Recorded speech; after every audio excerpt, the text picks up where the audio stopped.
Welcome back, SMITE fans. We got an exciting set coming up for you, but before that, you're going to have to bear with me on the desk as I stumble my way through it. I'm joined by Trelly Relly, my boy Tony. What's going on, man?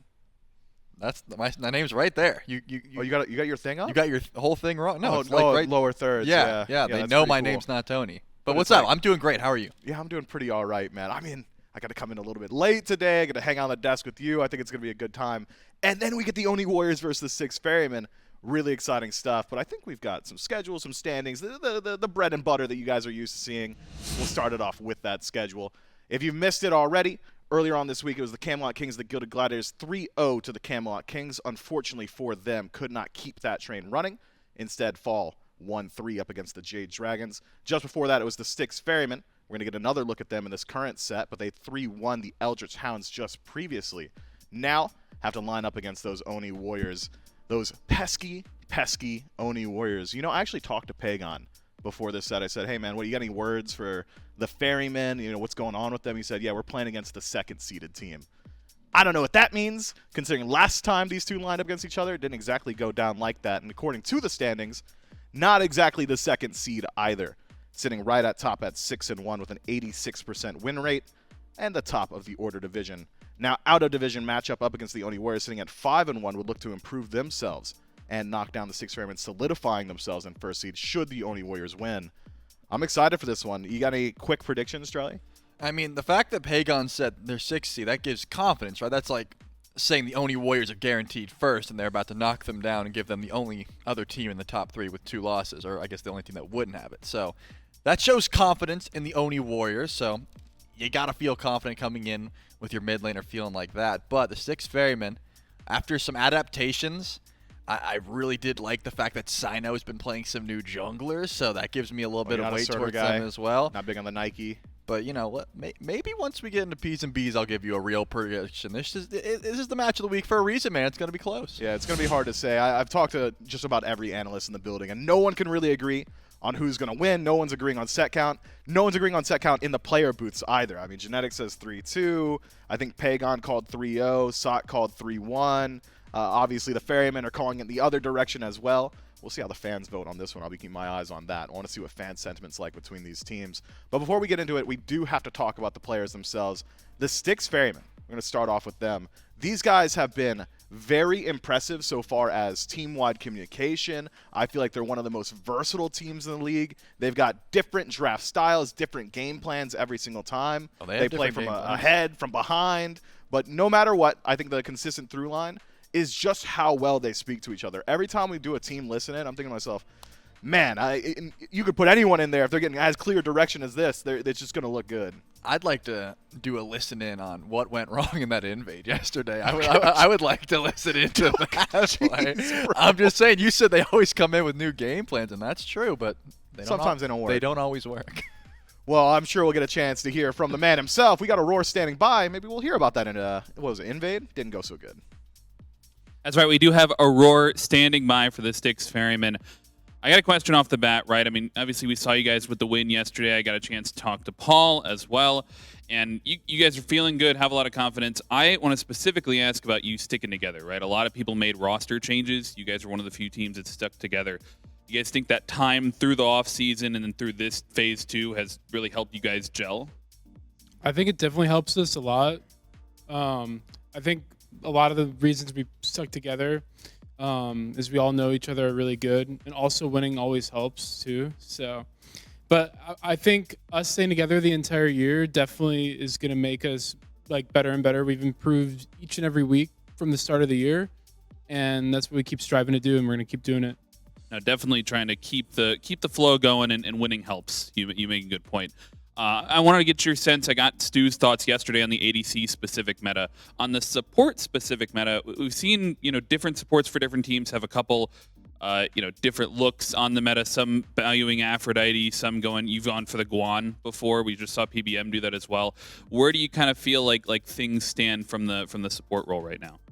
I think there's a lot of options. I think ever since the patch with the recipes came out, it opened up like a lot of different ways to play. So there's not like one clear-cut path, and a lot of teams like different styles. So it's cool to pull from the styles that I like, and maybe there's some new stuff too that you guys haven't seen yet. well, potentially some new stuff that we have not seen yet. Maybe hinting at some spice there. Hinting at some spice. We'll see. We'll see. We'll see. That's an incredible answer from Aurora. Thank you so much. Good luck in your set today. And we'll throw it back to Mifflin on the desk.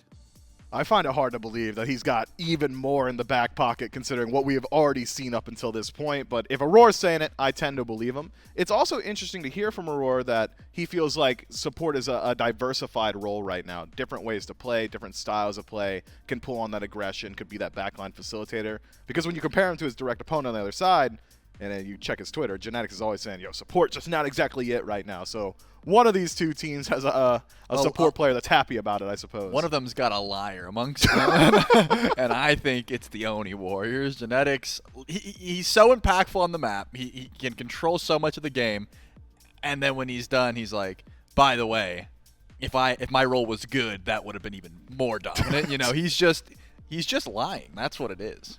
I can't believe you just called him a bold-faced liar on the desk, man. What's going on with that? Hey, well, you know what? If he wasn't being so impactful, if he wasn't, traversing the map as he does and just, controlling team fights, we've heard these comms, we know how much impact a support can have.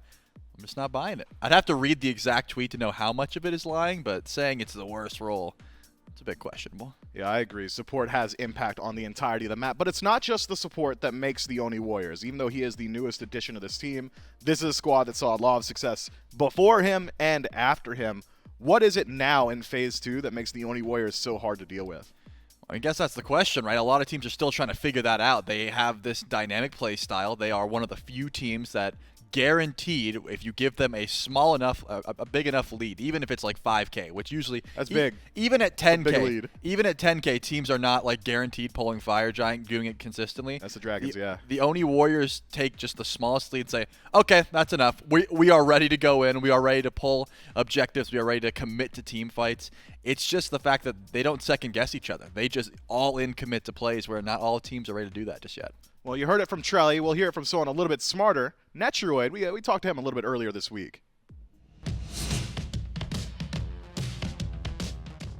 Everyone on the SPL, I think, from my point of view, I think everyone has had an upgrade, in my opinion. For example, I think Dragons got an upgrade, even though Vote was not the problem, or Vote was not the one like costing them games. I feel like Coast is a good addition, for example, because he's like pretty aggressive, and Mike wants to play like that as well. So I feel like Dragons it's a good change up. Same with, for example, Ravens. I feel like Subman can bring a lot to the team, even though they might be struggling a bit right now. But I feel like everyone as a new team, let's say because of one new person, I think it's an upgrade for everyone. My team has been feeling really good, honestly. We feel like we have improved a lot as a team. And we're trying to practice as much as we can when it comes to discipline, because sometimes we just don't get the best practice when it comes to scrims, so we're trying to improve on that. I feel like Ferryman as a team, they're pretty strong when it comes to picks and bans. They know what to pick, they know what to ban. They know how to play around those picks, so if we play our own game, I feel like, of course they can have good picks, good bans, but I feel like if we are just focused on what we want to do in the map as a whole and everyone is on the same page, I'm pretty sure we can like outrun them, because they want to play slow SMITE, and of course we can play like both as fast and slow pace. So I feel like we can adapt to whatever they want to do, and I feel like we're gonna do great against them. I mean, they're really a good team, of course. Like if anything, the teams that we want to beat this phase, or we want to beat whenever we play them, is basically Leviathans and Ferrymen, because we feel like they are like the top three teams along us. We are looking forward to play against them, and I think it's gonna be a great set, honestly. Man, Netrioid is just such a respectful guy, has only good things to say about his opponents. We'll win, but it's going to be a good set. We'll win, but they've got their own unique style, sees them as one of the top 3 teams in the league, gives them their flowers there. Really excited to see how this one pans out. But I will latch on to one thing in particular. He says, we don't always get the best practice in scrim. What do you think he means by that, Trelly? I would assume it means they get a little goofy, that when I see this team, I can see them, trolling just a little bit too much. I would imagine that's the vibes he's talking about. We'll see if we get that version of the Oni Warriors here today. Yeah, certainly a team that has a few goofy fellows in it. I think he's probably just talking about SOT and Pegon. But I think we do have an interesting new graphic here. Total career games played. We'll start it off with Pegon here. Woo. 63rd. I had no idea that Pegon had been playing for this long. 366 total games. That's like 300 more than you. Okay, hold on. It is, and his win rate's better too. Oh man, Panitom sitting at 507. I mean, these guys have just been around for a really long time. Some of them have been playing in the international circuit back when that was a thing. Some SEC plays as well.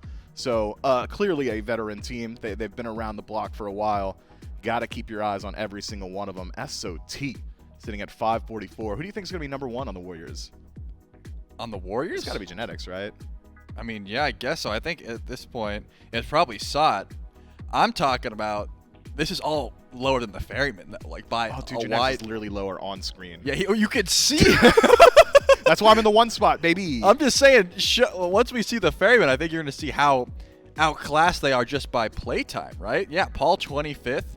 Sheesh. You know Aurora is going to be like top 10. Yeah, Aurora's top 5 for sure, Yeah, right? I mean, he's been in Cyclone there is since probably season 1. Cyclone probably right there up there as well. So despite the fact that the Oni Warriors are looking clean, yeah, You're not top 5. these guys have been around the block for quite some time, and that's kind of the playtime difference, right? Sure, it's all about meta. Wait, Aurora's number 1. Numero uno Aurora sitting at the top of the league, played the most competitive games. That makes sense to me. I mean, I feel like I was leveling up my account at the same time as this guy, but he got good way faster, got into the Pro League and stayed there because he's like actually nuts at Smite.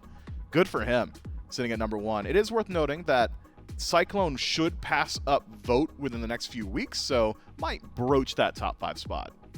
Yeah, and not like Barrow's going anywhere, so he could pass up Barracuda as well. Wow, Okay.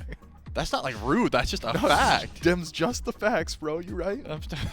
Your reaction, He man. ain't going nowhere. He's literally not. What do you mean, man? Yeah, he's retired. All Yeah, right. cook him. Go ahead. I wasn't, and I wouldn't. Love that guy, but hope he's, having a good time.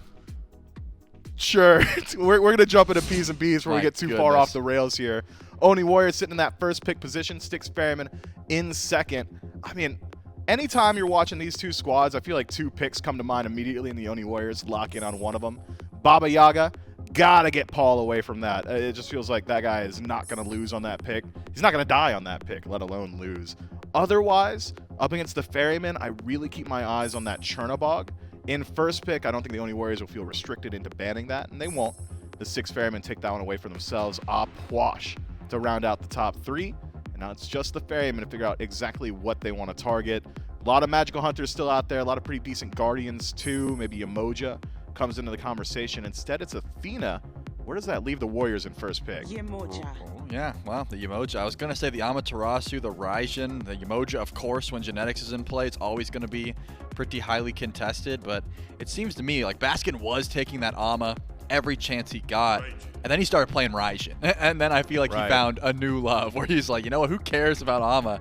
Now I've got this Raijin pickup, so they're going to grab that one for free. Let's not gloss over the fact that Genetics gets his hands on Yemoja, though. That is still very impactful, pretty disgusting when team fights come around. I'll have to see what the Oni Warriors pair it with, but already top 1. Oni Warriors are here to cook. I'd like to hear your thoughts on the Raijin conversation, mid as opposed to solo. It feels like Raijin's been going solo a little bit more often recently, has almost entirely replaced Hades in the lane. What's going on with that? As far as I'm concerned, I thought Raijin was heavily overrated in mid, and I think a lot of top mid laners agreed. He dies very quickly. If you free cast, you're winning your team the fight, but if you get any sort of CC onto you, you can't escape. You kind of just die really fast. You're this massive target. Throw some tank stats on him and put him over into solo lane, and he suddenly becomes this free farm, early game dominant. You're going to rotate in. You still have pretty great damage, but the CC that he provides, and he doesn't have that weakness of being easy to kill. So I like the solo lane Raijin a lot better. We'll have to see what the Oni Warriors draft up against it, because you have to know the Raijin was coming. If the Oni Warriors weren't banning it, which they weren't, and they didn't prioritize it, which they didn't, SOT has to have something to try and counteract this Raijin solo, and you couldn't pay me to guess what it is. Try. I gotta ask again, man. I mean, this is an eclectic top 3 selection from the Oni Warriors. Xbalanque locked in. I mean, it's decent pressure in lane. The poke potential is pretty high. feels like Xbalanque generally comes into the meta when Death Toll is the wave, but that doesn't seem to be the case right now for Hunters. Is there something going on in Ranked that my MMR is too low to reveal to me that maybe you might know about? I can tell you, I haven't seen too much X-Ball either, but he always has good shred, long-range shred. You know, adding the extra range to his ultimate was this massive buff a long time ago. Yep. And since then, you can just laser someone down if you have the damage to back it up, but you got to get there, right? X-Ball, that dash can get caught. Sure, it's got CC immunity on it, but it's very conditional. You got to make sure you're Rising Jaguar at the right time to actually get value from it. And you can get camped pretty easily as well. So I think the Oni Warriors are probably going to try to play to let this X-Ball get late game, get some damage online, and then rotate out. I don't think that this would go to Pegon, so I'm just going to go ahead and say for now that it goes to Netrioid, but with these guys, you never know. Amaterasu, though, I think a little bit easier to figure out where that one's going. More than likely slated for the solo lane. A matchup we've become pretty accustomed to seeing between Raijin and Amaterasu. Doesn't seem like there's going to be a whole lot of kill potential there, barring a few rotations from the junglers. No jungle lock-in for the Oni Warriors just yet. We're going to have to wait on Panitom's pick. Meanwhile, on the other side, Rat, global presence, good scaling into the late game, decent 1v1 potential. It'd be hard-pressed to find me arguing against that pick. It is worth noting, though, with the Styx Ferrymen, it's not always that standard Rat full damage. Yep. We're probably looking at, like, tanky double flurry Rat. Yeah, that is always going to be a possibility. Could just be like a Dawnbringer second item. Cyno loves that item. Would not be surprised if we don't see too many 1v1 jungle scraps because of the way that Cyno likes to build. Notably, picking that Ares there, I mean, in this bottom three, you love to see a Susano picked up for Panitom. That's a pick that he goes to whenever possible. But grabbing that Ares might just be a deterrent. They say, hey, now we don't have to ban that Susano. You're going to have to force into beads, which slows down your early game.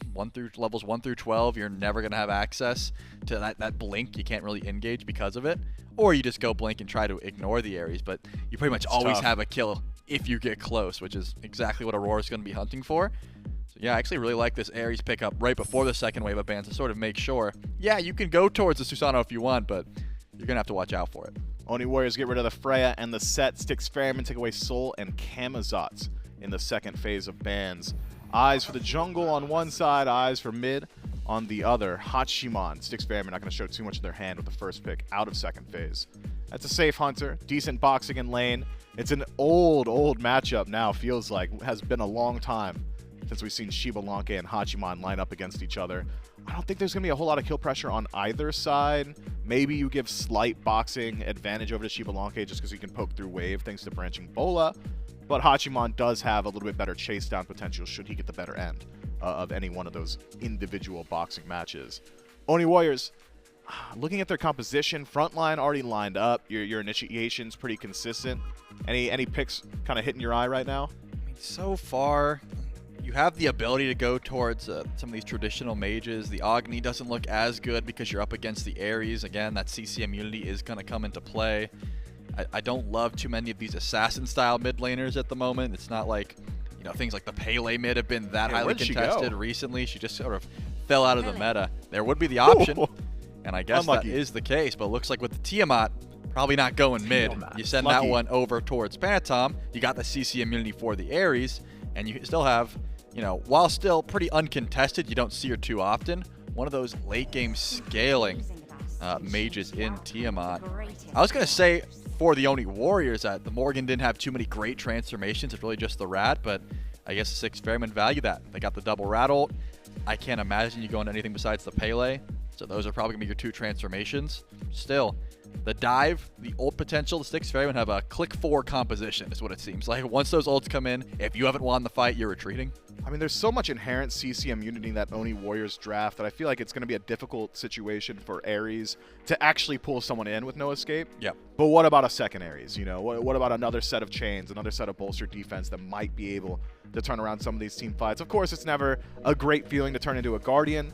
Never a great feeling to be one of those facilitators, but certainly could make use of some of those burnt beads. Great options available to the Morrigan. The Oni Warriors, in the interview we heard from Netrioid, said the Styx Ferrymen are a team that really like to take games late, and we can adapt to that play style. We'll be able to meet them there. Is this a composition from the Warriors where it feels like maybe they've slowed down their own game and they're trying to play at the Styx Ferrymen's pace, or is this one where they can get involved early? No, they can definitely play that early game and just not even try and let the Ferrymen get to late. I think that's the idea here. Anytime Amaterasu is in play, you can group up on an objective and burn it extremely fast. That seems to be the call. Play through the Pele, try and let just Panitom take over the early game and sort of, bridge that gap to mid. And then 20 to 23 minutes, we're going to see a Fire Giant pull. That would be my guess, if the Oni Warriors get their way, right? With that said, though, the Styx Ferrymen still do have plenty of rotation potential. 2 rats is going to be hard to deal with. You're always looking towards this guy. You say, oh, Cyno's on blue buff. We can get aggressive duo. Well, where's Paul at? Do you have vision on the Morrigan? Do you know exactly where he's going to be at? And to your point, great beats burn with that Ares pick. I mean, it's not always the no escape. The bolster defense buff on long top of the chains is enough to pull beats if you have that much damage, especially if you're right next to CycloneSpin. So just the threat of DPS alone could be enough to pull some of these relics. And then you don't even want to step up. Do you want to get close to no escape when your beats are down? No, you're just going to give up that objective. Yeah, fair enough. The Styx Ferrymen got themselves a draft that is very threatening in that late game 5-on-5. Sounds like you think a lot of it's going to be routed through Aror on this Ares. I tend to agree. Aror is a pace setter type of player, and this is a pick that he has got plenty of tenure on. Yep. Clearly one of the most tenured players in the league at the absolute most competitive games played. I'm excited to see this one. Styx Ferrymen maybe need to slow things down up against this very fast Oni Warriors draft, but they've got great options scaling into the late game.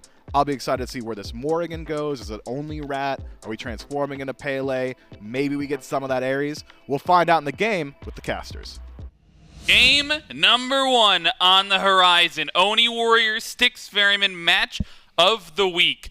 You've got Frog, you've got Inbound, you've got Doug taking us through the battleground of the gods. And Bobby, I'm really excited for this one.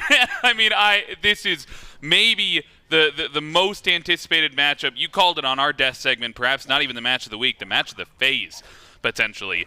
And these teams are only going to play once. That's it. They're only going to play once, and I think the last time that they played, they matched up in our kickoff tournament finals, where the Styx Ferrymen took that one. But when you see how close the Twitch poll is, this is lining up to be, there's a lot on the line. This is going to be a fantastic game. I cannot agree more. The 2 Titans currently, these are the 2 best teams. They've only dropped 1 game apiece, and last time they played it was also a great set. I'm expecting another great one here today. Starting out with the comps, though, no real surprises. I guess support, we have a Benevolence on Genetics versus the War Flag on Aror. No Blink on the Ares also, so slightly more a defensive style Ares, which is not, it's not completely unique now with the buff to Ares 2 with the auto attack damage you actually get from that. It was a sneaky buff that happened a little while ago, and it's kind of fallen under the radar, but it allows you to play back with your teammates a little bit more, and you don't have to play that full dive Ares. And diving into a Yemoja, sometimes it's what you have to do, but it's never an easy thing to do. Yeah, never an easy thing to do.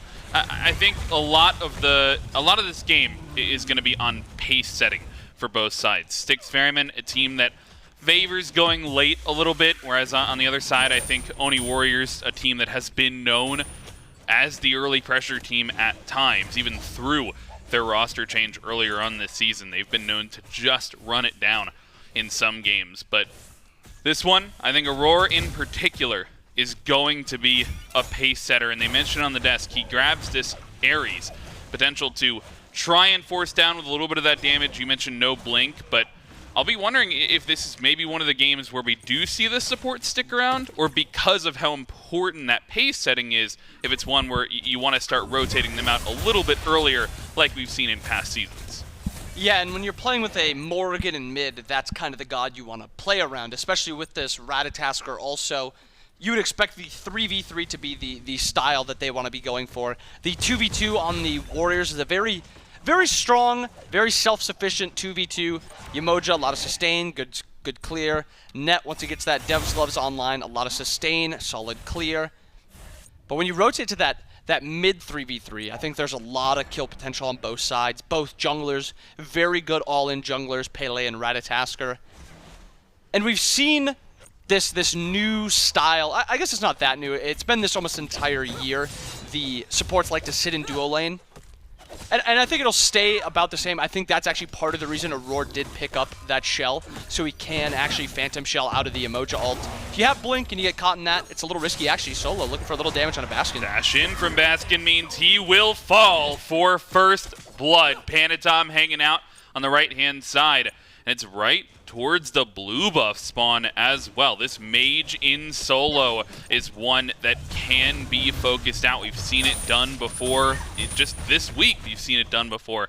So I think maybe Panitom, what? Cyno just walks Cyno just walks up, just being a little bit of a nuisance. But I mean, they might still try to push for this invade. And SoloOrTroll, he's hit level 5. He's got the ultimate available. Cyno might not be ready for it, but the 2v2 here, going to try and prevent it from being pulled under the tower. And actually, he autoed this, so Solo's going to be able to walk it away from the blue buff spot. There's going to be... it re-aggroes back to the red side, Cyno and Baskin. And a little bit of tug of war right here. Solo not looking to commit. Ratatoskr with that extra burst on the 3 now. This is going to be very hard to out-secure. No team really wants to full commit to it. Yeah, they just want to try and steal it away, and they don't get the steal. They get a little bit of damage onto Baskin, but that blue buff will be secured at the very least, it looked like, although Baskin does not have it around his waist. Maybe I had it backwards. Maybe it was Rat who picked it up. No, just... No, am I wrong? I'm pretty sure it's his. He just wants to get the totem, push wave, and then he's going to go pick it up. Yeah, I thought we would see it on the ground, and I don't. It's. Oh, okay, it's right around the corner, dude. It's being hidden. No, yeah, they did that on purpose. They on the left side though, supports pulled in. Genetics has to get out of there with the Riptide, and I think just the first blood on the side of the Oni Warriors, one that will get them a little bit of pressure, but as Charlie said on the desk. You know, in the interview, the Oni Warriors said that they were willing to go late in this game, so they might just be satisfied at this current pacing. Yeah, for sure satisfied, especially when you look at how their comp is going to play. They have 4 late game gods. They have Panitom, probably one of the best players in the world currently, on this Pele, so they can get involved early. But when you look at the late game teamfight potential of a Yemoja, Xbal, Tiamat, Ama, that's so much actual damage and pressure. Jungler sitting left side of the map, a little bit of damage traded, Panitom and Cyno. I wonder if he looks for the aggression, but we'll look to back off. Aror, with that ultimate a little bit earlier, burned the beads off of Netrioid. So there is going to be some aggression expected to happen in the next 2 minutes as Cyno is hanging around this left-hand side. He's in fact done a loop. He's still on this left side of the jungle, trying to make things happen. But a lot of that pressure in the dual lane going to continue, and I think we have maybe one of our answers. Those supports unwilling thus far to rotate out of that dual lane. And man, Cyno is deep in the enemy jungle, just looking for any sort of farm at this point. And we've seen these junglers start to do this, where they're happy to walk into the enemy's jungler, or into the enemy's jungle, especially if they're playing these super safe junglers like Ratatoskr. See if the back camp is up, see if the speed buff is up, check that green buff. Might as well. A lot of times the mid laners will take their farm, solo laners take their farms. You see these jungles falling behind in a lot of these games, 2 levels down to both these mid laners. These greedy mid laners always taking that jungle farm, putting these junglers behind. Yeah, dude, what a Mickey roll. Just rough for the mid laners. Either way, Oni Warriors, they're over here on the right-hand side once again. This time, though, they don't go for the blue buff invade. They'll just back off and focus on their own buff. And over towards the mid lane, we haven't got a chance to talk about this matchup just yet. But the Morrigan versus Tiamat. I'm not sure Tiamat is a pick that we've seen Pegon go to thus far. They go to it very late in the draft, and doesn't necessarily seem like one that fits his style when you look at it just off the bat. But thinking about those late game team fights, I mean, sure enough, I expect to see Pegon jumping in with the rest of his team. Yeah, we've seen Pegon on a lot of those assassins. Those assassins have kind of fallen out of meta a lot. That Pele set, you know, second phase ban. Now we're opting for a lot of mids, and Pegon kind of switching up his style a little bit. Because I agree with you. When I think of Pegon, I think of those aggressive assassins or aggressive mages. But he can obviously play the Tiamat. When he gets to that late game, he's going to be pumping out a lot of damage, poking a lot. And the safety of a Tiamat should not be understated. Those mitigations that she gets in dog stance? I'm down to call it dog stance? Yeah, okay. I don't actually know what it's called. I don't know. I can't. Dog stance and flying stance is what. Dog stance and flying stance? Maybe we can zoom in on the ability and actually learn what it's called. I don't know. but I'm down to call it dog stance. Either way, I mean, Pegon, grounding dive, dealing ground stance. Oh, it's just ground. I thought it was an animal. Stance and air stance, I suppose, is the other one, maybe? Like or like flying stance, Yeah, like flying. you said? Flying on ground. Right. Is he flying or he's kind of floating? His wings are flapping. He's got to be flying. Okay, but that's this. Okay, all right. No, you're right. His wings are indeed flapping, and Cyno's a little bit focused on this left-hand side, maybe trying to flap around, find one of those kills. But thus far, just still a very slow pacing to this game, and that starts me asking questions about these neutral objectives. At times, we've seen these pulled at 7-8 minutes, all the way as deep into 15-20 minutes to see the verse Gold Fury of the game. If you're looking at the secure, neither team has like huge secure, but I mean, how does the objective fight go here in the mid game for these squads? I would be very surprised if we see many 50-50s. I think these are going to be baits in for fights. Both teams bait in fights around this Gold Fury very well. Aror able to walk up, get chains, and put a lot of damage out. And then Genetics on the other side able to wall off the enemy team. But the all-in potential, as you highlighted, not great secure. Very poor secure on both sides. Oni Warriors maybe slightly more burn with the Ama passive, but not that much. Both sides have okay burn at the very least. These team fights, though, these objective fights, I think it comes down to just who has like more pressure. If somebody sees like a mid laner back or an assassin back and they have that prio to then walk to that Gold Fury or that Pyro, that is the way we'll see the pulls. I think this is going to be a very slow game. I think it was highlighted very well on the desk. The Ferrymen want to go late. And this Oni Warriors comp screams late game. This is a comp that you want to get to that level 20 on everyone, starters, 6 items, and then take the fight. And the Ferrymen comp, while really good late game, maybe doesn't scale as hard, but they do play probably some of the best late game Smite, period. Yeah, I mean, we've listened to their comps plenty of times at this point. We had that breakdown of their fight potential earlier on in the season, and their shot calling, just the ability to all be on the same page as soon as you hop on the Fire Giant, hop off and turn around on the enemy member, right? It's been perfect communication for them, which has grabbed them a lot of their wins, right? I mean, it has driven them towards a lot of what they've been focused on. But when you speaking of late game, the Oni Warriors are kind of building for it. I mean, they mentioned the deaths. It's been a while since we've seen this Pele.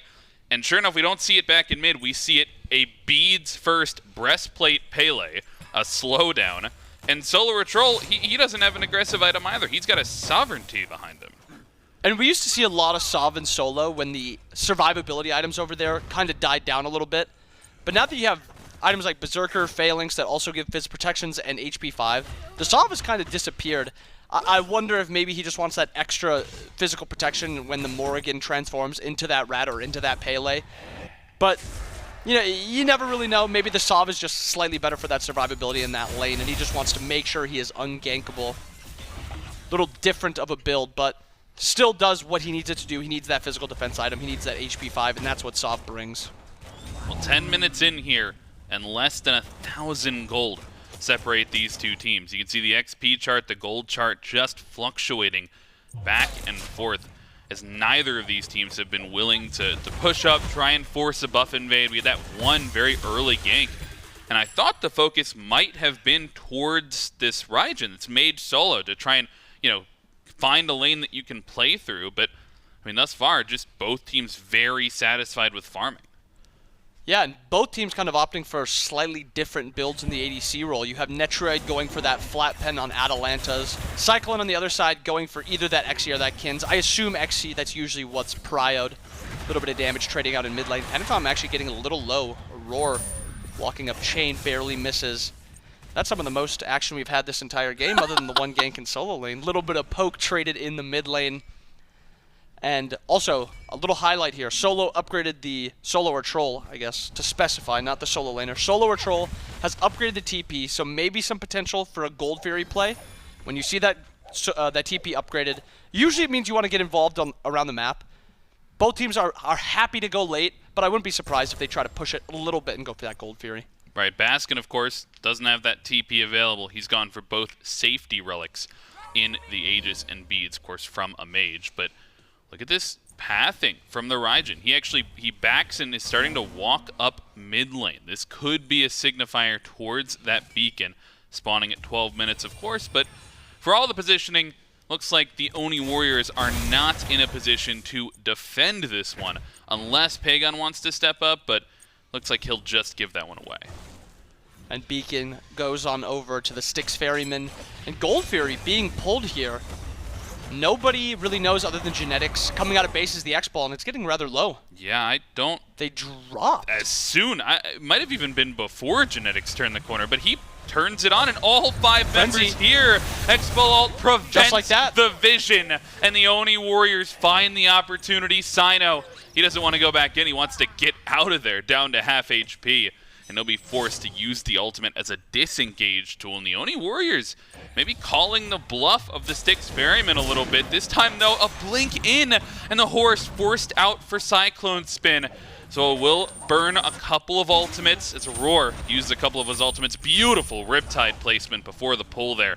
I don't think you'll get any kills out of this one, but a great macro play from the Warriors. Yeah, Warriors happy to let the Ferrymen pull that down to half. It looked like, actually, Blink Cyno onto Panitom. Panitom ult forced out. But that Gold Fury, it looked like Genetics walked across that ward right underneath the mid camps. And just Genetics was enough for them to back off of that. They were not willing to commit with Genetics there. And I think a little of it comes down to not having that Phantom Shell finished. They were worried about what Genetics could do with that ult. And instead of 50-50ing it, they drop it. The Warriors pick it up. They secure it. And that's the type of call that you need to have in these slower games. You need those confident, quick calls. Because eventually, when we get to that Fire Giant point, we get to that 20, 25, even 30-minute point, you need to be able to pull the trigger quickly and make those calls and make them quick. Yeah, the tipping point of this game certainly feels like it could land around one of those larger Fire Giant plays. In fact, this is maybe one of the slowest pacing games we've seen from the Oni Warriors this season. Full stop. For sure. Like, this is a staggering slowdown of what they intended to do. And you got to imagine it is very specifically played into how the Ferrymen want to play. Yeah, I think the Warriors want to show that they have this other style. We've seen the Warriors, I mean, this entire phase, the entire last phase also, we've seen this Warriors team dominate games and dominate them off the bell to start the game. This game, on the other hand, much slower. They have one gank over into solo lane, killing Baskin. But Baskin, even with that death, is actually ahead of Solo in XP. Yeah, no, farming going well for both sides here. I think they've got, a couple lead and support, very small for Genetics, small lead as well for Baskin.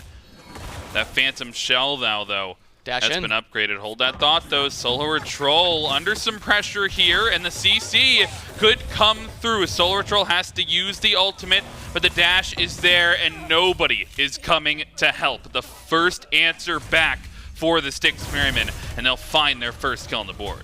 And a good return kill. I mean, it's a return kill after 10 minutes into this game, but a return kill nonetheless. Ties it up 1-1. They also get that tier 1 tower. And this Pyro is up. SoloOrTroll is still dead for 15 seconds. He does have that TP available, but it seems like a setup here for the Styx Ferrymen on this Pyromancer. Gotta know what's going on here. 2 in mid, 3 in mid for the Oni Warriors if they want to contest this one. But Cyno playing around the corner, seeing if anybody will step up, and all the posturing.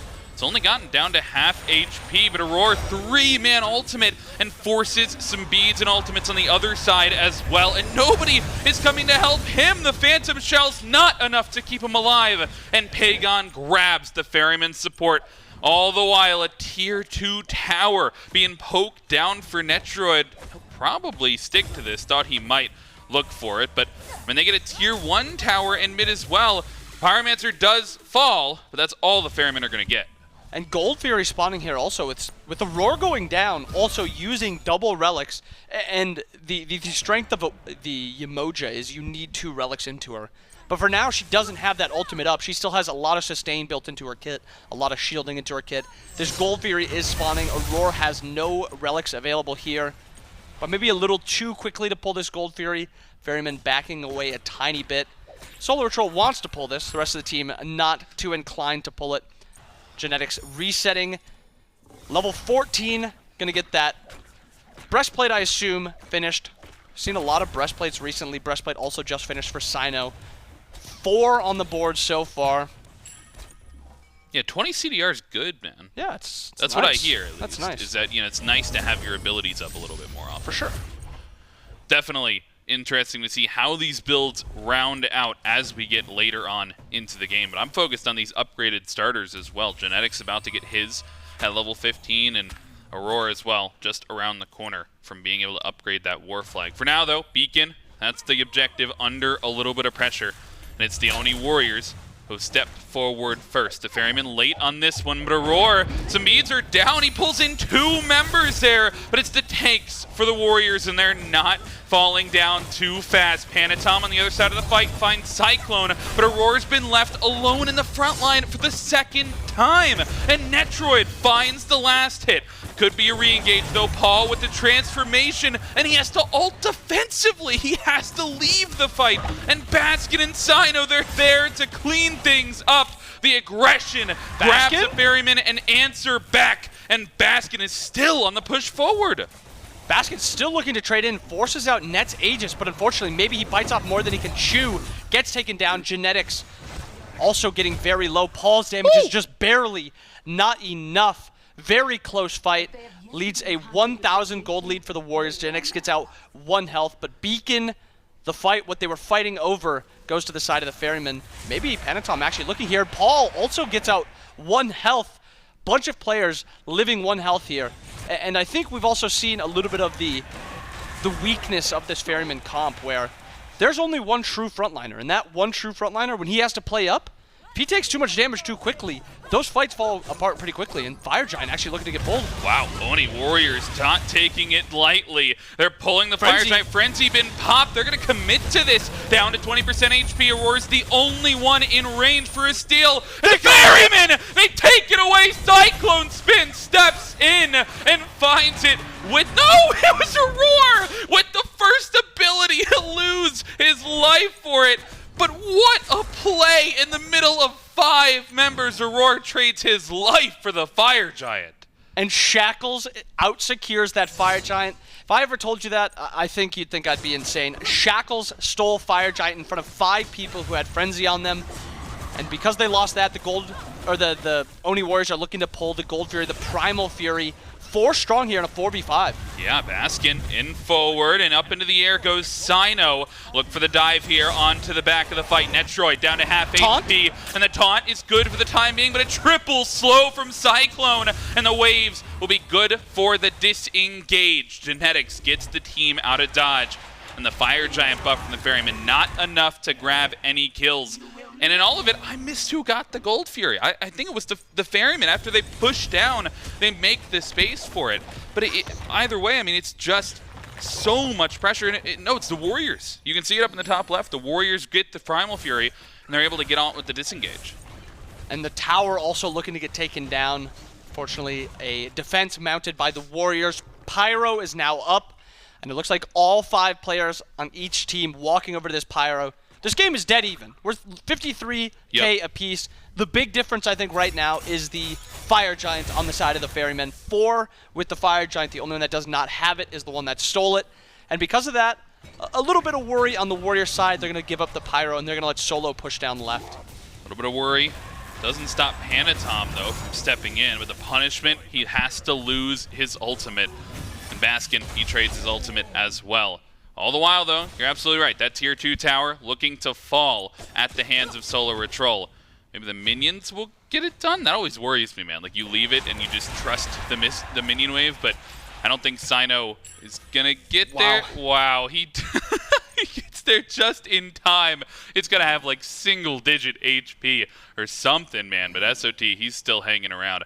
This is the question of how the Warriors want to try and fight into this completely even game, because last time, hold that thought, Cyno into the air, gonna try and punish SoloOrTroll, forced to use the ultimate, but the chase down and the beads from Cyno, the rest of the team is here.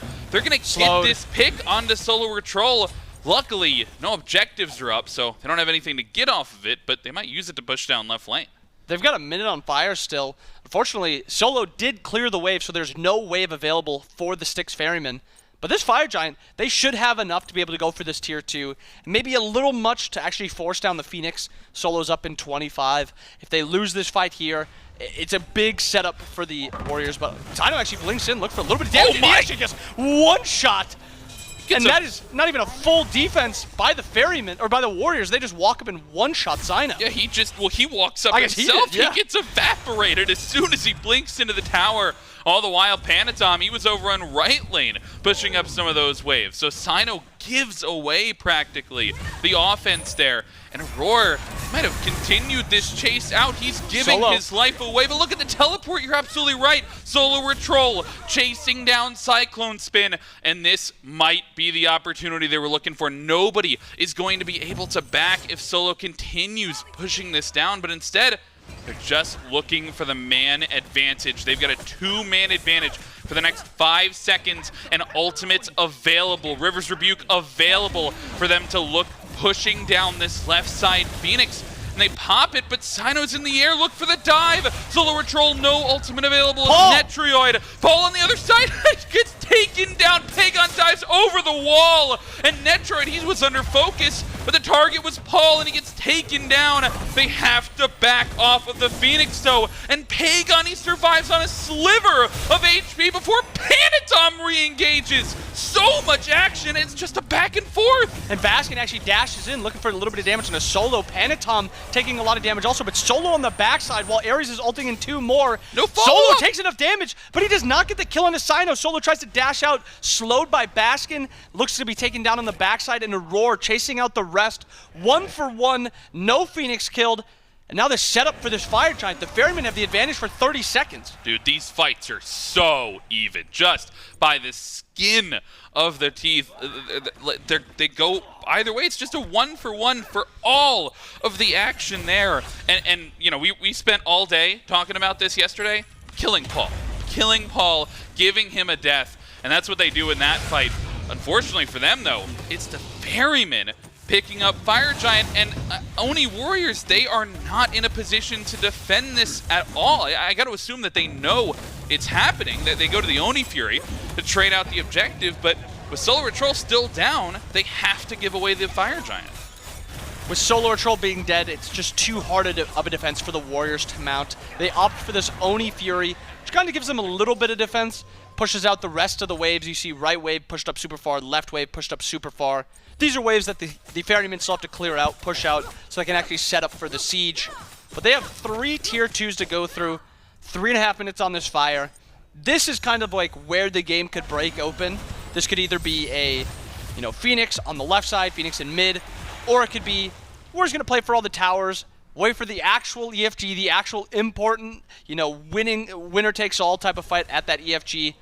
But it really comes down to the Ferrymen and what they want to do. But the Warriors don't really care. They're walking up to Pyro and they're shredding it. Yeah, the Ferrymen steal it away again. And Baskin takes it with just a little bit of damage there. It looks like at the end, Cyno will pick up that runic bomb. It still is a dead even game on paper, but the difference is these buffs. 2 runic bombs now in the pockets for the Styx Ferrymen. Fire Giant around the waist for another 3 minutes for the red team. These tier 2 towers still up on the map, but I mean, as long as Cyno doesn't blink in and get evaporated, I'm thinking they've got a pretty good siege. And that's a fingers crossed he doesn't blink in. That's a high possibility something like that is happening. Titan pushing down the right side. Cyno going to be a little bit late to this fight if a fight happens right away. He looks to be pushing down mid-wave. And I think something that you might have to think about if you're the Warriors now is that's the second objective that has gotten stolen by not something you really expect to get stolen. So maybe there's going to be a little bit of cautiousness when it comes to these next Fire Giants, these next Gold Furies, where they feel like they can't out-secure a lot of the times. Something that is a possibility. Maybe it doesn't matter to them at all, but it's always something you got to talk about. Yeah, I mean, it has to be acting at least a little bit in the mental game, in the back of the Warriors' mind. But with Fire Giant, with a wave coming down the lane, with Titan coming down the lane, I think the Warriors will be hard-pressed to put up a defense under this tier 2 tower, and the Styx Ferrymen rightfully taking it slow, just trying to poke things down.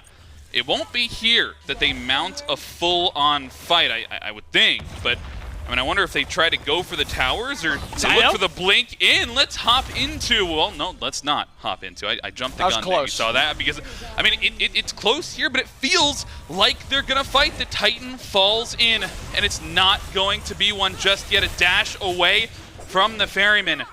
They're just waiting to pull the trigger. And the cautiousness really makes sense when you see this Oni Warriors comp. The defensive Tiamat, Yemoja, Xbal. There are so many defensive tools that this Warriors comp has where if you misplay even a little bit, you could get wiped. That is how scary this Oni Warriors comp is, the chase potential they also have. So you have to make sure you're playing these fights smart, and you have to make sure that you're not getting baited into something you don't want. Looks like now might be the bait, though. Cyclone. Let's go to listen in with a Styx Ferrymen. They're fighting back. Coming in jungle if you can. Coming in jungle if you can. They still have ults. They still have their ult. They have no Yemoja ult. No Yemoja ult. Everyone just run together. Run together. They're gonna go right Phoenix guys. They're gonna go right Phoenix. I'm good. I'm good. They're gonna go right Phoenix. You go get right way, Paul. Yeah, I'm trying. They're going right. They should be going right. Right as the fight starts, it's a pick for the Oni Warriors. They take down CycloneSpin, and that cuts off the siege potential in its tracks. And that's the strength of Yemoja. All you have to do is find one whoop, and somebody's going to die. Cyclone beads and Aegises after he gets knocked back and dies right after. Yemoja ult was invested, so the chase potential maybe not too confident in. They're happy to just kind of take that Fire Giant advantage that this Ferryman team has. It's falling off in 3 seconds. That was the last possible siege they had. They're fine taking that trade. Fire Giant is now off of everyone. We've got a minute now until Fire Giant is up. We've got about a minute and a half till EFG is up. And that is the fight that's going to kind of bring this entire game to a halt, because that is the fight that defines everything. It's still completely even. 100%. I said it was even 5 minutes ago, and that was when they had the Fire Giant, when they had 2 Runic Bombs. Now they don't have the Fire Giant, and they've only got one Runic Bomb. I don't know where they used the other one, perhaps to take down that second tier 2, or that first tier 2 rather, on the left side. But this Fire Giant respawning in the next couple of minutes has caught the eyes of the entirety of the team. And notably, for we haven't had a ton of kills this game. The only one who's died for the Oni Warriors is SoloOrTroll. Everybody else is still deathless at this point. Yeah, SoloOrTroll, the type of player that will put some pressure onto himself with how aggressive he plays. Sometimes he gets punished. The deaths have not been bad deaths, though, and it's the Warriors still getting value from those. But Pegon so far, 5-0-3 on this Tiamat. And with the Ferryman comp, if Paul can't get onto Pegon and find a way through with his invisibility, Pegon is not going to be dying in these fights. There's not enough damage from Cyno to kill Tiamat through her passive in that ground stance. So that is the threat onto Pegon. It's just Paul. A lot of pressure onto Paul, but who else would you rather have pressure on than Paul on the Morrigan? Right. I mean, granted, they've shut him down pretty well this game. They forced him to go Magi's, so he doesn't have a poly, doesn't have as much burst as maybe he would be looking for, but at the very least, you prevented him from sort of stepping through these team fights unannounced, right? They've got enough ward coverage, they've got enough positioning prowess to make sure that he can't just stand on a sentry ward, because we've seen him do it before. Just stand on a sentry ward, constantly channel the invisibility, and try and catch somebody from behind. But, I mean, this split positioning from the Oni Warriors has really benefited them, and he hasn't been able to find anything. And something I want to touch on quick before we actually get to this Fire Giant. Everyone's kind of pushing stuff out, getting some vision down. The ADC build difference is something to highlight. Deathbringer on the side of Cyclone, no kin size, so a lot of objective damage and a lot of damage onto everyone but Genetics, because he's got that Spectral. And then you see Netrioid. He's got the PvP, I want to kill the tanks, I want to kill who's walking in front of me. The kind of downside to Net's build is there's not a ton of true tanks on the side of the Ferryman, but that just means Aurora has to be very, very careful with his positioning. Yeah, but we've seen him get caught out before in this very game. But it's on a knife's edge, it feels like. The 2 top teams in there. This is only game 1, man. Like, this has been great. We're only watching game number 1, and everybody is 77k gold, 31 minutes in. 2 Fire Giants have already fallen, but nothing compared to the EFG that sits on the map right now. The Oni Warriors, they've got positioning, but still hard pressed to find a pick. You know, it's a question of Baskin, who they're going to engage on. It's going to be Baskin, and as they look for the fight, we can hop into a listening with the Warriors. Group boys. Look at more in the back. Look at more in the back. Help. You're good. Play with me. Stay with me. I'm dead here. Come on. We're still coming. I've got a shell. I've got a shell, boys. Go Hachi. Red beats and dash. Got him. Run. He's one. Morrigan, guys. No. Group. Right, boys. Oh, we fucking spread out, boys. We need to be more group, man. Come on.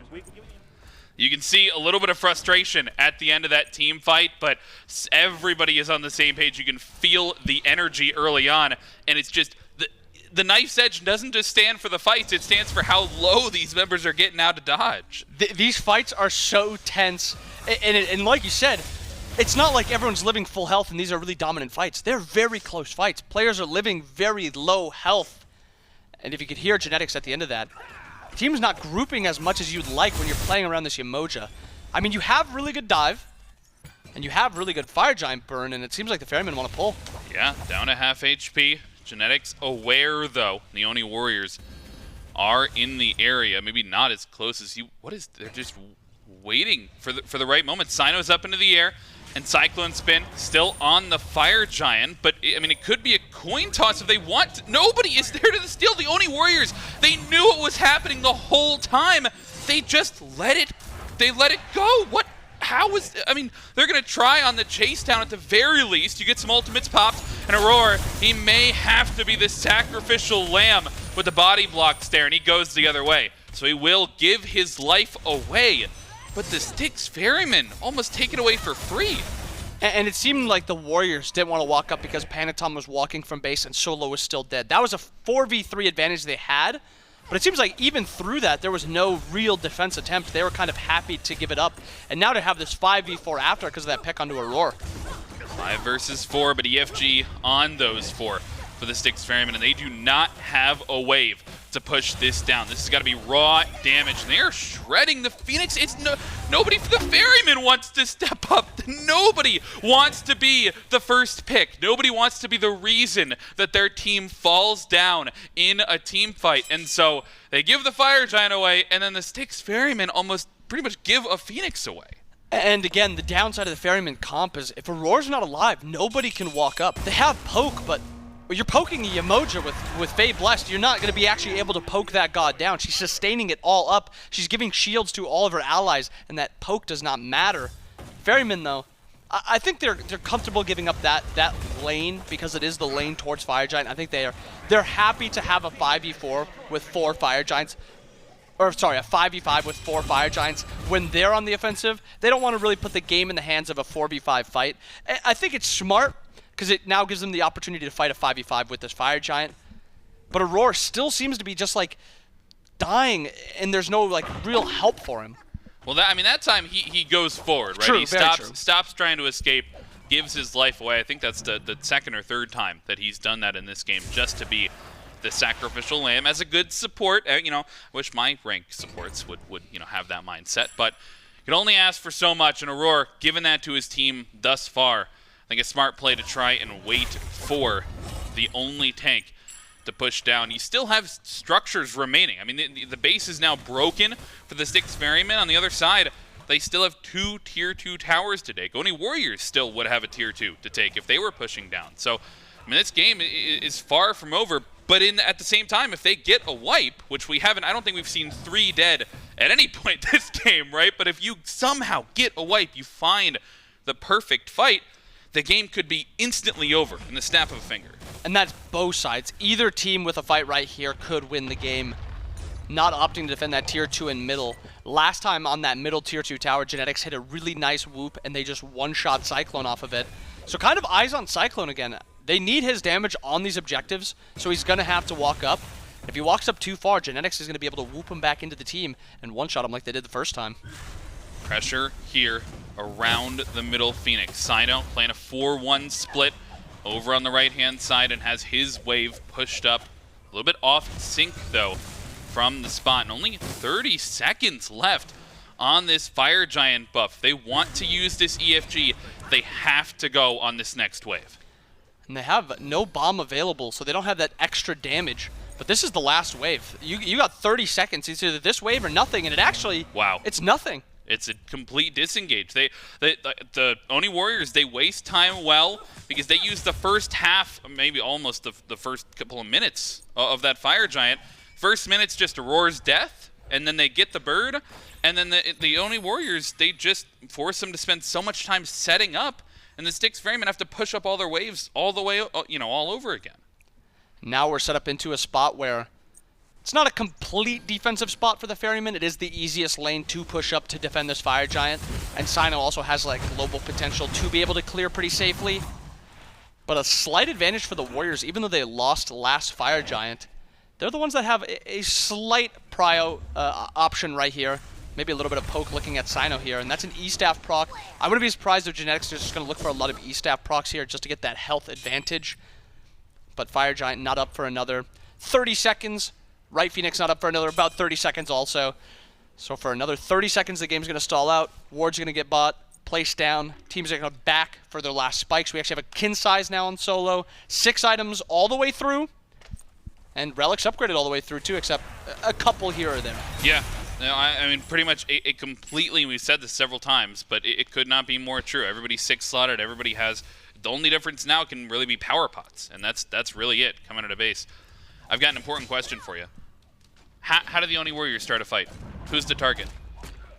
The Oni Warriors want to start a fight. I think they have to play through the Genetics ult. The Yemoja ult is probably the most important part. I think Cyno's actually going to be the target. Cyno, if he... he's like their engage tool right now, so he's going to have to loop around. I think Cyno's going to be like the win con or the lose con for the Ferryman comp here. Roar, targeted out, and a good Riptide brings him down to half HP with the rest of the damage from the team. But the Oni Warriors, they were trying to maybe take a little bit of a macro play, push that tier 2.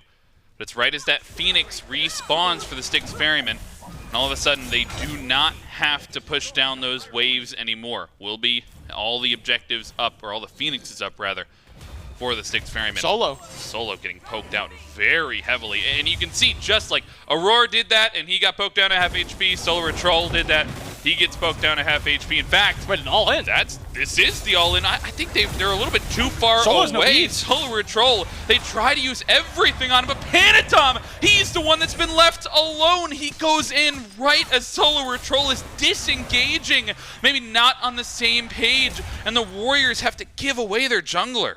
And the Warriors are just not on the same page at all there. And it seems like the Ferrymen were like trying to overcommit for that fight, but Panitom kind of bails them out. That was so many ults used by the Ferrymen, but Panitom goes in, gets killed. Now the Ferrymen have a 5v4 pulling this Fire Giant. Gonna be in range of this. If they want to step up 4v5, they've got to do it now. 25% HP in SoloOrTroll. He's in range to look for the steal, but the River's Rebuke comes up and CycloneSpin is trapped and engaged on. The Relics will not be enough, and Netrioid grabs Cyno. the last hit. Fire Giant still low, but Cyno gets evaporated once again. The Warriors are finding a 4v5 and winning it. Paul forced away. Baskin and Aror running the other way, and Pegon unstoppable at 7 kills. They find 3 in a 4v5 defense, and they can look to push down mid. And again, Cyclone caught out having no availability to get out of that Yemoja ult, and the shell is not available for Aror. Cyclone gets taken down again by that Yemoja ult. Genetics really picking him apart. 4v2, pushing onto this right Phoenix. They have 2 bombs available. No way. This would be a 4 versus 2 end attempt, but the bombs, they are available. This would do 2,000 true damage to the Titan, and it's a complete all-in. Aror pulls a couple, but is falling down fast. Netrioid grabs one, but Baskin is dealing out the damage as well. They're getting low. low. They're trying to make it enough. It's so low. It's Baskin versus Pegon. A triple kill, Panitom. but Pegon does it at the very end and secures game 1 for the Oni Warriors. And that was about as close of an end that could have been had for a game that was that close also. Knife's edge, like you said, nearly the entire game. That Phoenix gets super low. Pegon, Panitom, the only ones alive. Panitom blinks in last second. Maybe his damage wasn't needed. Maybe Pegon had enough left in the tank, but close nonetheless. how are you supposed to follow that up, man? That was game number 1. This is 5-game set. What are you supposed to do after that? Like, the Oni Warriors, I mean, at the very least, a completely different look from the Warriors that you have to adapt to if you're the Ferrymen. That's the first time you've seen them play so slow. They said they were going to bring it to the Ferrymen's pace of play, and you see some crazy decisions made in that game. They give up a Phoenix. The Warriors give up a Fire Giant in a certain spot. And it almost feels like the mind games are more important than the actual game at times. And I think we also have to talk about Paul on this Morrigan. Not a great game. Pegon a lot better on that Tiamat. Maybe something we look forward to for game 2. Yeah, no, there's a lot of questions to be answered if you're the Ferryman, but that's only game number 1. We've got so much more action coming at you right after the break.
Do you believe in magic?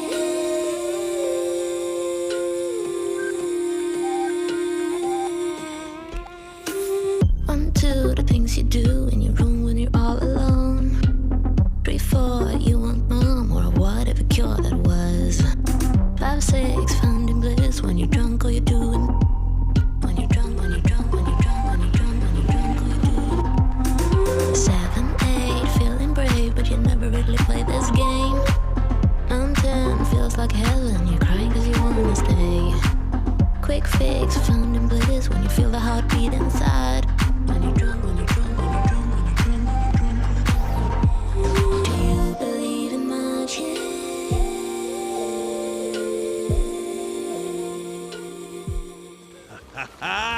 All right. About time it got interesting around here.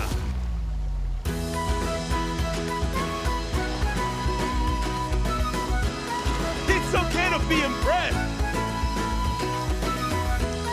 Wiki wiki. Don't worry, I gotcha.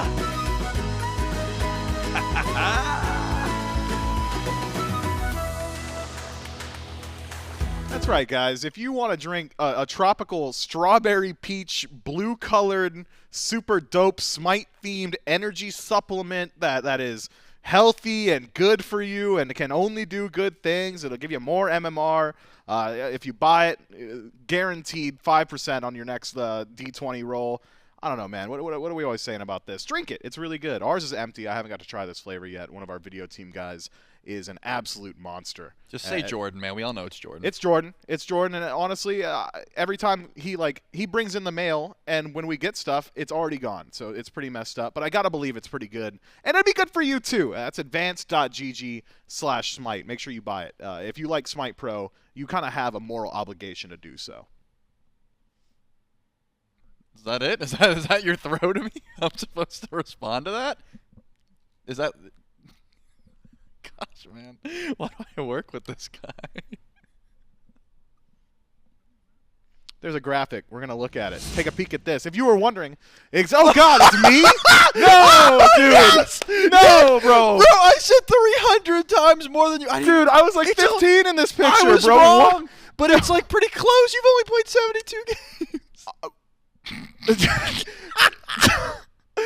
Bro, I don't even. Where did you guys get this graphic? I've never owned that jersey, bro. I don't even look like that no more. What was the 3 for? What was the 3? I mean, that's actually a W. That's not West Side, surely. That is in respect of Allied. He used to throw up the W. Okay, I was gonna say okay. Yeah, 72 games, and here's the thing about Xing. I'm better than that guy. Let's get to the replays. This is one where the Oni Warriors, maybe not in control for the whole game, but certainly close it out in a dominant fashion. Love their team fight presence. I'm watching the first 20 minutes. I don't know if you noticed this, Trelly. Only person to die on the Oni Warriors in the first 20 is SOT. Yep. I mean, the Styx Ferrymen couldn't figure out how to kill anyone else. Well, because SOT didn't have beads, it did seem like that was their call. The only person who had kills was really Baskin for a good majority of that game as well. But what I noticed was Paul was dealt with pretty aggressively, and I think it was because these junglers are building tanky. You know what I mean? Like Panitom had breastplate, he had magic defense, he had biz defense. Yeah. And as the Morrigan, when you want to transform into these assassins, you want to get in, get out, you want to do a lot of damage, you want to one-shot people, and you can't fight. Like, look at this. That's a full ultimate that Panitom is dishing out. Baskin does not die quickly. I honestly think that the Morrigan has a really rough time in metas where junglers have to build tank, or I guess have the ability to build this tanky. Who are you going to transform into? You're not one-shotting anyone. Yeah, so maybe Paul baited a little bit by his muscle memory transforming into Peles and Rats, and unfortunately when he did so, it was just another tank on map. Loved every single bit of the wherewithal from the Oni Warriors, withstanding, what was it, 3 back-to-back Fire Giant sieges. Styx Ferrymen, always a team to make sure they are guaranteed on siege. There's no panic. There's no, hey, we need to knock down a bird with this siege. So often we saw them group up, say, okay, this fight doesn't look so good, back up to a tier 2 tower. But in doing so, the Oni Warriors given a few more opportunities to look in the team fight, and they looked real good in the team fight, except for Sot, 1-6-11. I mean, he got active. He was creating space. If someone's gonna die, you'd probably prefer it be Sot, but maybe a few less next time. I mean, that was the situation, and a lack of grouping is what I heard from him as well. Genetics was not too happy about it. He was like, guys. Did you see the post-game cam? My man stood up. He said, here's the thing, guys. He did this thing. And he said, this should have been over the 20 minutes ago, but y'all were trolling. In reality, I think just very split. When everyone's got this much movement, you've got some speedy characters like the like the Pele. Sometimes they spread apart, and you leave Pegon in the backline. I don't know if you saw the damage, but he was like a mass of pretty much all the damage on the side of the Oni Warriors there. You can't split off from him. You're not going to get those confirmed kills. So I can understand the grouping issue there. And now the Styx Ferrymen have to bounce back. Yeah, first and foremost, I think switching up Paul getting baited into the Morrigan pick and not having any decent transformations may have been an issue there. If you have someone besides Baskin putting up 40k, that may have looked a little bit different. It is worth noting, though, Baskin does so much that game. So often I felt like he was rotating in. Around level 15 was the first time we saw that Raijin get involved in the team fight. He's leaping in. He's creating space. He's taking away space. He's pulling people forward. He's peeling out. It felt like the Styx Ferrymen team fight almost entirely contingent on whether or not Taiko drums found value. Fortunately, when you got Woon Young Kim, your Taiko drums are going to find value for the most part. We'll see whether or not the Styx Ferrymen and Baskin can find a home on that Raijin once more. Won't be the case. Oni Warriors decide to ban it out. Raijin and Baba Yaga in the first two. Olaran and Amy on the other side. Yemoja was the first pick for the Oni Warriors given opportunity. As it stands, the Styx Ferrymen may find themselves in a similar position, but there's just so many value picks available. It feels like it doesn't even necessarily matter if you're first or second. You're going to get something good. Dude, I find it so interesting how different SMITE players pronounce Ama. I say Ama. Yeah. You said Amy. When Twig is in Smitles, he says Amat. No, he doesn't. He says Amat, and for the longest time, he sneezed. For the longest time, I was like, "What god is he talking about? Is he talking about Tiamat?" And no, that's like 3 different names, and that's just between us 3. I'm sure other people have different ways, but Ama is taken away. Styx Ferrymen. The Olaran ban's interesting. I guess it's more so a pick they don't want to worry about. They have first pick here, so you can do some throwaway bans and just try and get yourself on some of those prio picks.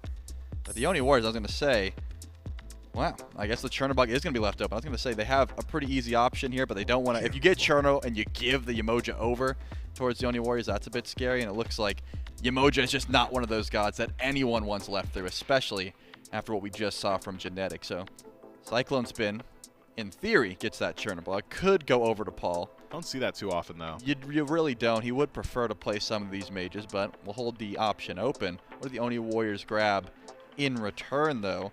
Still a lot on the table, but because of the fact that this Yemoja's gone, you're going to have to look towards that Khepri. Always comes to my mind for Genetics. 100% win rate. 100% win rate. Still very scary, and it was already difficult to kill Pegon. I mean, impossible, essentially, last game. Yep. Throw a Khepri in the mix. That could be rough. It could be. Oni Warriors' choice of field here. If we had seen Paul go towards the Chernobog a little bit more often, I think the Oni Warriors might feel pressured into grabbing something like Freya, knowing that CycloneSpin loves the Freya pick for himself. That would give the Styx Ferrymen a really strong backline. But I tend to agree with you and just history. We do not often see Paul take Chernobog for himself, and CycloneSpin is a prolific Chernobog player. So this could be a position now where the Oni Warriors aren't exactly pressured to take a Magical Hunter in this slot and instead could maybe look towards frontline. We could see the resurgence of Hades with both Raijin and Amaterasu off the table. Instead, I'm completely off the mark. It will be a Hunter lock-in. Hachiman for the Oni Warriors. Boxing potential is pretty decent. Really good team fight chase down. Really good team fight presence. The mounted cavalry, very difficult to deal with. A good bit of slow helps out on the chase. And then Erlang Shen, an early game bridge pick that eventually in the late game transitions into essentially just an Athena. I blinked, I taunted, but it's on a 60-second cooldown instead of a 10-second cooldown. Yep, does sort of benefit from these tanky style of builds that we've seen from the junglers, so I guess that's the idea here. Maybe to sit back, let Pegon do the dirty work. That's what happened in game number 1. You have a little bit more survivability than a Pele would have, I suppose, because you have that extra heal as well as the shielding from that transformation. Now the Styx Ferrymen, I'm wondering what Cyno goes to. Sure, the Rat is still available. That is something he could go for, but Erlang's been taken away, and it looks like, yeah, you don't want to dig even deeper into that God pool, so go ahead and lock in the Rat before this one even gets started. And do you prioritize the Aror pick? That's what happened last time. It was the Ares. Surely not. Seems like yes. Really? They just want to grab the duo lane now, save Paul's pick for later. There's certainly more mages he can go to. I mean, the last 3 times we saw him was like Alpwash, Baba, and Set, and got a pretty good portion of those here. And of course, no way that Khepri was going to make it to the second wave of bans. Grab it right away. The Oni Warriors are going to match the present. So ideally, we have duo lane and jungle for both of these squads already locked in. Now, I'm assuming a lot of mage bans to come through. Do you prefer any of the matchups we see just now? Did one side win out on the first phase in your mind? Yeah, I think the Khepri's just so scary for me. Yeah, like, I agree. Like the Rat and the Sobek is whatever. The Chernobog, it's between Chernobog and Khepri, right? That's what you're weighing. And since CycloneSpin does like to play an aggressive brand of Chernobog, where he can ult over to the solo lane, he can ult over to mid whenever he wants. But it just genetics cast that big of a shadow on this Khepri, where you can't. That's kind of cold. I like how you said that. Yeah, you can't approach a team fight that way, where you're like, oh, we can just go and get a pick it out. You're like, we got to play around that Scarab's Blessing. And you know he's not going to mess it up. So that's something the Styx Ferrymen are worried about as well. You recalled it as well. A lot of mid lane bans here from both sides. Oni Warriors, the Morrigan and Opwash taken away from Paul's God Ocean. And meanwhile, the Styx Ferrymen are going to take some shots at the mid lane as well. Tiamat taken off the board. And round it out with an Agni. We might just be going pretty deep into the God pools here. If we're looking at standard mages still, and it's hard to say that we are, considering every single one that we've seen consistently for the last 5 or so weeks has been removed from the game one way or another. Where do your eyes go? I think I'm maybe thinking about Merlin, potentially. Yeah, I suppose Merlin's up there. Yu Huang, I think Pegon used to go to quite a bit. Yu Huang's kind of ugly right Morrigan now. Le Fay, Paul has went to. Yeah, that's good. Good those call. are the things that come to my head. I suppose the set is still available, but you're losing a lot of that magical damage unless Baskin wants to go to a second Guardian.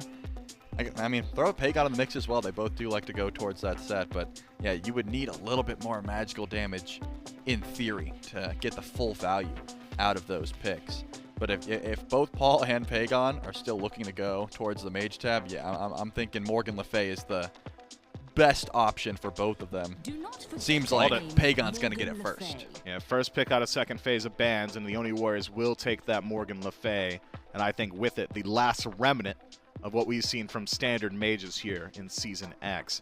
I like what the Oni Warriors have got. You've got really strong front line. Erlang Shen can get your fight started very well. A self-sufficient back line between Hachiman and Morrigan Le Fay, very good at peeling for themselves if they get isolated in one-on-ones or 2v1s. You've got Dragonflight from Morrigan Le Fay for self-peel, the Mounted Cavalry from Hachiman just to make sure you get out of dodge. And that should allow the Khepri to focus a little bit more so on the front line, create some space, play around that Scarab's Blessing on Erlang Shen.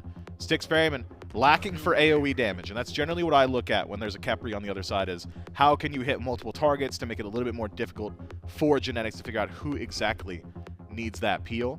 Hercules with displacement can do it a certain bit. Sobek with displacement can mix things up a little bit. But the Hell lock-in, it's been a while. It has been a while. But that Hell used to dominate the meta, and I'm talking about Paul's in particular. Oh, look at his little smirk, too. Yeah, he's like, you think she's still good? That's what he's asking. Hope he's still He's like, you think I'm still nuts on this god? Let's figure out. I love the Hercules. That's a fantastic pick for Baskin. He used to get that banned away plenty, but yeah, this Hell, I mean, it's been a minute. There's been a reason this Hell hasn't been too prominent in the meta, but we're in a meta where you can build Book of Thoth and Breastplate. That seems right up Hell's alley, right? That's kind of the exact build path you would like to go, especially when you're getting doped by an Erlang Shen. You got to worry about the mounted archery from Hachiman. Plenty of fizz damage, and Abduct is, and Nine Turns Blessing, both of which very telegraph CC, very easy to cleanse that. Paul, if Hell is good, Paul's about to show us, and if he doesn't look good here, then Hell's not good. That's my guess. Yeah, if Hell does not work here, Hell ain't working anywhere, and I tend to agree, man. I really like how she interacts with the CC on the Oni Warriors. Jing Wei to round out the draft for the Warriors. So where does that put all of these picks? Morrigan Le Fay in the solo? Is it Jing Wei solo? What am I looking at? If I had to guess, I would definitely put the Jing Wei in the solo lane just because I've seen Sot go towards these hunters. Right. But unfortunately, I've been spoiled. You can hold if you would like to spoil.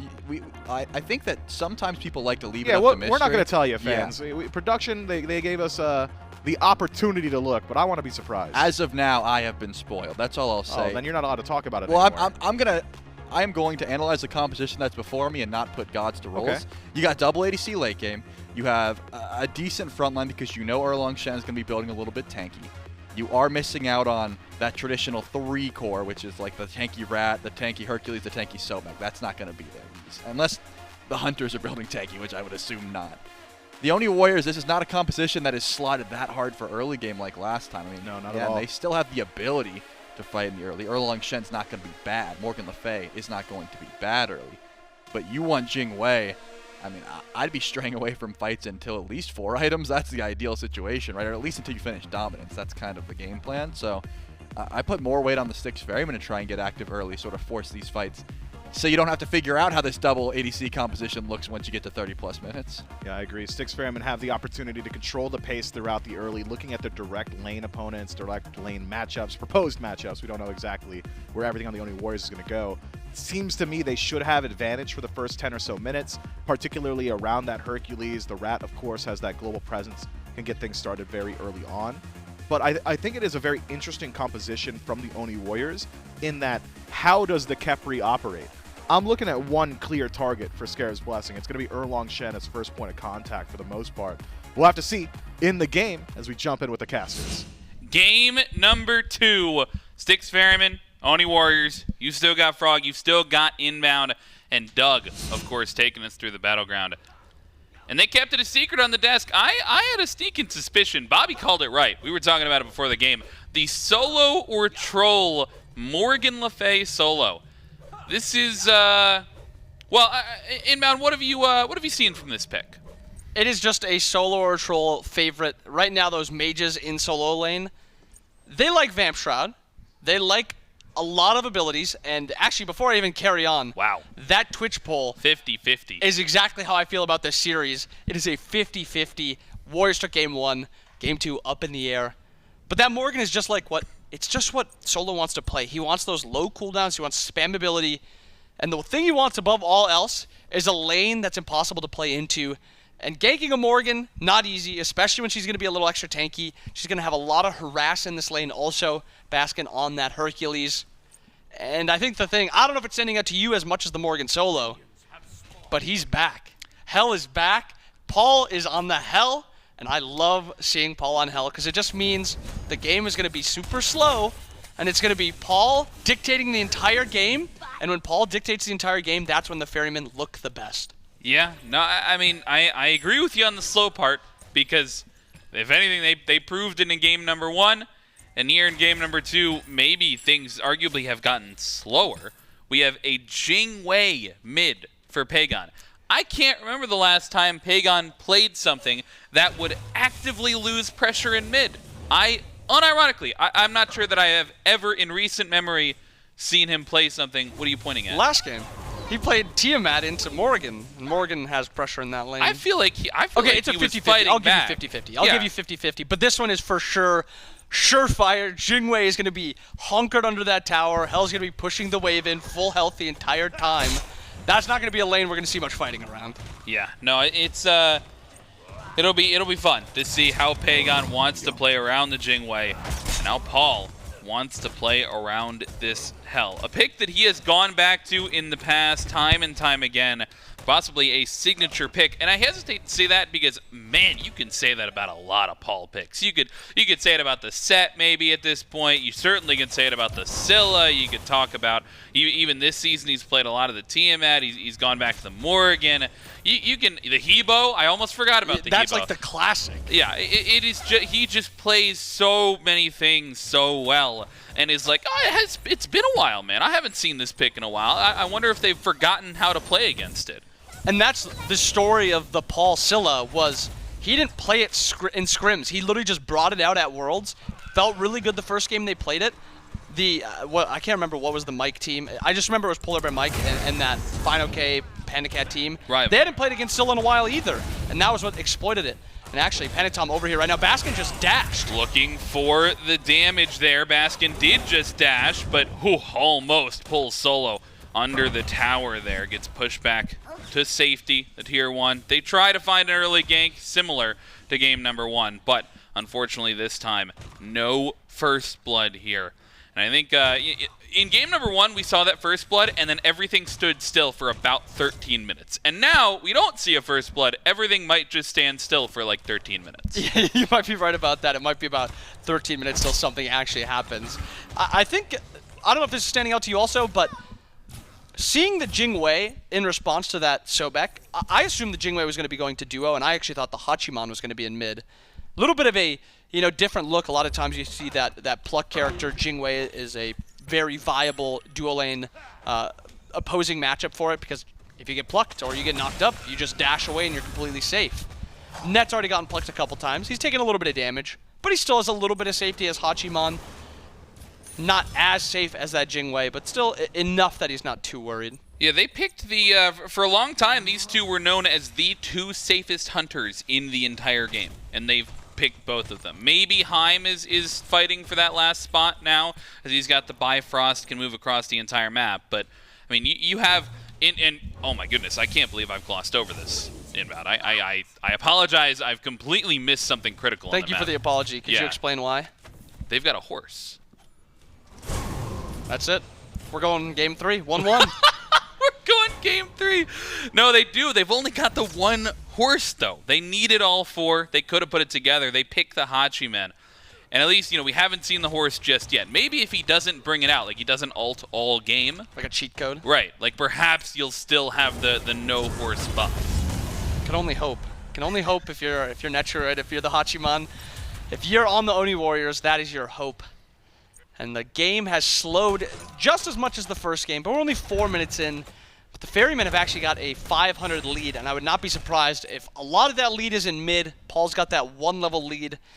As you said, this is a nigh unwinnable matchup for Pegon into the hell. He's going to get pushed under. He's going to get poked. Maybe that's kind of why he opted for the... Actually, I guess maybe that's why they took the... I don't remember how their picks and bans went, but maybe that's why he wants the Jing Wei in mid, because he can fly back after he gets poked. Doesn't really care, because there's nothing you can do. This is one of the few characters in the game, in mid, where you cannot really trade unless you're actually killing her, because she sustains so much, she pushes waves so easily. And it's Paul, you're not killing Paul.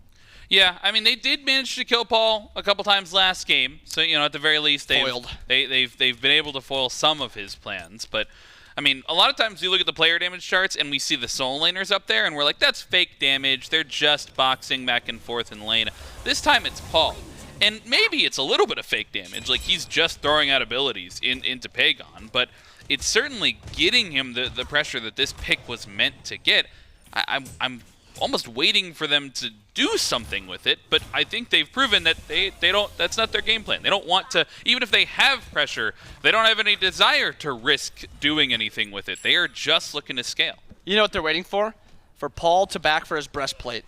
Once Paul's breastplate is finished, that's when the fights are probably going to be happening, because a lot of that core damage on the left side of the map is physical damage. SoloOrTroll's going to have to rotate in, and that's only if he builds a lot of damage. We've seen hybrid solo lane mages. I assume he's going to be going the hybrid type of solo laner, maybe going to that breastplate also. But on the duo mid side of the map, a lot of survivability for Paul if he gets that breastplate. And Baskin actually gets blinked on. Under pressure, Panitom has the taunt back. But a turn around here. Cyno joins the fight. He still has the slow available, and Cyclone has the global pressure as well, but they get out safely. The tier 1 tower is solace for the Oni Warriors as they attempt another gank, but Cyno and CycloneSpin, they're ready for it. And this solo lane kind of seems to be where the teams want to win. Cyno sitting on a ward, unable to gank here most likely. But even through that, they don't get... Oh my! Whew! The Paul hell? He's back! So much damage under that tower. Pegon forced out. And through that pressure in mid, about a 1,000 gold lead has been gained by the Styx Ferrymen. XP just as high, 900. Paul's got most of that lead. I guess a little bit of lead on Cyno also in the jungle. And I guess a little bit of a worry if you're playing on that Erlang. It is a god that needs to get ahead for sure. I'll tell you what, Paul is giving Pegon hell. I don't like that one. You know, Netrioid, he doesn't like the pressure. He's got to ult out of the lane. The pressure might be here for the Ferrymen after the fact. Genetics plucked back in. I don't think they have the damage to follow up, though. This is a big bad Khepri. Maybe Panitom becomes the target. He's got to dash away, and we'll get the heal coming through after the fact. Styx Ferrymen thus far have looked like they're the ones a little bit more willing to step up, and I think they've secured most of this neutral farm. They're starting to form at least a little bit of a lead without any of these kills, about 1,200, 1,300 or so, but I would be hard-pressed to imagine that they're the ones picking up an objective anytime soon. In fact, it might even be the opposite. The Oni Warriors, they've got 3 auto-attackers. Yeah, and once that Exi finished, that's when that true threat comes through. And I assume Net is going to be going for that Exi earlier this time. We saw the Atalanta's last game, and we saw Cyclone going for that Exi second. So I hope we have an Exi second this game from Netrioid so that, as you said, they can go for those objectives. They got the 3 auto-attackers, a lot of physical damage. And you also have Pegon going for this Atalanta's. So that's going to be no Exi there, at least for now. So it really is on the shoulders of Net if they go this Exi second. That is going to be their kind of go button to be able to go for objectives. And Paul, no surprise, gets the breastplate, stands on tower line. It's like clockwork. Yeah, I mean, it gives him a lot of pressure, certainly. I mean, even before, dang, he's stepping under tower, just wants to poke out Pegon. But, I mean, upon seeing that back, you almost think, oh, man, let's push for something. The mid laner isn't here, but this is why they maybe push for the Jing Wei. You mentioned it, the ability to fly back from base. Pegon gets the back off. Even had his back stopped once, and he still gets back. Doesn't even miss a wave for playing passive there in that mid lane. And for all this poke, it's been a complete inability to get active on any side of the map, but I also don't think it's for lack of trying. Like the Styx Ferrymen, they've gone in a couple of times, tried to attempt these ganks and these counter engages as well, especially on that right-hand side, but thus far, just, not scaled enough. Nobody's got that second, third, fourth item before these fights start being a little bit more volatile. And you look at the Ferryman comp, it's going to be a very, very tanky comp, as Trelly said on cast, or on desk. You have breastplate Genjis for Baskin. You've got the breastplate on Paul. Eventually, Cyno's going to go some sort of defense. Maybe it's just the Runeforge, but he usually opts for at least one defense item. And Aror actually backs and gets a Spectral. Now, this is a preemptive Spectral. This is a maybe don't buy crit. I've already got Spectral type of Spectral. I mean, obviously, there's going to be some value because there is a Jing Wei. But an early Spectral like that means you're expecting some sort of crit. Yeah, I mean, I think especially with 2 hunters, a lot of times something we see is that one will go shred and one will go crit. So you're sort of like hitting both sides of the coin, getting a little bit of damage everywhere where you can get it. But even now, with that Spectral build, just expecting it, I think Aurora wants to make sure that once these all-important fights come through, they're gonna be a little bit tankier. And so, well, actually, I was gonna ask a question, but it was the Styx Ferrymen that were waiting for an opportunity. They may have just found it. The Gold Fury picked back up, and Pegon, a ton of damage onto the Jing Wei, forces the ultimate out, and the Gold Fury has to be given up. Styx Ferrymen grab the first neutral objective.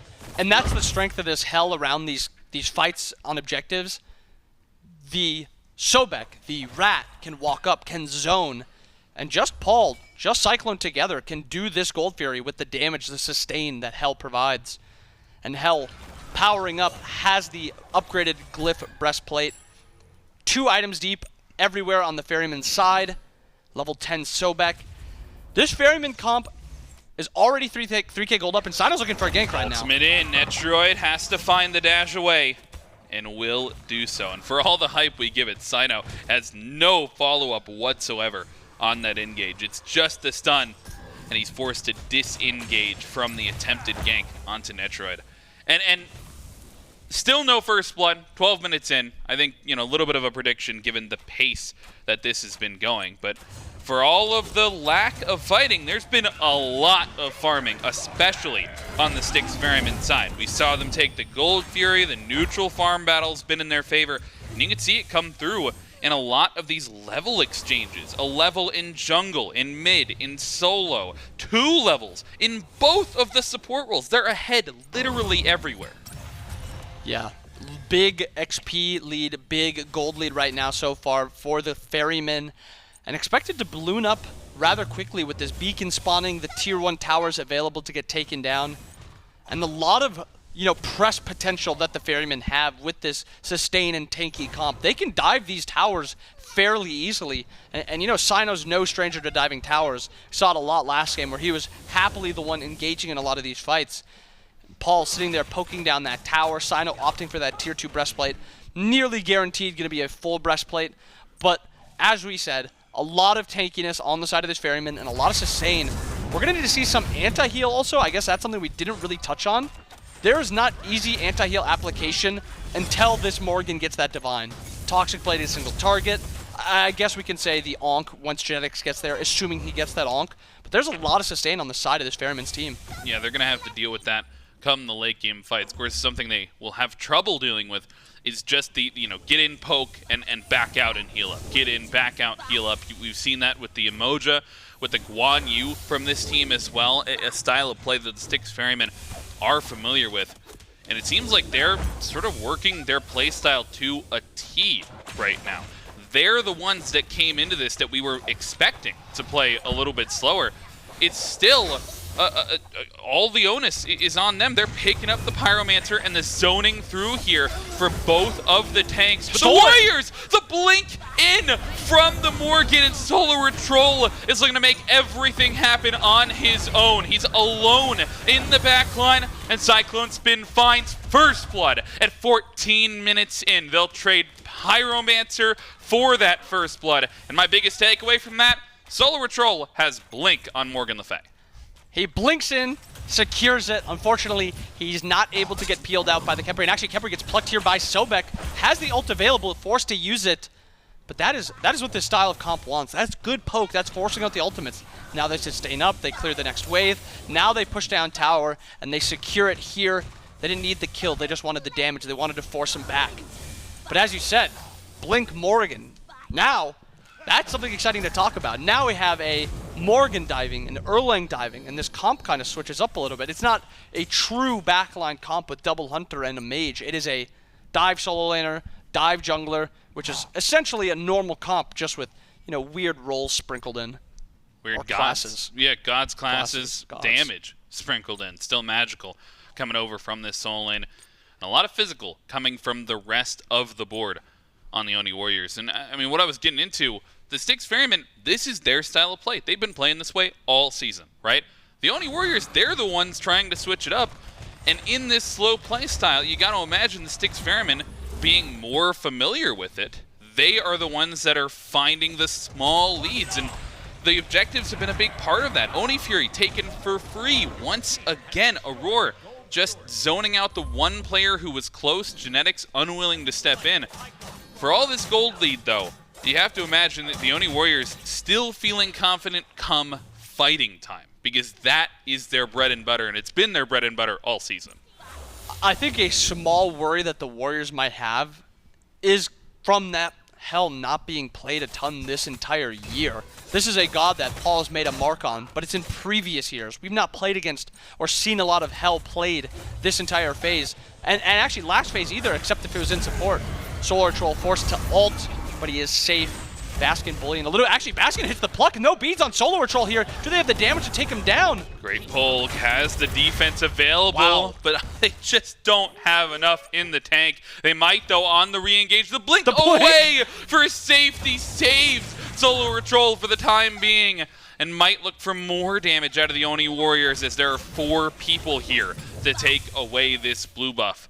They'll do so successfully. They'll even push down the tier 1 tower while they've got the space over here. And if the Styx Ferrymen, I mean, this is exactly how they wanted to play the game. This is exactly how they drew it up. And so now the question is to the Oni Warriors, where do you draw the line in the sand? At what point do you say, nope, you can't have this tower. You cannot have this objective? Because it feels like we're getting close to that point. I agree. We're 100% getting close to that point. But you can't fight back until you get anti-heal. That's the strength of hell. There's no Ankh yet. There's no Divine. There's a Toxic Blade. But that's on an Erlang, who's full damage. If he blinks in, how many auto attacks is he getting off before that? Hell is able to return the damage that can nearly one-shot him. And as you just pointed out, no Ankh this entire game for the Warriors. This is going to be a Hell running around rampant with the no Ankh. Yeah, Genetics opts to go into that Bracer. I'll tell you what that tells me, though. They are not as worried about the anti-heal as they are about the objective shred. This screams to me, and look at these pings. They're all set up for it. All of the ADCs over here on this right-hand side as the beacon's getting taken away. I thought they might step up to this because they've got a Frenzy and a Bracer. It's warded out, though. They're trying to set a trap, but the Styx Ferrymen, they look to be aware of it. And they've got the Chernobog pushing out on the left-hand side. Aror, though, takes a lot of damage. The Warriors secure the Pyromancer. A 3-man ultimate comes into the back line, and Cyno has to disengage just as quickly. Cyclone on the left side of the fight, and a split one for the Ferrymen. Have the Warriors trapped in a box. Everybody is in the death box for the Warriors. Paul rips through 2 fall already for the Warriors, and a double kill makes it 3 total. Add 4 to the tally as Aror grabs the opposing support. Pegon, the only one left alive, and Cyno, he's got the finisher, a full-on deicide for the Styx Ferrymen. I think some Ankh would have been, you know, in handy there. That was a not close fight at all. A little bit of poke onto Aror, but it does not matter. Paul sustains him back up. Cyclone with the flank behind, and Paul from the other side. And it was a collapse onto the Warriors. A lot of abilities burned out, but not enough damage to kill. Fire Giant on all 5, 19 minutes. And so far, this is a perfect game from the Ferrymen. 6 kills. Oh, okay, they lost 1 tower. Unfortunately, not a perfect game, but 6-0, a shutout. Yeah. How dare they? I mean, come on, man. That's not clean. Like, you lose a tier 1 tower. Embarrassing, honestly. Yeah, no, exactly. And after losing game 1, I mean, you really have to expect, no. I mean, we're joking around, but it is, I mean, they have 6 kills and 5 of them are one fight. 5 of them are a complete deicide to lead to the first Fire Giant of the game, sub 20 minutes, mind you. And I just loved how they positioned for that fight. Everybody was caught. Like, there was a Ferryman member on all sides of the escape path for the Warriors. And on top of that, we have a 9K lead for the Ferrymen. And this is your top 2 teams. This is a battle between the best teams in the league, and the Ferrymen in this second game are playing near perfectly against them. Maybe not a perfect game. They've lost 2 towers now, but a shutout and a massive, massive lead. And this game, it's 20 minutes in, but this game feels like it's been in firm control for the past, I mean, it was a slower start. We'll say past 10 minutes have been firmly in control of the Ferrymen. The Styx Ferrymen, I mean, they have not lost their lead the entirety of the game, but the Oni Warriors, they're not feeling bad about it. They're trying to push on their own accord and calling the bluff of the Ferrymen. And the Ferrymen say, oh, you want to push? We'll send 1 member back, and the Hercules just keeps 3 of them there. Look at this teleport, though. CycloneSpin comes in with the ultimate, forces the blink out of Panitom. That was just, I mean, once again, the Styx Ferrymen get away without having to go through a fight. They don't even have to fight for the Phoenix. They just make sure to stop the Warriors' push, and they get the left bird for free. And all it took was 1 Baskin to reset, because there's still that threat of, if they look for that siege, Cyclone can just ult in and immediately be there. And there's still kite ability out from the Ferrymen to get out and left. There's chase potential down right.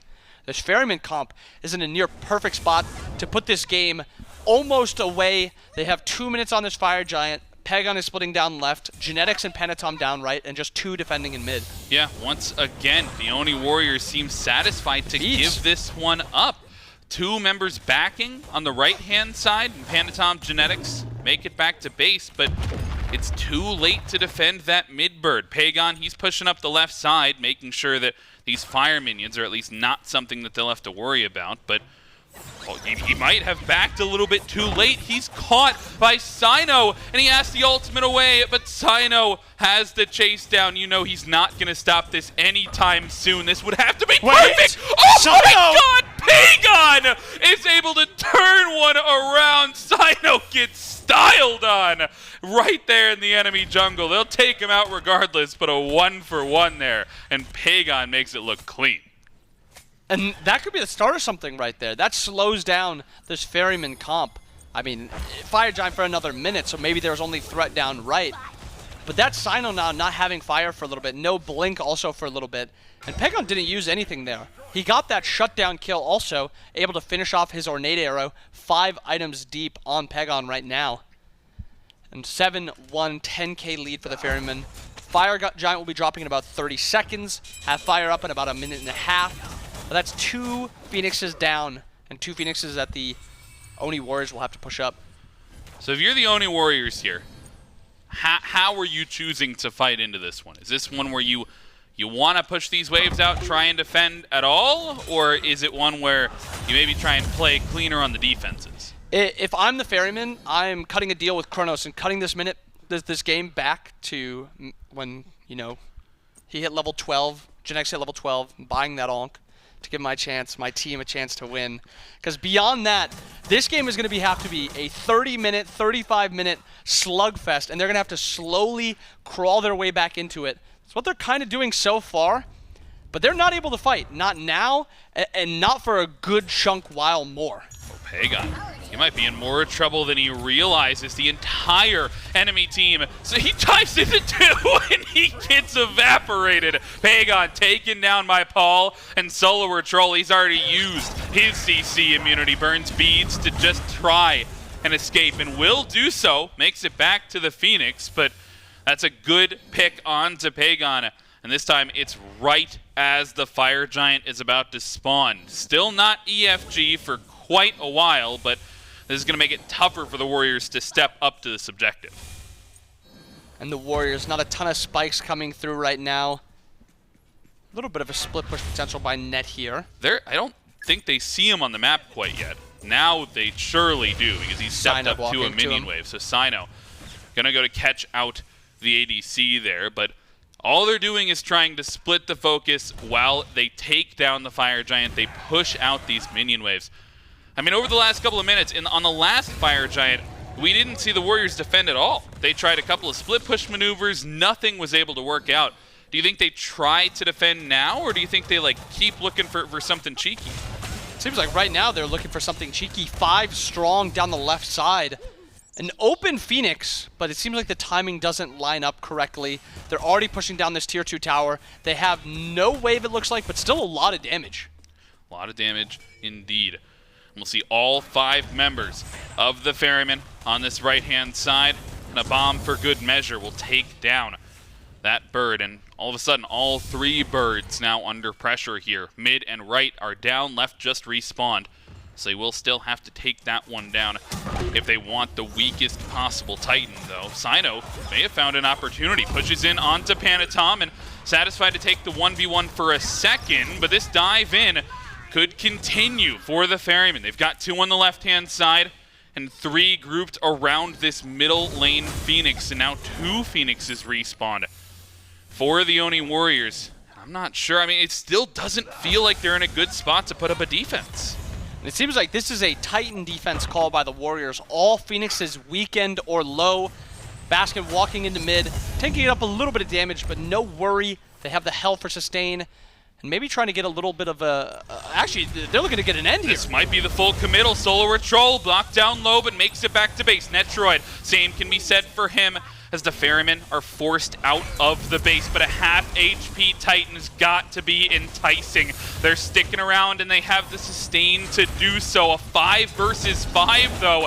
This has got to be on a razor's edge, and Pegon is the first one to fall. Genetics gets pushed back as well, and the target focus might be split. Baskin. But now it's all on to the No, Netrioid, he fights back, and he gets the Scarab's Blessing. Panitom gets traded out, but the scrappy fight, and the Ferrymen, they don't decide on a full committal to the end. They're still waiting for the right opportunity.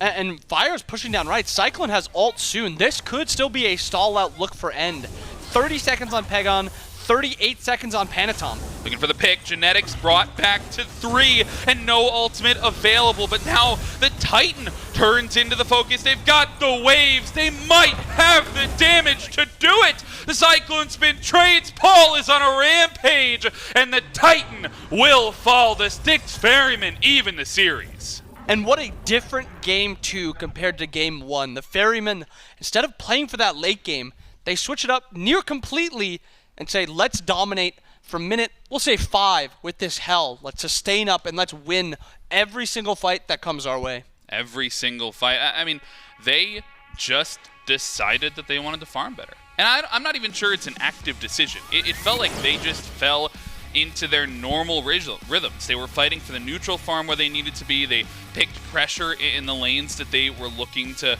dominate the pressure, and the one they didn't have it necessarily was in that solo lane. And even then, they were ready to counter-engage on every single time the Warriors pushed back. They were there with a response. Yeah, happy to use those globals to make sure they get Baskin safely and actually look to take some fights back in that lane. Unfortunately, nothing really happened there. Very hard to kill Morrigan with that breastplate, but overall, fantastic game by the Ferrymen. Maybe a hell ban here. Looked like it was hard to deal with. Looked like it was hard to deal with. I mean, it might be banned away. Either way, the Styx Ferrymen, they answer back in game number 2. We've got a tied up series. Stick around through the break.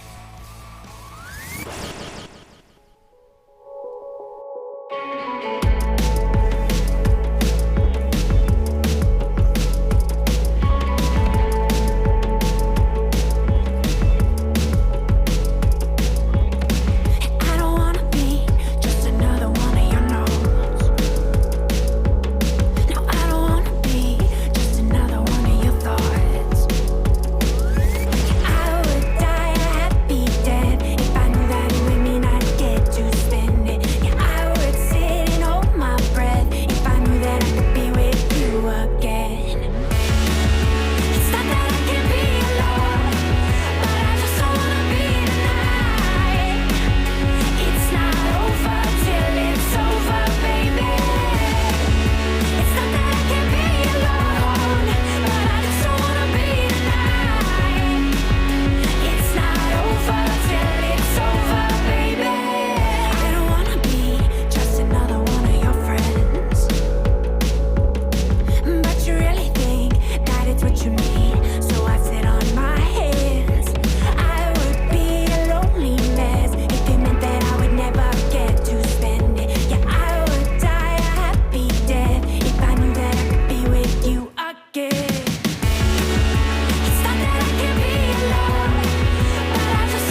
Do you believe in magic?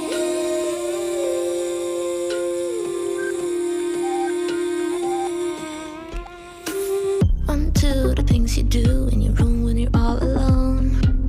3, 4, you want mom or whatever cure that was. 5, 6, found in bliss when you're drunk or you're doing. When you're drunk, when you're drunk, when you're drunk, when you're drunk, when you're drunk or you're doing. 7, 8, feeling brave, but you never really play this game. 9, 10, feels like heaven, you're crying cause you wanna stay. Quick fix, found in bliss when you feel the heartbeat inside. When you're drunk, when you're drunk, when you're drunk, when you're drunk, when you're drunk. Do you believe in magic?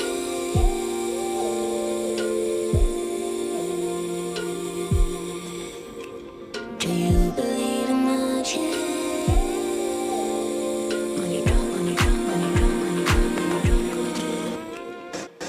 Me too, I'm just like you, I don't need to have some time. I'm stuck with ego trips, to a memorable bar. Sometimes I feel magic, then I manage to pick up somehow. Getting drunk, getting drunk, getting drunk, getting drunk, and I'm getting high. Do you believe in magic?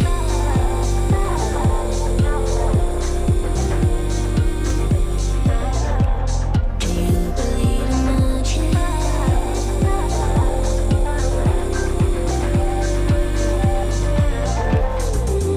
One, two, the things you do in your room when you're all alone. In your room when you're all alone. 3, 4, you want mom or whatever cure that was. Or whatever cure that was. 5, 6, found in bliss when you're drunk or you're doing. When you're drunk, when you're drunk, when you're drunk, when you're drunk.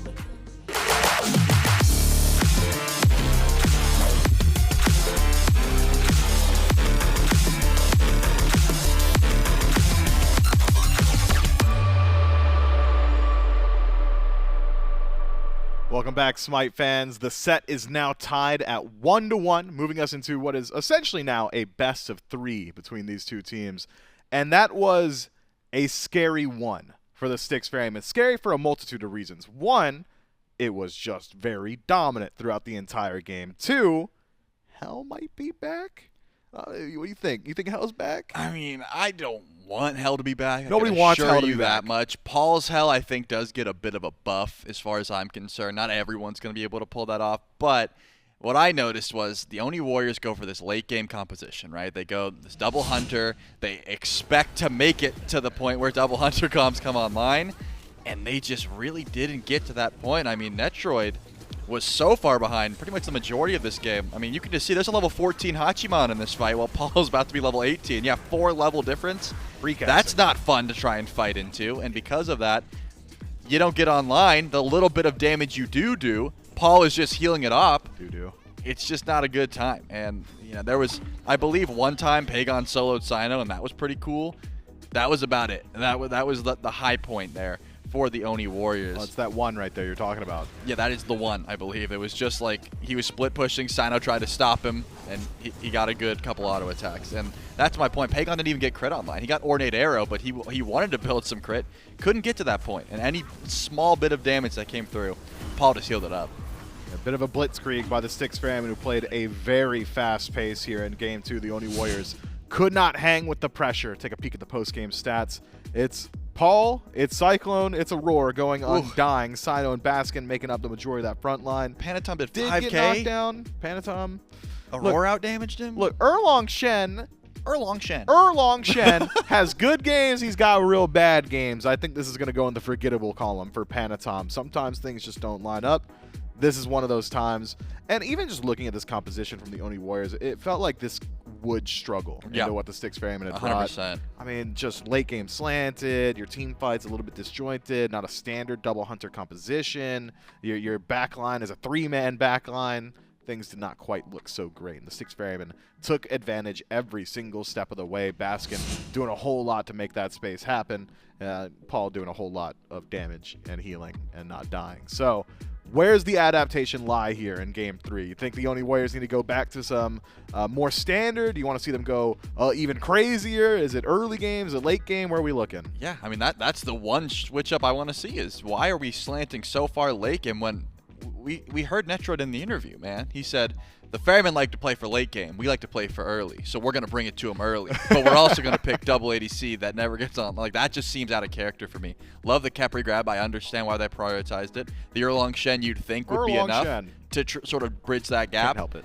It was not enough to bridge that gap. So I don't want to see Pegon on Jing Wei if we're going to have, like, I guess the Morrigan Le Fay was all right. Like, Sot was blinking in, trying to get active. But I want to see, like, a lot more early pressure there from the Oni Warriors. I liked the interview that Netrioid said. That makes a lot of sense to me. Bringing it to the Ferrymen early, that checks out. This was not that. A little bit of a liar in the interview. Netrioid, maybe just hiding the hand a little bit. You know, we'll see some more of that early game presence as the set develops.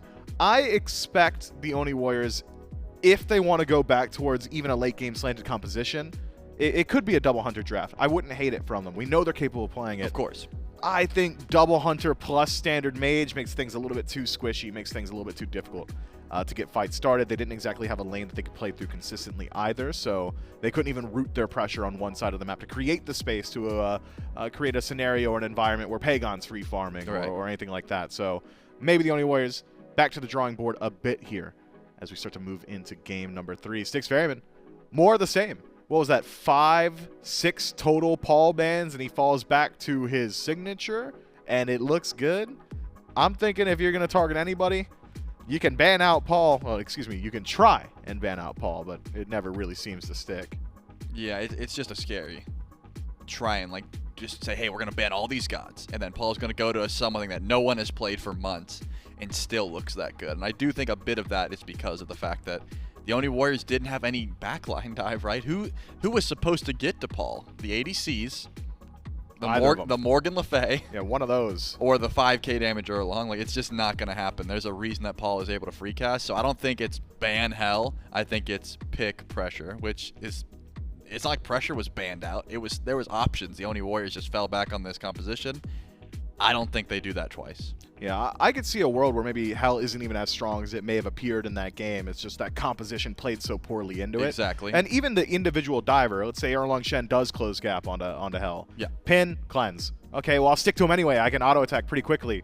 Nah, she moves faster because she used her heal. Breastplate of determination, heal. Like, he's so determined. He's so breastplated up. We'll go into P's and B's and see where those adaptations lie. Oni Warriors will find themselves in the first pick position. Styx Ferrymen over in second.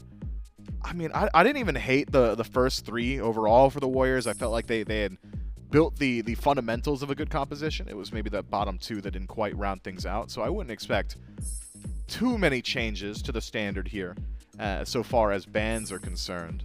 Some adaptations already, though. Sobek taken off the table. Apuash joins him in the ban calm from the Oni Warriors. Chernobog and Yemoja on the other side. Dual lane presence trying to be eliminated by the Styx Ferrymen. This does leave Magical Hunters on board. We still have got just about every single meta Soul Inner on board too. Yep. I'm keeping my eyes on Raijin. Feels like that god's not going to make it much further than this. Yeah, the Oni Warriors would probably scoop that one up immediately. It's on the Ferrymen to ban it, you would think, unless they have something else that they're looking towards. And since Cherno and Yemoja are gone, nothing else screams to me the must pickup. I mean, I'm sure Athena is going to be in that conversation as Baba well. Yaga too. Yeah, those are all picks that the Oni Warriors would like to grab away from the Ferrymen, right? That's not something that Paul's ever going to get his hands on. And there we go. The Oni Warriors take it away. So now, which one of those picks are the Ferrymen most afraid of? Could leave everything up. See if you can vie for it in second. That is usually the call, right? Hey, we have 2 picks right after. So, hey, if the Raijin is not end-all, be-all, we can look to try and grab that Athena for ourselves. We can look to grab the Ratatoskr, which is pretty consistently what both these teams are looking for, and that is the call. Yeah, ban the Olaron, give the Oni Warriors their pick of the litter, and I would think it's the Raijin. It is the Raijin. I thought maybe there was a conversation, maybe Athena could be up there as well. It feels like she simplifies your engage so much, so valuable in those late game team fights. Also opens the door to what I call the Athena special, which is just camping the solo lane. Here's the thing, I'm in duo, I just dunked on your head all the way across the map. We'll see if that's the case. It would be a very strong solo gank if it's Amaterasu and Athena, and it is. I'd argue Amaterasu probably one of Baskin's best gods right now. I think just the output he has on this pick, even back in the Hades meta, I felt like he would only go towards Ama if Hades was banned out. Even then, I think I prefer to see him on it, so a smart pickup for the Styx Ferrymen. A lot of dive potential, really strong front line immediately, and also the CC of Athena does interact well with that Raijin. Oni Warriors, though, have flexibility. You think Pegon maybe takes the Raijin, or is this SOT guaranteed? Yeah, it's not guaranteed, but I would prefer it going over to SOT from what we see now. Whoa. Throw a Marty in the mix, and now things get even more interesting. Not like Netrioid was having and what? Maui. They said, you know what? If you can play Hell, we can play Maui whatever. And Marty. Wow. I mean, definitely seeing a different brand of Oni Warriors here. Definitely old picks that we've seen from all these different players individually. Oh, no. Wow. This is going to be a battle of the throwbacks. He's got a taste for it now. Oh, no. Yeah, considering what we see now, still not great options to try and dive this Hell. I do want to see more frontline. If it's going to be, SOT taking the Raijin, Panitom cannot go to another warrior. I lied about the frontline. I need to see more dive in particular, just burst, whatever it's going to be. The Susanoo comes to mind. Something that can get to the backline and blow up a Hell. I'm not sure there's much that exists, though, with this breastplate build. It is very difficult to try and anti-heal and bring burst and get out after you've killed that Hell. I wonder if it's going to be breastplate second slot, perhaps Panitom considers going towards one of the magical assassins. Not that they're incredibly good right now. Oath's gone towards it a few times. You got any strong thoughts about that? I've got it, and they're not going to do it, but they should. Give Net Marty. Okay. Give Pegon Raijin. Right. Pick up the Odin for SOT. Ooh. That would be pretty solid for dealing with all of the characters we see on screen. Oh, I like that a lot. I think that would be the best allocation of the resources we see in front of us. Probably not something they've practiced recently. Yo, you're cooking. They might just go to like Camisots. That's probably where they send Panitom at this point. But that's what I would do. Who knows if that's what they're going to do. I mean, we've seen SOT play Odin a few times. He loves Odin. He loves the Odin. Likes getting on the, oh God, what's the food skin for Odin? Does he have one even? Yeah, he's a hot dog. But yeah, he's the hot dog. Yeah. Oh, he was butt bouncing in phase 2, week 1. For sure. I mean, it would interact well into the Nemesis too. Odin goes Charlie, hard if here. you call your shot from here, man, I'm bowing out for contention of one of our best analysts. You just got it. I think that the Raijin's going to SOT, though. I don't think they would switch up in this draft, but hey, I think it would have a good time. Still think the Camisots is the obvious pick for Panitom, so that wouldn't change too much. It's just, does Pegon want the Raijin? Does Pegon want to be dove by Athena, Ama, Hell, and Nem with a full damage Raijin? That's the question, and I think I know the answer, but we can sit back and wait. Yeah, I'm so curious to see which way the Oni Warriors go with it. They are deliberating in the Oni Warriors booth right now. Styx Ferrymen composition, though, if you want to talk about single target elimination, I mean, a taunt into defense shred from Nemesis with the CC chaining potential. Trelly, you are different, my brother. That's a Tony special right there. God bless. I mean, you called your shot. I love. Whoa. Wait a second. Hold up. Wait a second. Ayo. Okay, so What's that mean? Break it down. What's that mean? yeah, so SOT takes the Odin. Pegon Sullen Raijin. Okay. No, okay, it's Jungle Odin. That's got to be Jungle Odin then, right? Jungle Odin. Right? Yo, So- Panitom was doing it in Smite the Fans earlier this week. I mean, he was kind of cooking them up. Maybe. Yeah, I think it might be Jungle Odin instead. And if that's the case, That Hell does not get a single second to breathe. yeah, you don't leave the cage over in solo lane for that long. You send it around the map. Dude, Paul does not look happy about it Paul's either. like, oh, Odin was still up. I forgot about that guy. I didn't think they'd pick that. And then the rest of the booth is like, man, that cage, we don't have an answer. We're gonna get. Well, I bet Paul just gets shell. You know, he has. He been has one, to. He He has has to. been one to pick up the Phantom shell. Aurora probably gets it as well.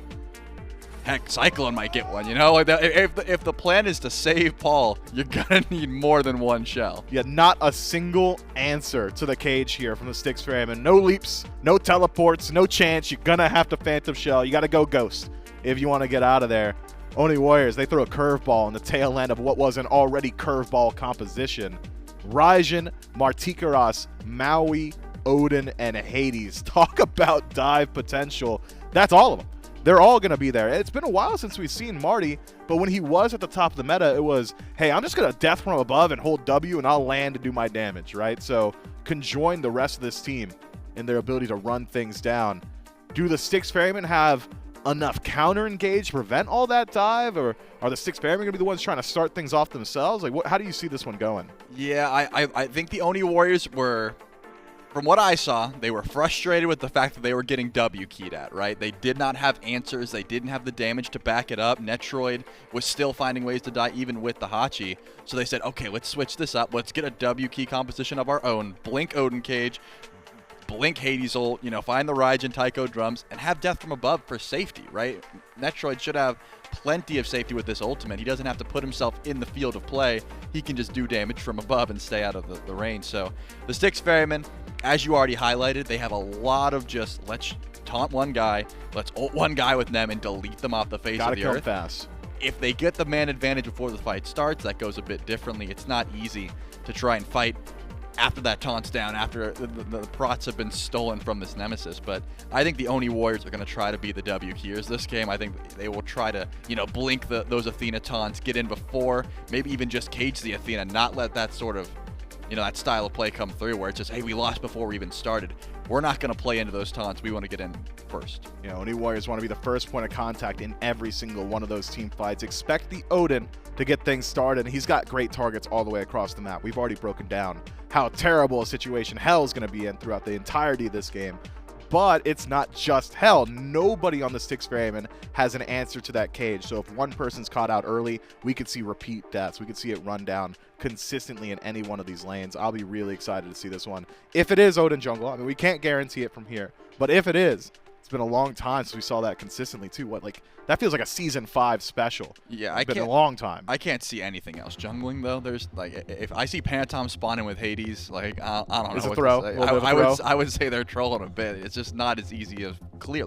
Odin actually farms decently well. He's got a leap. He can get to camps quickly. Hades takes a bit before he gets to that point, and if you lose early game, we already saw what happens. Well, let's figure out exactly where all these pieces fall as we jump into game.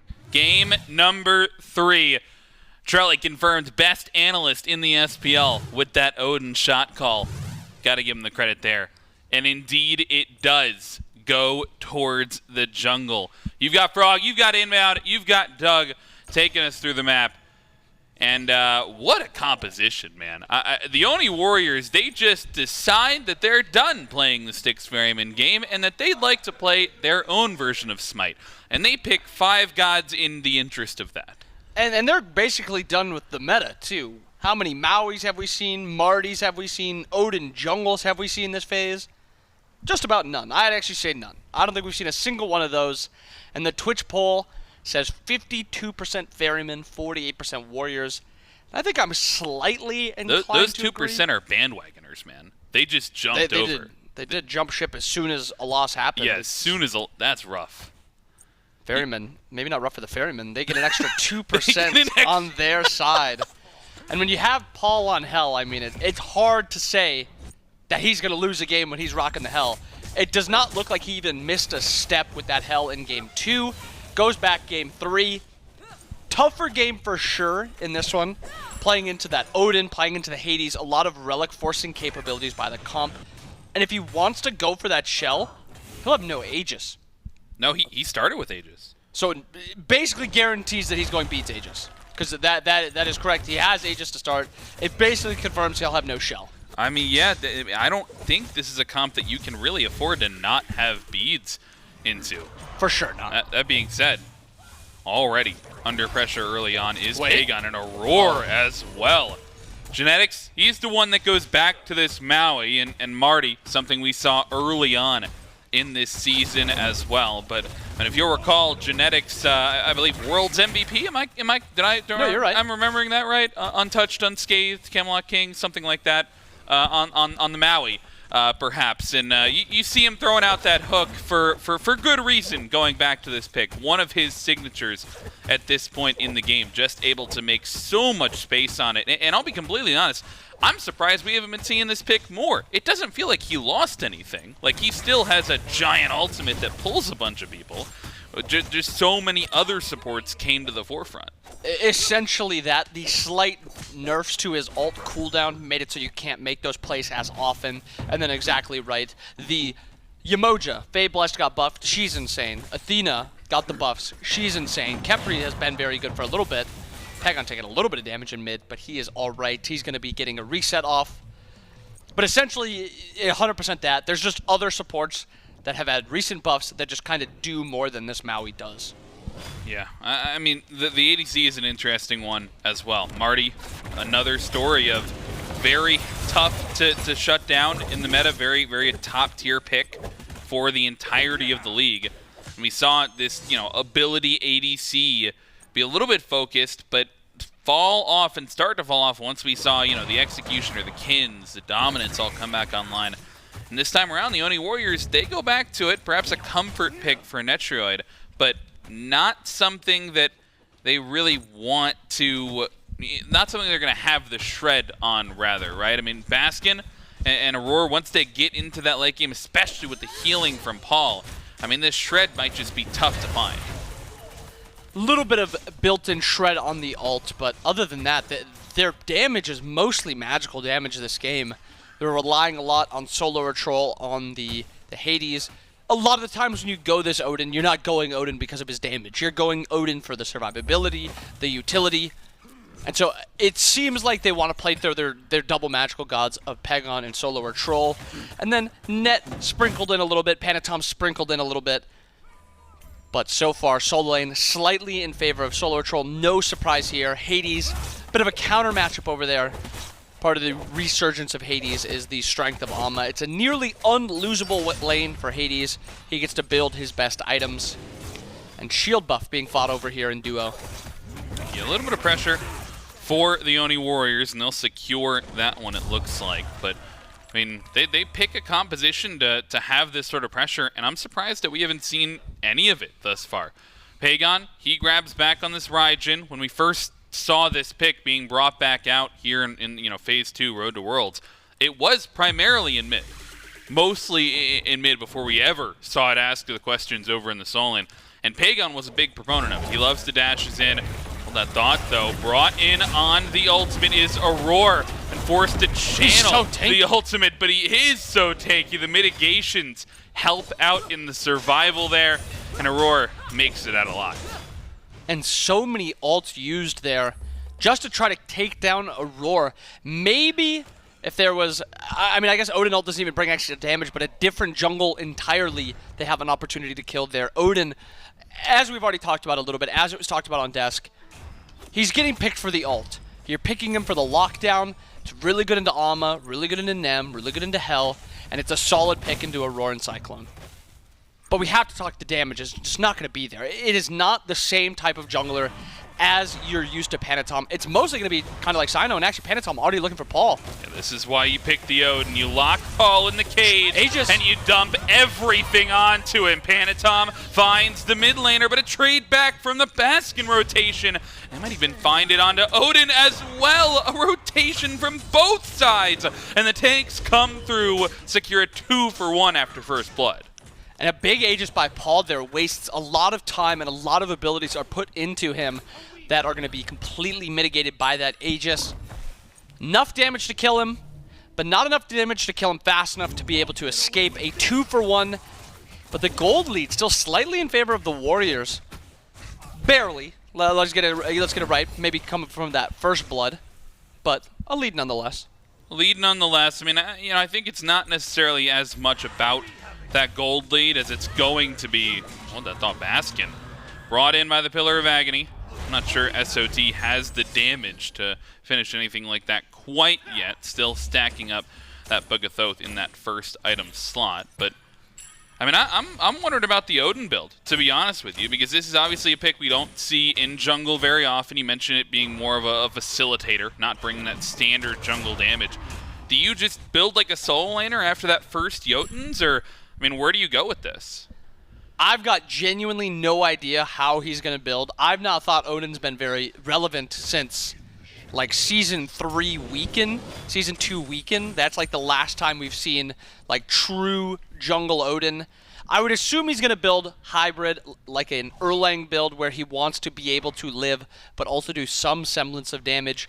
And he's rushing 40% cooldown already. He's going for that Jotun's into breastplate. He wants to be able to use his abilities as much as possible. That is for sure. Beyond that, maybe a Rune Forged, a little extra damage, a little bit extra survivability, maybe Brawlers for some flat pen, Binding for a little bit of flat pen. I've got really no idea how he's going to itemize. Panitom, I mean, finding the comfort in this pick and didn't really hesitate to go towards it. It's a fantastic composition for it, and he might make use of it over here. Baskin and Cyno in the 2v2. SoloOrTroll heals up. Thought he might have dropped the cage, but I think the directive from the Oni Warriors seems clear to me. And it's like Panitom, he held the cage and left on the dive, even though it would have done a little bit more damage to the Athena on the ult out. Held the cage right there, doesn't want to get involved in the 2v2. My man is waiting for Hell to provide an opportunity and just trying to find the Paul pick and dump the cage on him. Yeah, either Paul or Cyno are going to be his target, and Cyno, maybe right here, Cyno gets blinked on, dashes out, and he is dead. Yeah, he is toast, it would seem. Just a little bit more damage they need for it. The return could come through. 3 members of the Warriors caught in the enemy jungle here. Panitom will make it back to base, and it looks like they won't chase down Raijin either. Pegon and Panitom getting out with their lives. So just the singular pick. And that's exactly what you want from Panitom. That's what he is picking the Odin for. And it's not even necessarily for those early game picks. Sure, you'll get some. You'll be able to catch out some members with that blink in. But the reality is, I mean, the team fights are really where this cage feels like it's going to shine. That 100% has to be touched on, but a gank happening in left lane, both Genetics and Netrioid getting low. Netrioid goes back in, takes the bubble, getting very low, but he got the shell for the sustain, and actually Maui looks for the ult return, not happening. Net takes a little bit of damage. Cyclone low on mana, Panitom chasing out, beads forced, shell forced, but survive he does. Very low for both sides. Both ADCs getting out 300-ish health. Both shells are used, but both live. Yeah, both live. I was questioning the step up there from Netrioid. I was like, he went back in, but no, they had the bubble ready to go. The little bit of Maui tech that I have completely forgotten about since he's been out of the meta. But I mean, that's another challenge in this matchup. Just like in game number 2, when was the last time we saw Hell? You got to learn how to play against this pick. Maybe it catches you off guard a little bit. You just start to fall behind. And it feels, a little bit hopeless from 8K, 9K behind before you even have a fight in game number 2. But here in game number 3, now they've gotten to talk about it. They get to adapt. They choose to bring a wild composition. And if this is the answer to the Hell, more power to you. That's how they've chosen to adapt to it. And I like how you say that they're not used to playing against this Hell. There's some things that they maybe haven't, figured out from game 1 to game 2. Now game 2 to game 3, they've had that game against Hell. They know what they need to do, and I think a little bit of that is with Maui, too. Think about Maui's, too. You need some CC, actually a little turn on to Baskin here. Ult is available for Baskin if he looks for it, or for Panitom. A little bit of damage. Seems like they just want to take a little bit of poke, but Net on the other side. Yeah, has to jump into the bubble and will be safe for the time being. But CycloneSpin, he finds the snipes from up into the air. And they will take down the ADC after the shells get burned a little bit earlier on. Cyno takes advantage. And Net's ult was just not up quick enough. It just came up after he died. But what I wanted to touch on was we just saw that there again. The Maui bubble is countered by CC. Not a ton of CC on the side of the Ferryman. It's Baskin's ult, which is a long channel time, or taunt. And that's just it. Those are the only ways to really stop being able to use the Maui 2, the Maui bubble. So maybe slight counter pick there. The Maui was picked, a little earlier, so not the entire comp was shown, but something. Sot under some pressure on this right-hand side. A well-timed silence. That won't slow down the dive, though. He's still under a ton of pressure here, and the Pillar of Agony will not be enough. Aror grabs the last hit on that one. And the Styx Ferrymen, they're forced to respond, and in 11 minutes we've had infinitely more kills than we had in the 11 minutes of game number 2. But importantly, it's been the Styx Ferrymen. They're the ones that are causing a little bit more of this strife. The Warriors happy to respond, even game, even though they're down in kills. They got that first blood. They have at least one return kill. Looking at Paul's build, though, he opts for the Genjis this game instead of the breastplate we usually see him do. That's because a lot of that physical damage is on to this Odin, and it's not that much. He's got the Jotuns. He's building into a hammer right now. But that's not a normal jungle pick. It's not a jungle that does a lot of damage. The damage is going to be the Raijin. It's going to be this Hades. That's what's going to scare Paul, and that's why Paul opts for this Genjis. No longer is he the breastplate guy. He's just the defense guy. Well, importantly, he does not get that breastplate of determination. He does not get that glyph upgrade, so he won't have that extra passive available to him. Still gets a little bit of cooldown in that build, which I think primarily what he's looking for, that and survivability. And Paul, known for not dying, he's already been taken down in this game. On the other side, though, I think aware that this game is going to be a little bit slower, we see Aror grab into that second stacking item, picks up a Thebes and picks up a Prophetic Cloak in that second slot.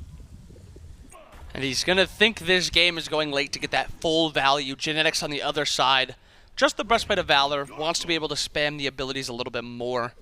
The Ferrymen grouping on the left side a little bit. There's a 4v4 over here. Small groupings. In favor at this point, I would say, in the Ferrymen, they have this healing hell. There's no Ankh available, not a ton of anti-heal outside of the Odin Cage and the Raijin Divine. But sometimes that can be enough. You have enough burst to blow up the hell with that Odin Cage, enough lockdown. She can't really run away. And I guess I should add in a little anti-heal onto the Marty, too. A little bit of pressure here. Thought it might be on the gold, but it's on a tier 1 tower instead. Aror pulled back and trapped in the cage. They're trying to break it down, and he will get out of the cage, but it won't be enough to save his life. Aror falls down first, and a good Pillar of Agony forces the beads off of 2. That's the go button for the Warriors. Paul falls down, and it's only Baskin left in the front line. They take down 2, and 5 members strong. The Warriors still pushing down mid. And a huge return fight by the Warriors there. 2 kills, they get this middle tower, they shut down Paul, which is the biggest thing, and the timing is perfect to be able to rotate to this Pyro, take the Pyro for free, and this game is now swinging in the Warriors' favor. Now firmly in the Warriors' favor. I hesitate to say firmly because if you see a 2,000 gold lead at 14 minutes, it's not even that big of a deal in other games, but in this game, with how slow things have been, an attempted fight there on the SoloOrTroll gets the beads forced out. With how slow things have been, 2,000 feels like a lot of gold at this point. Feels like that one singular fight gets them a ton of pressure on map, and it burns a lot of relics too. That's a relic graveyard if you're looking over at the Styx Ferrymen. Only the relic from CycloneSpin is able to be held onto, and that's because he just wasn't there in the fight to have his relics burned. So great opportunity for the Oni Warriors to take a fight. It looks like they may be the ones pushing down for, you know, if I'm them, I'm thinking about the next neutral objective as well. Yeah, exactly. The next neutral objective, and it is that Gold Fury left side of the map. SoloOrTroll, I think, is a highlight here who has no TP because he's on that Hades. And then you see Baskin with the TP available on the Amaterasu. So there is that rotation advantage that the Ferrymen have. But looking at the Oni Warriors side, we've been talking about breastplate a little bit, and we have a few breastplates over there. We actually have 4 breastplates on the Oni Warriors side. The only one missing it is Netrioid. 2 of them upgraded to the Determination. 2 of them still have the base breastplate. And Panitom has 3 items that he can upgrade into a different glyph. Wow. Wonder which one he chooses. You think he's got to go full glyph at this point? He's Yeah, got to build what's next? Tahuti. Magi's. He's got to build Magi's. Can't build Tahuti, but he's Relic got Dagger, maybe? Right, Relic Dagger. Yeah. CycloneSpin. He gets pulled back in, Cage. trapped in the cage. He makes it up into the Astral Barrage, but SoloOrTroll avoids the damage with a blink, and the ADC gets taken down to start things off. A re-engage for the Cyno? Styx Ferrymen, and Cyno's under pressure under the tier 1 Paul. He's been caught alone as well. You think Panitom Pegon? can't do damage? Well, he challenges that with a killing spree, a double kill for the jungler, and 2 fall on the Ferrymen. Don't count it done just yet, though. Aurora and Baskin still in the front of this Can't fight. dash. He can't dash. It gets blocked. The shell has to be popped, and the Styx Ferrymen, they are retreating on their way out. And that's just not a shell. That is a phantom shell into this Odin. So that is something they have to be worried about. And I think something that maybe gets overlooked also a little bit is Maui ult isn't just a massive pull into your entire team. It is also a wall. You have to Phantom to walk through that also, and that is something that Hell will not be able to do. So that Phantom Shell cooldown is going to be very, very important. And I think Relic Dagger is maybe not the best item in the game. I think it's a little poor on stats. I don't think it provides you enough. But in a game like this, where that Phantom Shell is so important, and there's so many abilities and such low cooldowns on the Oni Warrior side with these walls, maybe you have to go into the Relic Dagger to keep that Phantom Shell up. Well, he needs a breastplate first. Remember True, that, right? true. He has to has to grab a breastplate. At this point, there's so many breastplates on the map. This item getting prioritized, and cooldown certainly feels good to have.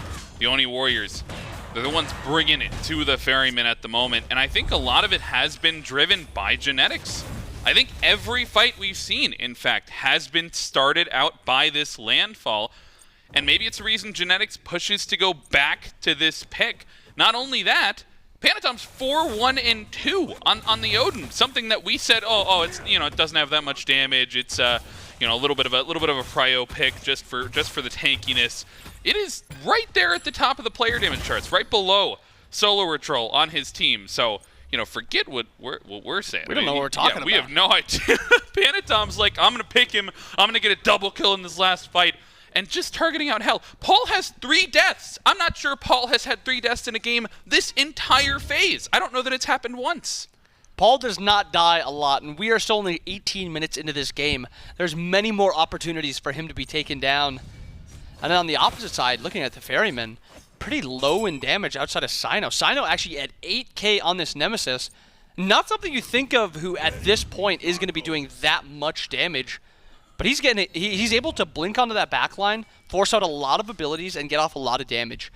On both sides, there's not really a lot of CC that's instant, that is just really easy to play around. Like if Nem goes in, I just use my massive, I don't know, stun ability. There is a silence on the side that Pegon has to ult to be able to get an ability off. Genetics has to charge up the one, and actually engage looking in mid. Yeah, grabs 2 of them, and the Phantom Shell gets burned. But the damage could be here. Pulls back Aror. He does so not tanky. channel the ultimate, but Cyno maybe has a path in. Baskin on the other side of the fight will charge Pegon, forced to dash away, but the damage is not combined from the Ferrymen. They're on split targets, and as a result, the Warriors are still so healthy in this fight, and they're making the Ferrymen run away. It's another kill for Panitom.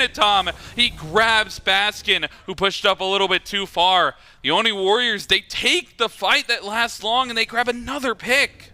And the unfortunate side of this Hell pick is you do not have a lot of magical damage. It's just Athena. It's just a Hell with Genji's guard. So these breastplates that the Oni Warriors have, it makes them really hard to deal with. But after this Pyro, a little bit of fronting by the Ferrymen, maybe looking to chase out, get a kill. Chase out, they do not.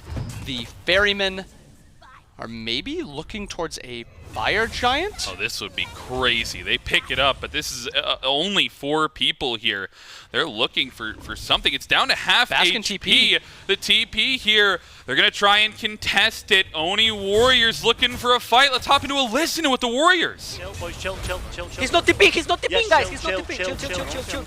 They can't do fire, they can't do Keep fire. tipping now, Okay. On the HP. That's good. I'm but chill, they're on fire, they're on fire. HP. 4k, 3k. I'm on him. Hit fire, please hit fire. I'm bombing, hit fire, boys, hit fire, boys. Nice! Rama. Chill. Rama, I need help on Rama. Try to live. You get out. Nice. Then I need help. there's one. You're okay. Give me your 2, right? That's what I got. I'm gonna die here, I'm the only way. We got fire. The Oni Warriors, you can hear how much of a force in the comms that genetics is trying to keep everybody calm. Just chill, everybody. But and they follow the call, they take the Fire Giant, but it's at the cost of the fight. And I think we have to highlight the Hell sustain capabilities that the Ferrymen have. Still, no Onk opted into by genetics, so this Hell is going to be able to sustain up a lot. They were pulling that fire for 20, 30 seconds, but they were not dropping below 3/4 health. And actually, we saw Baskin try to TP in 3 times before he actually was able to get it off. And unfortunately, they do get the Fire Giant, 4 die, so it's just Panitom with this fire. And the Ferrymen 3 strong on this Gold Fury. Panitom just trying to get the vision, trying to get that Oracle. Trying to get the vision, and he will have it to make sure that they see the Styx Ferrymen take down the Gold Fury. The singular Fire Giant, though, 20 minutes or so into the game, not going to be enough to push on by a long shot, it feels like. Oni Warriors still have a little bit of a lead, but it's not something that they can rest their laurels on. It's not enough for them to just run things down. Certainly not a lead that they're used to having in some of the games that they like to W key on. That being said, not going to prevent them from feeling confident. They've trapped in Baskin. He doesn't have the Phantom Shell. He's caught in the Odin ultimate, but an immediate response from the Styx Ferrymen. You get the Defender Huge of Olympus, taunt. and the taunt prevents the damage from coming through. The re-engage Cyno. now, Paul through the wall is doing damage, and Cyno is taking everybody to low health, but it's too much for the Oni Warriors. They take down 2, and Paul finds Pegon in response. Too much damage from the Warriors. The Ferrymen, what a trying re-engage, but they're not able to do enough. 3 in total for the Ferrymen will fall, and the Warriors continue the push. And it looked like it was going to be a good fight for the Ferrymen. So many abilities put into Baskin to try to kill him, but the Athena ult makes him so tanky. And I think the damage maybe says a little bit. They have the sustained component, but so much damage coming out from the Warriors. 16,000 from Marty and 14,000. 4 of the highest damage in the game going to the Warriors. The only one that's not up there, not too surprising. Maui's not really a damage-dealing god. He's on the lowest part of the... He's the lowest god in the game in terms of damage, but look at that mitigation from Athena and Amma. So much tankiness between those two from that Athena ult. Yeah, I mean, they're mitigating a lot, but it's also just because they're taking a True. lot. They're the focus in the front of these fights. You have to give it to the Ferrymen. That response is about as, it felt to me, as about as perfect as you could be, right? You get an instant Athena ult, you get a response from Cyno, you get damage from Paul through the wall, where he's trying to stay safe over the wall. But it's just, I mean, at that point, it's maybe a little bit of the gold deficit, a little bit of the experience deficit coming through, where they just don't have enough. And even then, it doesn't feel like a lot, but I mean, you have that fight just on the precipice of some item spikes, and it could have been a completely different fight from the Ferrymen. And I really think we have to highlight Panitom on this Odin. So much damage coming out, so much utility, and a ton of tankiness, surprisingly. He has that Protector's finish, that Archdruids. He's going to be doing a lot of damage. Aurora maybe going to get committed to here. Takes a lot of damage down to half. He is ulting out. Tanky enough still. That's a few times now we've seen them try to commit to Aurora and he gets out low. But that's still a good threat onto him. I wanted to see the mitigated charts. Goodness. You get like 7,000 or 8,000 damage added to the mitigation from Aurora, and he's only got what, like 3,000 health on his entire health bar. He mitigates 8K right there. There's something close to it. That's insane damage prevented from the Athena ult. Miraculously, he gets away there. That is something crazy to talk about. Wait till he finishes that prophetic cloak and he gets even more mitigation on It's only top. got 20 stacks. Only 20 stacks. He doesn't even have the mitigation from that yet. This is only the mitigation from the Athena ult. And he's also placing it onto his allies when they also go in. I'm curious to see if there's going to be that combo late game where he ults onto Cyno, so Cyno has that movement speed and that mitigation when he's diving. Because as we saw in that last fight, Cyno got in, got a lot of damage off, but a lot of it was Aegis, and then he was also nearly one-shot. So maybe something there that the Ferrymen can capitalize on this next Fire Giant fight. Hey, you know what? Support's a broken role, man. Just let's settle down. So easy to play. Okay. Just Mickey Jungle character. 614 on Odin. Dude. Oni Warriors, they've got the pressure here, and they've extended this gold lead to about 6,000. Not even a Fire Giant one. In fact, their Fire Giant's on the map. They're not satisfied with it. They want to try and find a fight away from the objective if they can. And the Ferrymen, maybe that's where they'll feel comfortable. Aurora, you can see him gearing up, looking for a dash taunt that they've got a little bit of follow-up on. But I mean, the question is, they were so hesitant in game number 1. This feels very much shades of game number 1. And just nobody wants to make the wrong move. Nobody wants to be the one to fall in the team fight. And as a result, around this all-important Fire Giant, everybody's hesitant to pull the trigger. And it's that worry of there isn't a big opening on either side. Neither of these comps have, oh, we can just freely pick this god if they're out of position. The only one that's really a quote-unquote free pick is the Nem when it comes to, you know, an Odin Cage or a big ult by the Maui, by Genetics.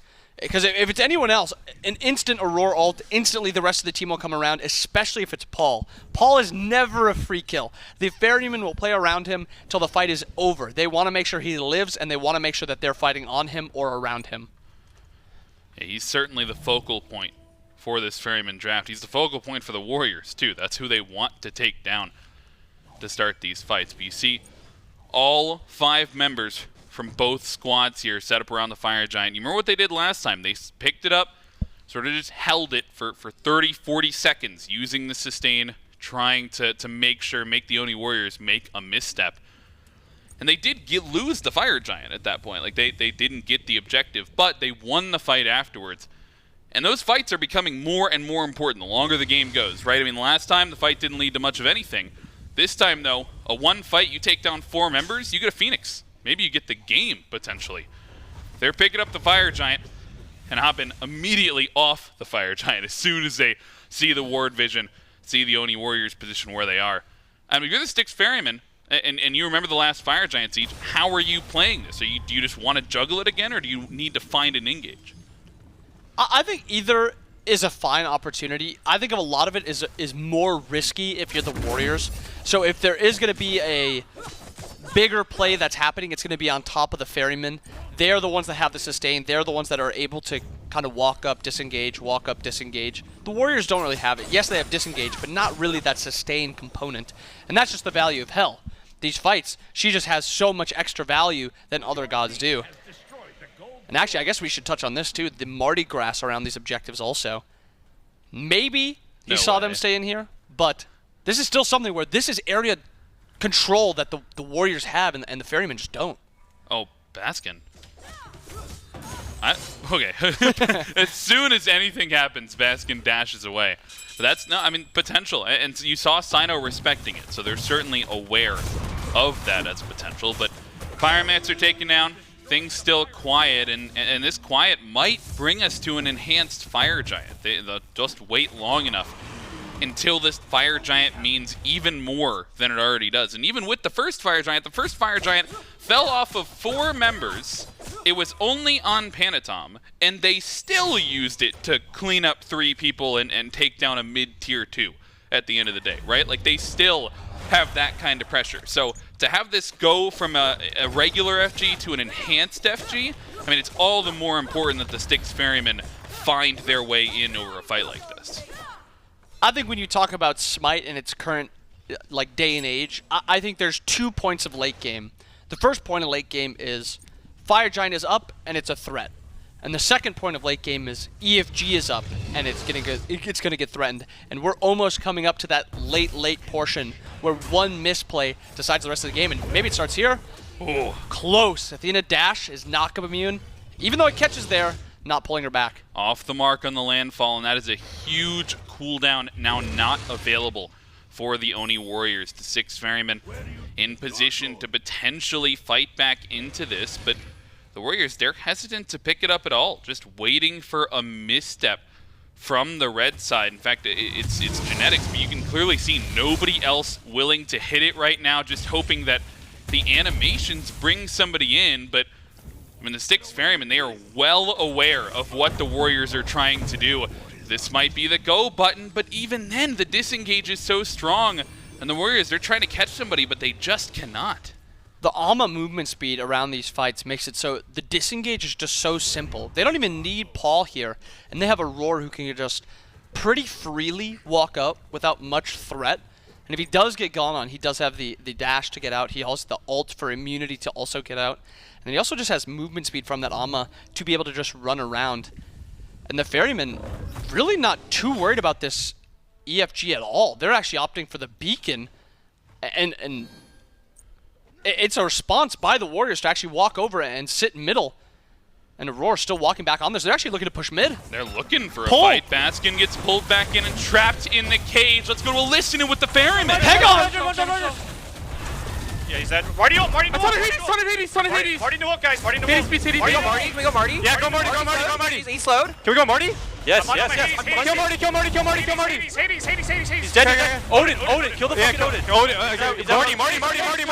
We can end here. Chase. Can we chase? I moved in here. Yes. I'm taking. How long time? No, Slow miss. I can't take this. I can taunt him. Yes, get him. We win. He might jump wall. It's fine. He's dead. Win game. We feel.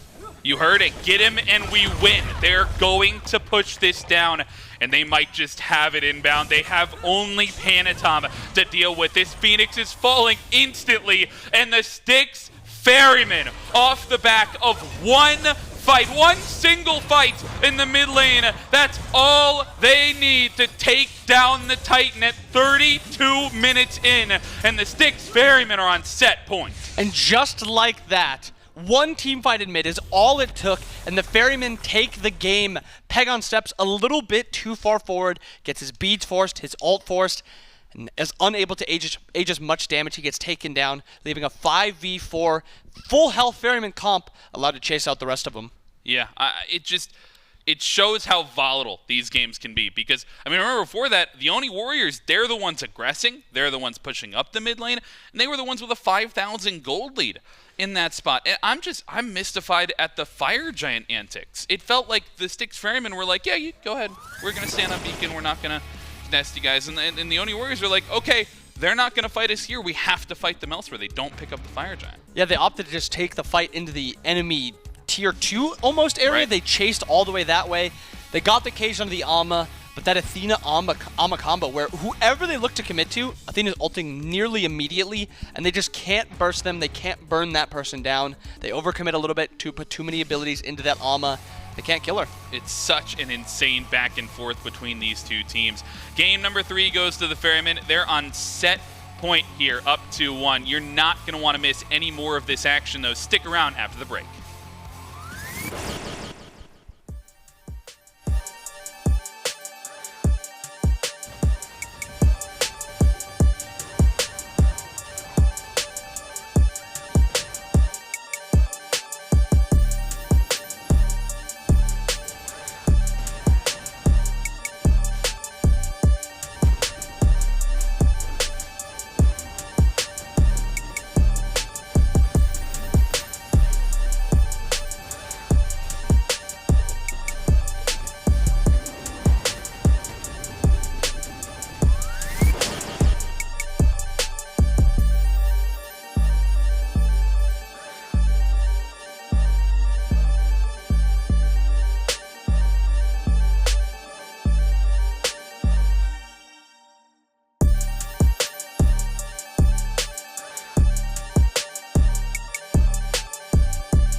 That's right, Twitch chat. If you guys missed out on any bit of SMITE content, I'm talking pro content, I'm talking fun content, I'm talking recaps, I'm talking the other stuff that we are most assuredly putting out on YouTube.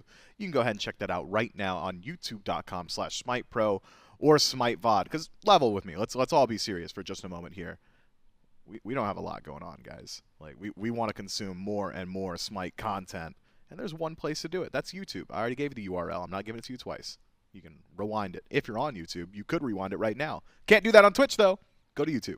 That's the ad read. Charlie, talk to me about the set, man. Wow. I mean, first and foremost, there was some questions asked in the previous game. How do we deal with this hell? What kind of counters can the Oni Warriors devise? They thought something up. They went for this Odin composition. They tried to get Odin jungle to work, which is something I didn't really expect. And I think Panitom had a pretty solid performance early on, as you would expect, right? Slash this Odin was good. Was getting good cages, finding some good follow-up. The issue, however, was as this comp scaled, you don't have as much damage. You're lacking a little bit in just finishing these kills. You know, you get someone in the cage, but can you kill them? Aror was the real thorn in their side. Anytime they did catch someone in the cage, there's a Defender of Olympus coming in, providing mitigations, providing some of that shielding that was just a disaster to try and find some of these kills. It ended up working early. They couldn't translate that into the late game, and unfortunately, as long as Aror was around and had that ultimate, they were not finding these kills. They were not letting that stop them. And once it came to late game, one overcommit, really, as far as I'm concerned. It wasn't like the Ferrymen were in this commanding position. It was a bit of a thrown fight. Pegon steps a little bit too far forward. Once he goes down, Paul says, hey, I'll heal everyone up. You're going to win the 5v4, especially when the hell's still alive. I saw two types of team fights from the Oni Warriors. Team fights where Cage was on Paul, and Paul was miserable and died. And team fights where Cage was on Baskin, and Baskin was miserable and lived. And then the team fight goes immediately to the Styx Ferrymen afterward. We saw it on the right side, tier 2 tower siege. Baskin isolated. Panitom says, all right, all 5 of us surely can kill an Amaterasu. Incorrect. Not in the late game, not with that build. Baskin just walks out of there. Fight goes Styx Ferrymen. Try it again at that last team fight. It was Baskin once more. Paul's sitting outside the cage saying, thank God, I don't even need Phantom Shell this time. And the Oni Warriors crumble immediately afterward. Lost that thread just a bit. Gotta imagine communications like, yo, why'd we get the Odin? Was it for the hell? I was like, no, it's for everybody. Not true. You should probably just be hitting that hell. Yeah, and that's why, I mean, already we saw Panitom on the Erlang, which wasn't my favorite. We saw him on the Odin, which, you know, looked fine. 6-1-4. It's just not the playstyle that I associate with Panitom, man. There's so many times where you see him get to the backline, get a solo kill at speed buff, get so aggressive, find those 1v1s. And it just does not seem like he's going towards those gods. Maybe the Ferrymen are just making the Oni Warriors adapt their playstyle so heavily, but I just can't help but think if Sot takes the Odin and Panitom is on, more impactful of an assassin looks better. But with that, I think a lot of these junglers are feeling the pressure of all of these carries are a little bit tankier now. They're getting breastplate. These junglers are getting tankier now. I need to be tanky, or else I'm just going to get one shot. I'm guessing that's the feeling. I don't jungle much. I'm more of that mage guy that's like getting tankier and feels good. So that's probably the idea. I think Panitom's like, if I go near Paul, he's got breastplate, he's just going to diff me. I'm going to be Odin, which will bully him early. But if you don't win the game by 30, eventually they're going to have enough damage to survive that cage. Yeah, it was really a struggle, too, for Pegon to put out some of that damage. I thought we'd see big numbers from the Raijin because for the first time in what feels like forever, it was Raijin outside the solo lane and finally back in mid. Not the case. Not exactly the most impressive numbers from Pegon out of mid either. So we'll have to see where those adaptations lie. I tend to agree. I would really like to see Panitom back on the standard. I think if we are going to see another Hell game, and I'm not even sure that we will, because we've only seen the 2 so far this phase, but it seems to me when Paul finds Hell and figures out that it works, he tends to go back towards it pretty consistently. If we do see it again and Odin is locked in, maybe toss that over to SOT's way. For the Styx Ferrymen, the early game was not pretty, though. It's not as if the Oni Warriors were losing out throughout the entirety of the game. They were actually on the front foot for the most part of it, pushing their advantages, looking towards those objectives, looking to force those fights. It was just maybe some poor target selection towards those late game engagements that cost them. What do you think the Styx Ferrymen need to change up to make sure that early game goes a little bit better? Well, I'm not sure they were ever going to get out of the early game unscathed just with that composition the Oni Warriors drafted. I think they played about as perfectly as they could. You know, you let Paul die sometimes. You got to say, hey, as long as the Oni Warriors don't translate this into this massive lead where we can't even step forward and fight them, we're going to win late game. I assume that was what the comms were. The Ferrymen always had confidence if they got to 30-plus minutes, that's about the time when they could start turning the tides, and that's what they did. So this one's going to be a completely different draft from the Oni Warriors, I would assume. What are they studying? I mean, they're all studying something. Baskin. Dude, Paul looks concerned, bro. Yo, what's on that screen?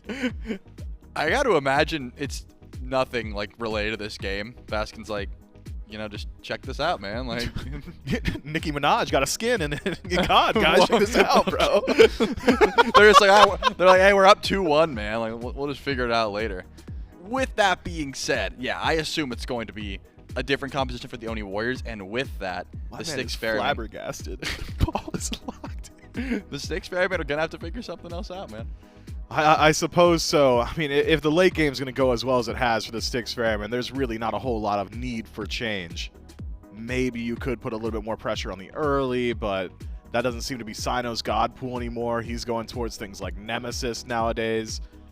Maybe you can get a roar on something a little bit more bully heavy, but he's already gone towards the areas, and that's about as bully heavy as it gets out of support. So adaptation, not really in the Styx Ferrymen's court right now. They don't really need to make the changes, considering they're the ones at the 2-1 advantage. Set point for the Styx Ferrymen. Next win for them closes out the set, what was proposed to be one of the best sets of the phase, and I tend to agree between these two teams.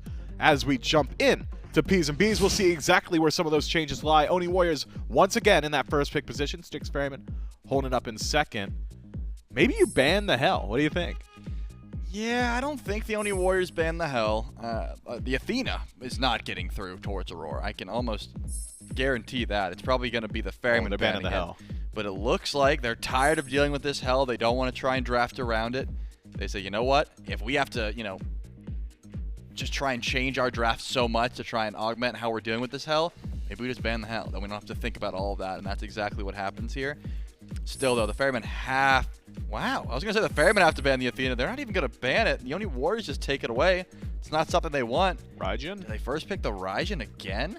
If they do, it's going to Sod. I do not think Pegon takes that god again. Yeah, difficult for Pegon, I think, to even want to go back towards that selection, considering the performance we saw in that previous match. Lose confidence on a pick like Raijin, all of a sudden you're looking a little bit worse. I would consider Raijin almost in the same conversation as Thor, where you need to be hitting everything. If you're not connecting Raiju and the drums every single time, if you're not finding the taunts and fears when you need it, things are just not going to line up. So, we'll see. Could be Pegon once more, could be SOT. I think a little bit more clear in the front line for the Styx Ferrymen, Amaterasu and Sobek. You know, catch me 2 weeks ago seeing a Sobek top 2, and I'd be clowning it. I'd be saying how it doesn't make any sense. There's so many other picks that are so really good right now. What happened to Ganesh? This, that, or the other. But Aurora Sobek has earned the benefit of the doubt. I'm going to just go ahead and say it's a lot of displacement. It's a lot of die potential. It's really, really good peel. And it's also sneaky good objective secure. We've been seeing a distinct lack of objective secure from a lot of the compositions as of recent. So having that lurking in the waters, as of now, I mean, only 3 gods locked in. But as of now, biggest burst on map, at least in the early game, could be that the Styx Ferrymen look to leverage that. They certainly could. The Oni Warriors have been leaving that jungle pick for a little bit later, unless they get the Erlang Shen. And back to the Shen. Go back to it. Not my favorite, man. I've been talking about it a fair bit. It's just not the style that I really prefer to see from junglers like Panitom. But you're really counting on the mages to do the heavy lifting. That's go Pwash, you think? They have the ability to. They certainly could. Let's see if that's something the Ferrymen even want to go towards. Has a great matchup in the Sol and Erlang Shen. And we even saw it last set. Do well in solo versus the Raijin. Don't think that would be the case, but it certainly has the ability to lock in here. Even so, the double mages, you're gonna need some more physical damage. I still would really prefer that to be SOT, so we're gonna have to see where the rest of this composition goes. The Styx Ferrymen are thinking long and hard about this one. There's gonna be 2 more bans coming their way. If they don't want to grab something like the Pwash here, you got to think that Paul's been taking a lot of bans so far this set. That's the reason the hell came out in the first place. So I don't imagine he tries to pick a god here. You know, he's okay with just taking that many bans and seeing what he wants in the latter half of the draft. Yeah, acting as a lightning rod for the rest of the Styx Ferrymen. It'll be Nemesis for Cyno out of the jungle. A god that he's been the only one to go towards, but has had pretty consistent performances on it. I've really liked what he's done on it. Yep. Plays that solo agent role very well around those jungle engagements. Plays very aggressively, leveraging that HP shield and double dash to essentially put himself out of position and then bait people towards him. So damage output, mobility, all there. And then the single target CC of Sobek only gets better when that single target is flying through the air without defense. Maybe he dies before he touches the ground. We'll have to see whether or not the Styx Ferrymen can execute on that. Haven't exactly got the damage behind the CC just yet, but Nemesis will make sure that whatever is locked in will have the damage output.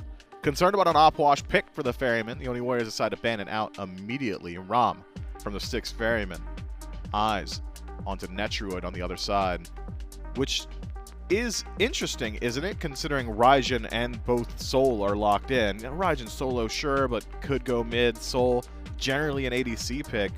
You think that Sol might be a mid laner? Yeah, I mean, that's what the theory is from the Ferryman, I would guess. They're like, hey, all right, Sot takes the Raijin and Pegon takes Sol. I would think Netrioid takes the Sol here, but just in case, they don't want to deal with the Rama snipes. That's my guess. They were worried about the amount of DPS it could have late game, and they take it away. The Oni Warriors are still going to keep us guessing as far as where these mages are headed for now. The only thing I'm thinking for certain is that Panitom takes the Erlang, and even that isn't that set in stone. There's a moment where the Erlang Shen could be piloted over in that Sol lane. I wouldn't put him there, but at this point, I wouldn't be too surprised about anything being locked in. Ferryman, though, do they want to reveal Paul's pick here or wait until 10th? You have the option to grab it here. There's still a lot of options. You know, the Morrigan Le Fay, the Tiamat. Yeah, those are picks that have already been played so far this set. Not necessarily in that mid lane every time, but still have decent self-peel if you're worried about Raijin. Good CC for it. Same with Erlang Shen. But it looks like grab the Hachiman. Take that as a ban as well, just in case Netrioid doesn't grab his god yet. He's already played the Hachi this set. So get a little bit of safety there. And once again, saving Paul's pick for 10th. Yeah, I'd be surprised if it wasn't the Tiamat, just looking at the available mages right now. But Paul has always wanted to bring out something from the back pocket. Have seen the Scylla in the past as well. Got a good deal of CC lockdown on the side of the Ferryman, if that is going to be his decision. Oni Warriors, on the other hand, got to figure out what they're going to lock in first. I would like to see a little bit more consistent CC as of now. Raijin's got a lot of it. Deceptive amount of CC. The Raiju slow. Incredibly difficult to deal with, but 9 turns Blessing, in my mind, the only guaranteed every single time CC we're going to have from the Oni Warriors. Maybe you can make up a bit of that with that support lock-in. Khepri still available. Could be a decent option. Would help out a fair bit for Erlang on his dive. Fafnir, the lock-in. Charlie, I've been down on Fafnir for a while. I'm gonna level with you. I'm not a fan of this god right now. What is it you think that attracts genetics to this pick? Well, the Fafnir brings, you know, single target CC, but what he does bring in is that buff, right? If you get that chorus, you group up the squad, they're gonna shred through just about anything, whether that be an objective or a frontliner, it's gonna happen. So that's the benefit there of Fafnir. When you look at your team and you see Erlang, Sol, and Jing Wei, you're not gonna get negative value out of that, right? You still have plenty of auto tech shred, but to your point, the lack of CC certainly is a problem. If you're just counting on the hammer and 9 turns Blessing, not going to be easy. But earlier on, we did see Pegon take the Jing Wei mid. It wasn't my favorite pickup. We already cool solo kill. Yeah, but that was at like 20 plus minutes, and that was the first kill we saw because Yep. the early game wasn't great. And remember what they picked to bridge the gap from early to late? It was the Erlang Shen. So how much damage did you do? 5,000. Okay, yeah. Less than Aror. Well, it was like a short game though, right? Went over 30. Oh, yeah. It was a little bit long. So the Oni Warriors are sticking to what they practice. That's my guess. Stick to your guns, say the Oni Warriors. Look, it's a style of composition that we've seen already from them this set. It's the double backline Hunter, 1 physical, 1 magical this time, as opposed to double physical, but also a standard mage out of the Sol lane, meaning that your front line could struggle a bit. This time, though, with Erlang and Fafnir, perhaps the front line looks a little bit better. That Draconic transformation should help out a little bit insofar as CC against these hyper-mobile targets like Amaterasu or Nemesis. Having the longest leap in the game also be a stun could help out on the chase down. It's just about whether or not the Oni Warriors are going to be doing the chasing down. I feel like this is a composition from them that could be exposed throughout the early. That's not to say that the Styx Ferrymen have got an overly aggressive early game draft, but maybe a little bit more so than what the Warriors have. You can play through the Sol. She's really good early on. The Erlang Shen, really good early on, but Fafnir, Jing Wei mid, how often are you going to be on Raijin's side of the map? Might be difficult to play through the strong points of the Warriors. Yeah, certainly could be. I mean, the same issues they had in their first iteration of this draft are going to be the same issues here, but because they knew that already, I have to imagine they've done some, change-ups in how they played. Maybe we should focus more on dual lane. Maybe I should invade more purple buff, stay near that shield buff on respawn. Every time it's up, I'm going to rotate over, Panitom in this case. So that's the strength of being able to run a comp like this back, or at least a similar one. The things you messed up on, you can, iron up. The issue is, the Ferrymen already beat it once. They know how to beat it again, and they're going to probably do the same thing. And the Ferrymen have got a good draft for it. Game number 4, one more for the Ferrymen to close it out. We'll see if they can do it. Oni Warriors with their backs up against the wall. Win or go home situation. They get to go home after Game 5 anyways, but in this particular case, they want to come away with a set win, and to do that, they got to push us to 5. Frog and Inbound, bringing to the cast. Doug, bringing us through the battleground. And an interesting composition here for the Oni Warriors, to be sure. It feels very reminiscent for me of game number 2. It's got a lot of objective shred, but we'll pause that for a second. That is a wild big swing. That is a big swing over towards the Ferrymen. And I think a lot of that swing may be driven by that listen-in to end game number 3. First of all, first time in a minute that we get a listen-in that doesn't curse the enemy team. That's awesome. It was a very good one, It was too. a great listen-in. But also, I mean, that we didn't even get a chance to break it down in the moment. The comms, the confidence that the Ferrymen are operating with, just bar none. And it's almost like they're on the same page just with how they use their voice in fights. Like, if somebody's super confident, they flex their voice and they make it super loud. And if somebody's just making a note like, oh, Raijin behind, it's not forced as hard. But you hear Cyclone in these fights and it's like, kill this Raijin. And then everybody just goes and kills the Raijin. And it sounds so clean in the moment. And no wonder that it's 64%. Those comms sound fantastic. But this Warrior side also had great comms in that game. That Fire Giant fight, the one that they stole, only one of them made it out. It was still very good comms, and they were on the same page, and that is a highlight.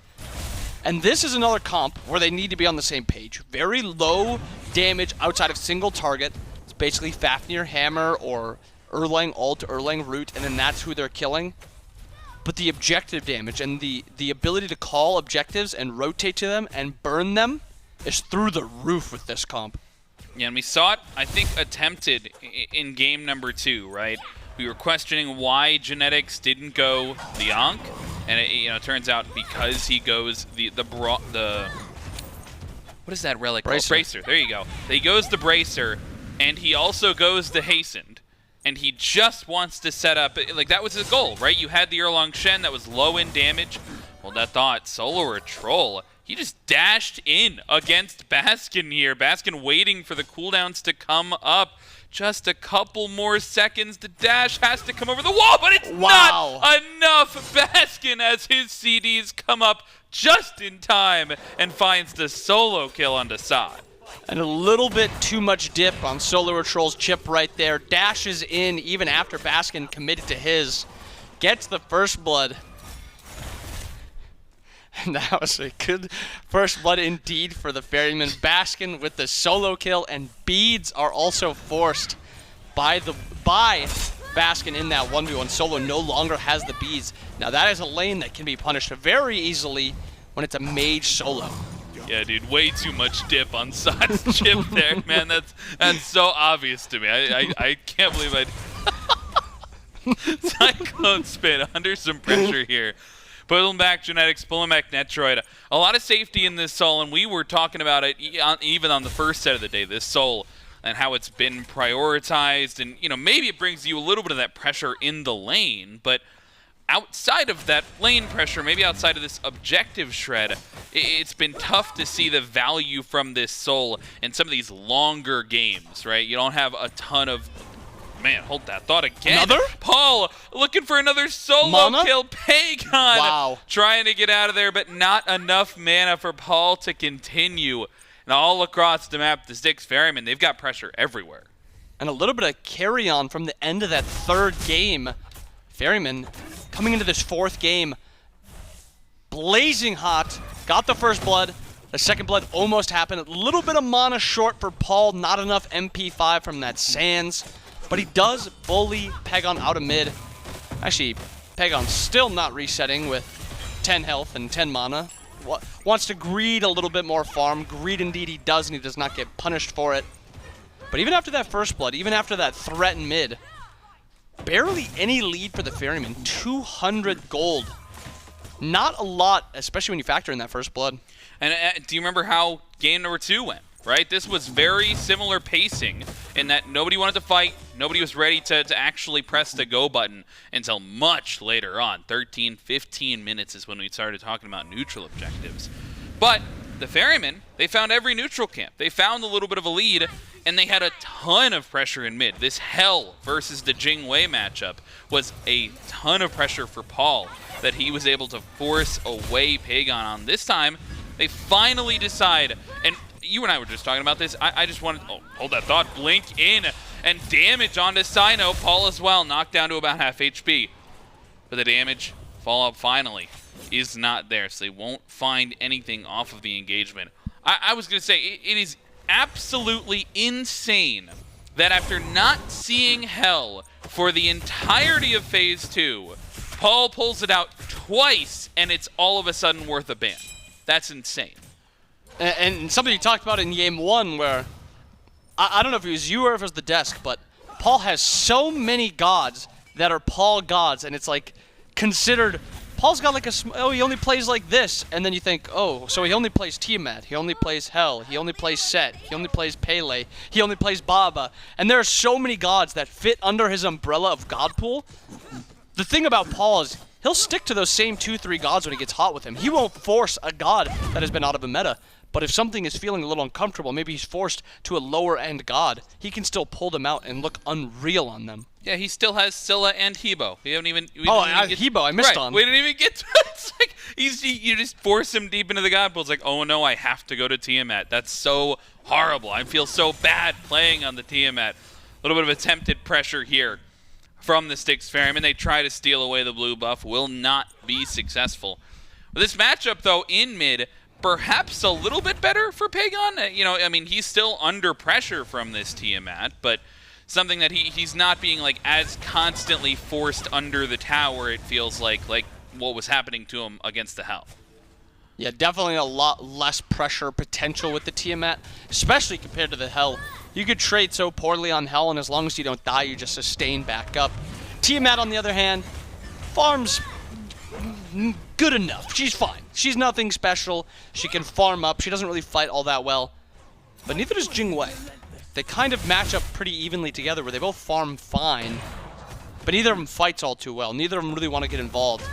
And that fight, that blink engage we saw by Panitom in mid, hit them both. There was just not a big follow-up mage ability or a big follow-up assassin ability even. It was just Jing Wei knock-up. Yeah, I mean, we weren't able to see any sparks in that game number 2 when we saw Pegon on the Jing Wei mid, but other than maybe the kill onto Cyno in his very own jungle, still reminiscing about that. But I mean, if you're the Oni Warriors, you very clearly pick this Fafnir, Frenzy, Double ADC, Erlang, Shen, right? You're picking it to shred objectives. What is your timer? Like, what are you setting the timer on to try and you know, pick a time in the map to force an objective? Right now, this is the time when you can go to it. You have enough base damage from the tier 1 items, and then you also have Fafnir with the Frenzy and with some protections. As long as he gets that transform off, they have enough damage. Panitom putting a little bit of damage onto Paul, but it actually is more Paul putting damage onto Panitom. Little all-in onto Cyclone, taking a little bit of damage, but he's returning a little bit too. Not scary enough, Genetics plucked under tower, but he should be fine. Slight little trades in dual lane. Nobody too threatened right now, both ADCs around half. Yeah, might be a trade onto Pegon as well. The dive is in and forces the ultimate out of the Jing Wei. So we see some pressure across the map, but all of these teams, the disengage potential is there, right? You've got the disapparate from Soy, you've got another horse in this game. But, you know, Panitom, he's not in the left lane right now, he's in the mid lane, looking for Paul, forces him down to 1 HP, or half HP rather, and Cyno trying to catch him as well. So all these players, you know, you'll find them like playing around walls and trying to catch somebody out, but even if somebody does take a misstep a little bit, good steal there from Baskin, a little bit of a misstep, the escape potential for all of these characters is pretty high. Yeah, escape potential indeed is kind of the name of this game. bait out as much as you can, try to get them to overcommit a little bit, and then escape. I think the only one that really doesn't have a ton of survivability in this game is that Raijin, at least until he gets to that breastplate where he has the cooldown spam ability. The rest are at least somewhat self-sufficient with their escapability, especially Fafnir, and that's something I think we've missed on a little bit. Sobek wants to pluck and kill that support or the solo laner. Fafnir is probably the hardest, if not the absolute hardest god in the game to kill off of a pluck because he has that instant dash. He also has the ability to transform if dash is down to waste more time. And then on top of that, you also have the objective burn capability. So Fafnir kind of maybe a sneaky pick here by Genetics, but a fitting pick indeed. Yeah, not one that we've seen a lot of recently. But Genetics, I mean, just last game, he went to the Maui. So he's perfectly willing to go off meta a little bit just to try and give his team the advantage. And I think this Fafnir, something specifically geared towards this composition, and the build's coming towards it as well. I think that might be a Shogun's, just trying to give his team a little bit more attack speed. I mean, if you're Fafnir, if you're Genetics, you're driving this team, and it is exactly for this reason. 1, 2, 3. The Warriors take down the Oni Fury in a matter of seconds, and the full disengage is here. See if it's enough, and it looks to be just as the Ferrymen. They thought they could get there in time, but they just could not. It goes down in an instant. And that was maybe 10 seconds of people missing, and then they have to walk to the objective seal, and it is one shot. And this is before the Shoguns is finished, before the Typhons is finished on the Soul, and there's no Xe even in the game yet for them, and that's how fast that was killed. And that's going to be the same amount, maybe even faster, later on into the game. And the Ferrymen, if they're slow to rotate to these, if they are not aware of their surroundings and they're not paying attention to these objectives, they could be gone before they even think about them. Yeah, they have to be on point with the ward coverage, with the awareness of these objective spawns for just how fast they can fall. And that includes towers as well. Netrioid on the Soul. This is a 10-minute tower. They'll poke down CycloneSpin as well. Aror left for maybe half a second. Like, he tries to rotate towards mid, and it's like, no. CycloneSpin can't handle this by himself. That tower goes from 100% to 20% in an instant there. And they've got 2 ADCs as well just to keep dishing out the damage. That doesn't include Sot, though. Oh, he avoids the last hit, though. He does get taken down. Baskin finds the kill onto SoloOrTroll. Panitom looking to chase this one down. Baskin chooses the path through the tower is the safer one, and he might just be right. He gets away from it, and Cyno helps out with the peel as well. A kill on the other side of the map for the Ferrymen as well. They take down 2 across the map. And a win on both sides of the map with nothing lost. Maybe a relic here or there, but Netrioid lost beads on that initial pluck, and then I assume Cyclone just ults in and has enough damage to take him down in duo lane, and then in solo lane, Amma is able to pick up the kill over there while diving the tower. And then walks back through the tower, and with no abilities up on Panitom, he cannot root him under the tower, he cannot ult him under the tower, and he walks away. Pegon's rotation a little bit too slow, and during that entire time, Paul is farming. Paul is level 13. A little frenzy in mid to get this tower, and a lot of damage. Goodness, Paul. His beads get forced out as well. He gets taken down to 20% in an instant. And you see the volatility on single target damage that's coming from the Warriors squad. They've amassed a little bit of a gold lead, but not as much as you would have liked for the objective pressure that they've had. Remember, they've got a gold fear in their pocket. They've got that tier 1 mid tower. They're about to have the tier 1 left tower. And it's just less than a 1,000 gold lead, right? They haven't been able to write this home, but that changes after that tier 1 left tower now, up to about 1,500. And 0 kills for the Warriors, but a lead indeed. Towers, objectives. You see the type of style this Warriors comp wants to play through, and it's to play through those objectives. And Cyclone has ult available here, but he is getting collapsed on. Auror's trying to walk over. Beads are not available. trying to juke out the Hammer Stun, does not juke it out. Transform is happening. Cyclone is going down. It's just a matter of time. Genetics has to find the Huge CC, block. but some missed autos, and Netrioid almost gets answered back on. Roar tries to find the peel, but his safety is now gone. Has the pluck in a couple of seconds. Running the wrong way. The blink in from Panitom. Aror will fall. Just a matter of time, and those picks could not have come at a better time. It is 5 seconds before this Gold Fury spawns, but the Oni Warriors, they don't want to stick around for it. And it's just spawning right now, and they have reset, so they're not able to go for this. Maybe no ult available by Genetics, so maybe he's a little worried about that.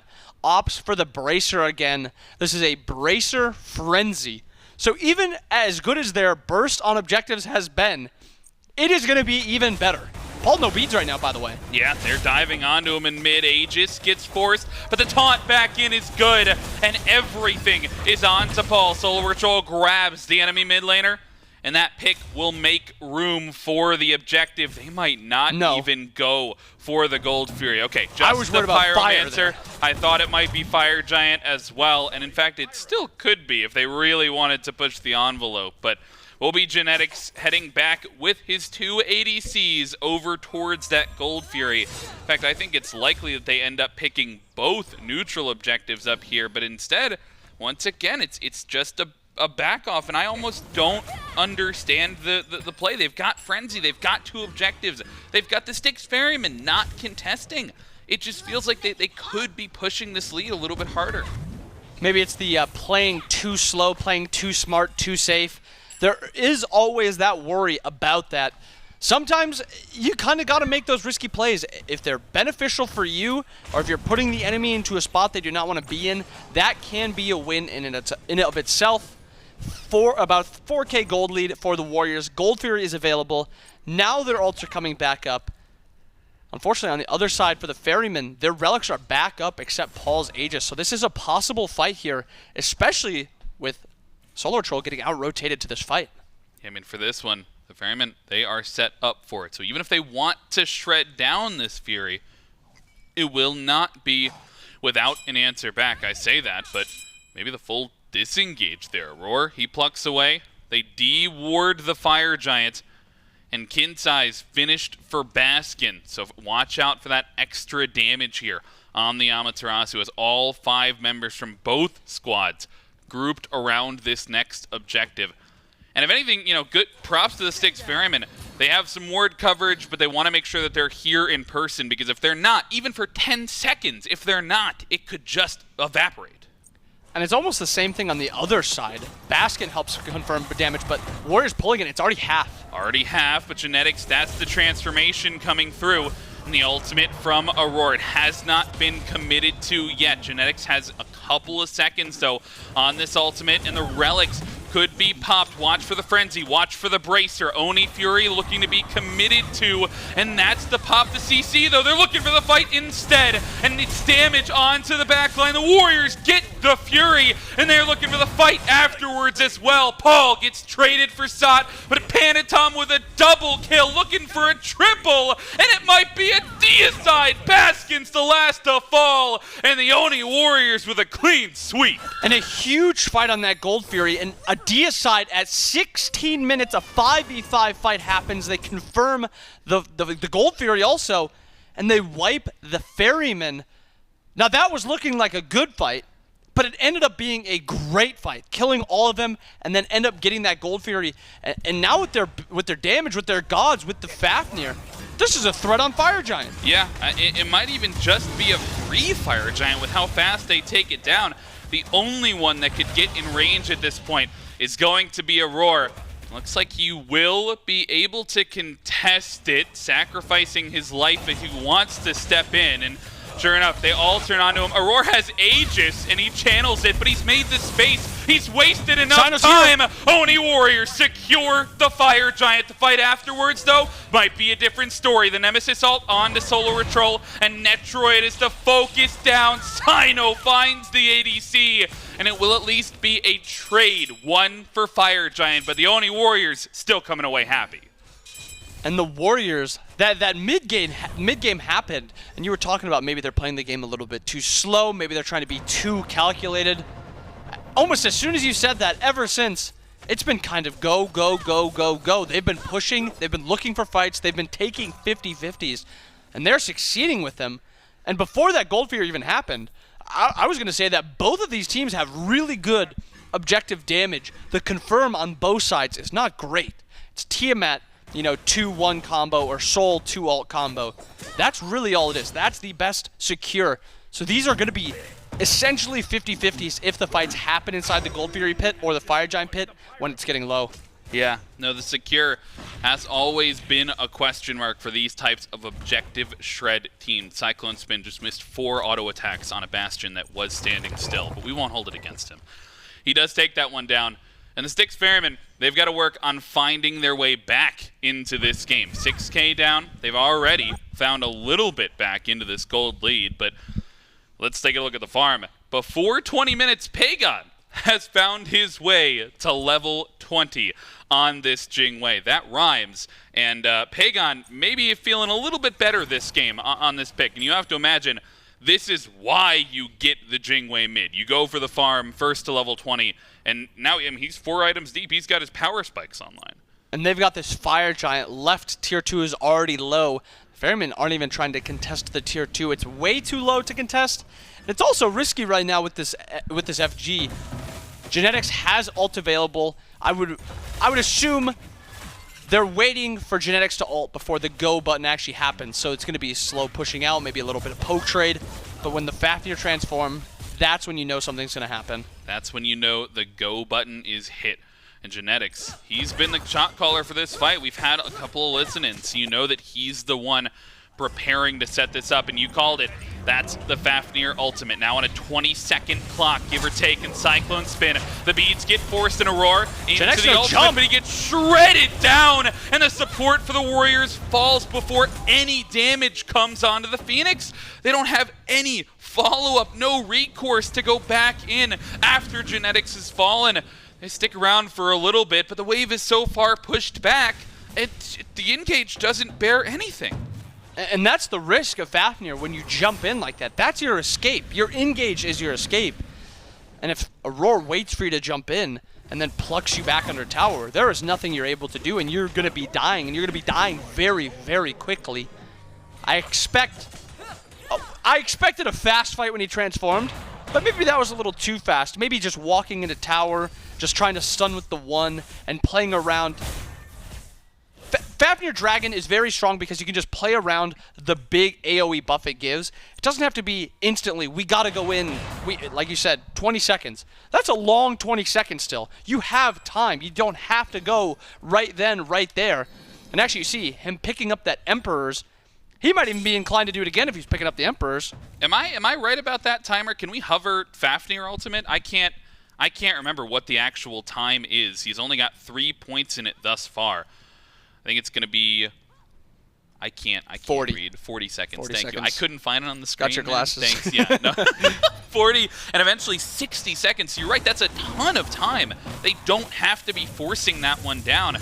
This one on the left-hand side, though. They pulled back Cyclone, but they don't have enough follow-up. That's because they found Aror in the jungle. He's forced to use his Aegis once again. Something we haven't even gotten to talk about. Aror has Aegis.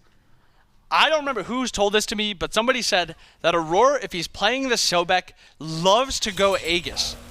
And I assume it's just because the age-old Sobek problem is you pluck somebody, if they beats it, you're dead. But what does Aegis allow? It allows you to not die and to mitigate 100% of the damage you take in the next 1.5 seconds. So a little bit of a sneak peek at why he's kind of doing something there. He's now able to pluck without getting truly punished like most Sobeks would be. Yeah, I mean, he certainly, I think, allows him to survive right there. He might have been completely out of luck if he did not have that invulnerability. But back to the drawing board for the Ferrymen and the Oni Warriors. They're looking to do more of the same. As soon as this Fire Giant spawns, as soon as it's out of the ground, it is committed on by the Warriors. and nobody in range from the Ferrymen. They're going to give this one up. We're still quite a ways away from Enhanced Fire Giant, so no reason to worry about that quite yet.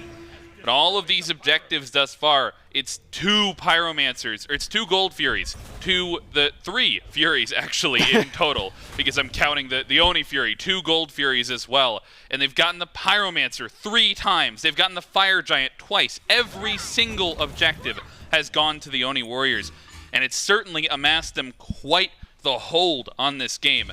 But I'm also remembering last game, where they had a 7-8K gold lead, and they chose to take a fight in the mid lane, and the Ferrymen just turned it around on them. They have to avoid that if they want to close this out. For sure, I think it's smart to highlight the mistakes of last game, because those who, well, what's the saying? Those who don't know history are doomed to repeat it, or something like that. That is the saying. So yeah. they gotta know their history, so they don't repeat it. Call out that mistake. Now it's not gonna happen. And you know, Genetics, what he's gonna do this time? He's not gonna just jump in and get plucked back farther under tower. He's going to play it a little bit slower and make use of that entire Fafnir transform. Now with another point into that ultimate, he now has 50 seconds in that Draconic Corruption to be able to use all the CC from the 1-3, the giant attack speed stims and buffs on the 2. And what does this team need? It needs time to poke down, and that's what they're going to do this time. I'm calling it right here. What are you calling? That they're going to siege well. You're calling the proper siege from the Oni Warriors. Certainly, it is lined up for them to succeed. An 11,000 gold lead, close to 12. A Fire Giant, around 5 members of the Oni Warriors. And to add to that, a Titan pushing down the right-hand side. I would be hard-pressed to find a problem with this siege, especially, and they got a full 2 minutes. They only need 1 go at it. They got a lot of time, and they've got a lot of auto attack damage on those Phoenixes. They do not need many autos to kill it. They have the Soul, they have the Jing Wei. Even Raijin is a pretty solid split pusher with that auto attack speed that he actually gets now with the new passive, where every auto attack, your cooldowns are reduced, so they gave him a little bit of auto attack speed, or attack speed. So he actually is a decent split pusher right now too. So some threat in mid, Jing Wei, Fafnir in right, a little 2-3 split here with this Titan coming down. Yeah, they're looking for where they want to engage. And like we've looked at, the go button will be the ult from Genetics. He hasn't gotten it just yet. Just trying to find a little bit of poke before everything has to come through. With this minion wave pushing up, though, they're just calling the bluff from the Ferrymen. The Ferrymen have to deal with the Titan on the right-hand side. And Paul! He has to deal with the damage coming through. Pegon is over on the right, but he's able to make it out safely. The Oni Warriors, they get the mid Phoenix, they get the right Phoenix. They might even look for a little bit more. A 5 versus 4 here, but Frenzy is up, Bracer is up. They might have the damage here to look for the end, and it's on to the Titan. It goes, Auror's the damage as well, and he gets forced back to base. It's a reset after reset as they are in and out of the enemy base, but Baskin's now the focus, and Cyno gets melted on the right-hand side of the fight. The Oni Warriors in 26 minutes push us to a game 5. And just like that, after the insane siege, they play it a little bit slower, play around that Titan, and the siege ends, the game ends, and just like that, great objectives by the Oni Warriors that game, followed up by great sieging, other than the first siege. We won't talk about that one. The second siege was fantastic, and they really played around their strengths this game very, very well. Yeah, I mean, one, you predicted it. You called an Oni Warriors good siege, which is excellent. Using this thing. Yep, using the noggin right there. Second, Genetics did indeed learn from the history lesson. He decided not to get Nemesis ulted that fight, and I think that benefited him. So, you know, if you're the only tank on your team, maybe not getting Nemesis ulted. That'll help. Yeah, that'll definitely help you stay alive. Either way, though, the Oni Warriors close it out. Maybe looks a little bit more standard. They close it out sub 30 minutes, but, I mean, in objective shred composition, it feels tough to get away with something like that twice in a row. 100%. It's that surprise factor that really makes it extra strong. And you look at the problem with the Ferrymen's comp, they don't really have great engage. Nem's not a great engage character, not a lot of CC. Same with Amma. And then their support is a Sobek. It's a single target. Pick something with a little bit easier and better engage. Even that Erlang looked really good on Panitom, something like that. That's what I prefer. It'll make the Ferryman comp look a little bit easier and play a little bit easier. Well, you've watched all 4 games up until this point. You're not going to want to miss game number 5. Stick around after the break.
You there.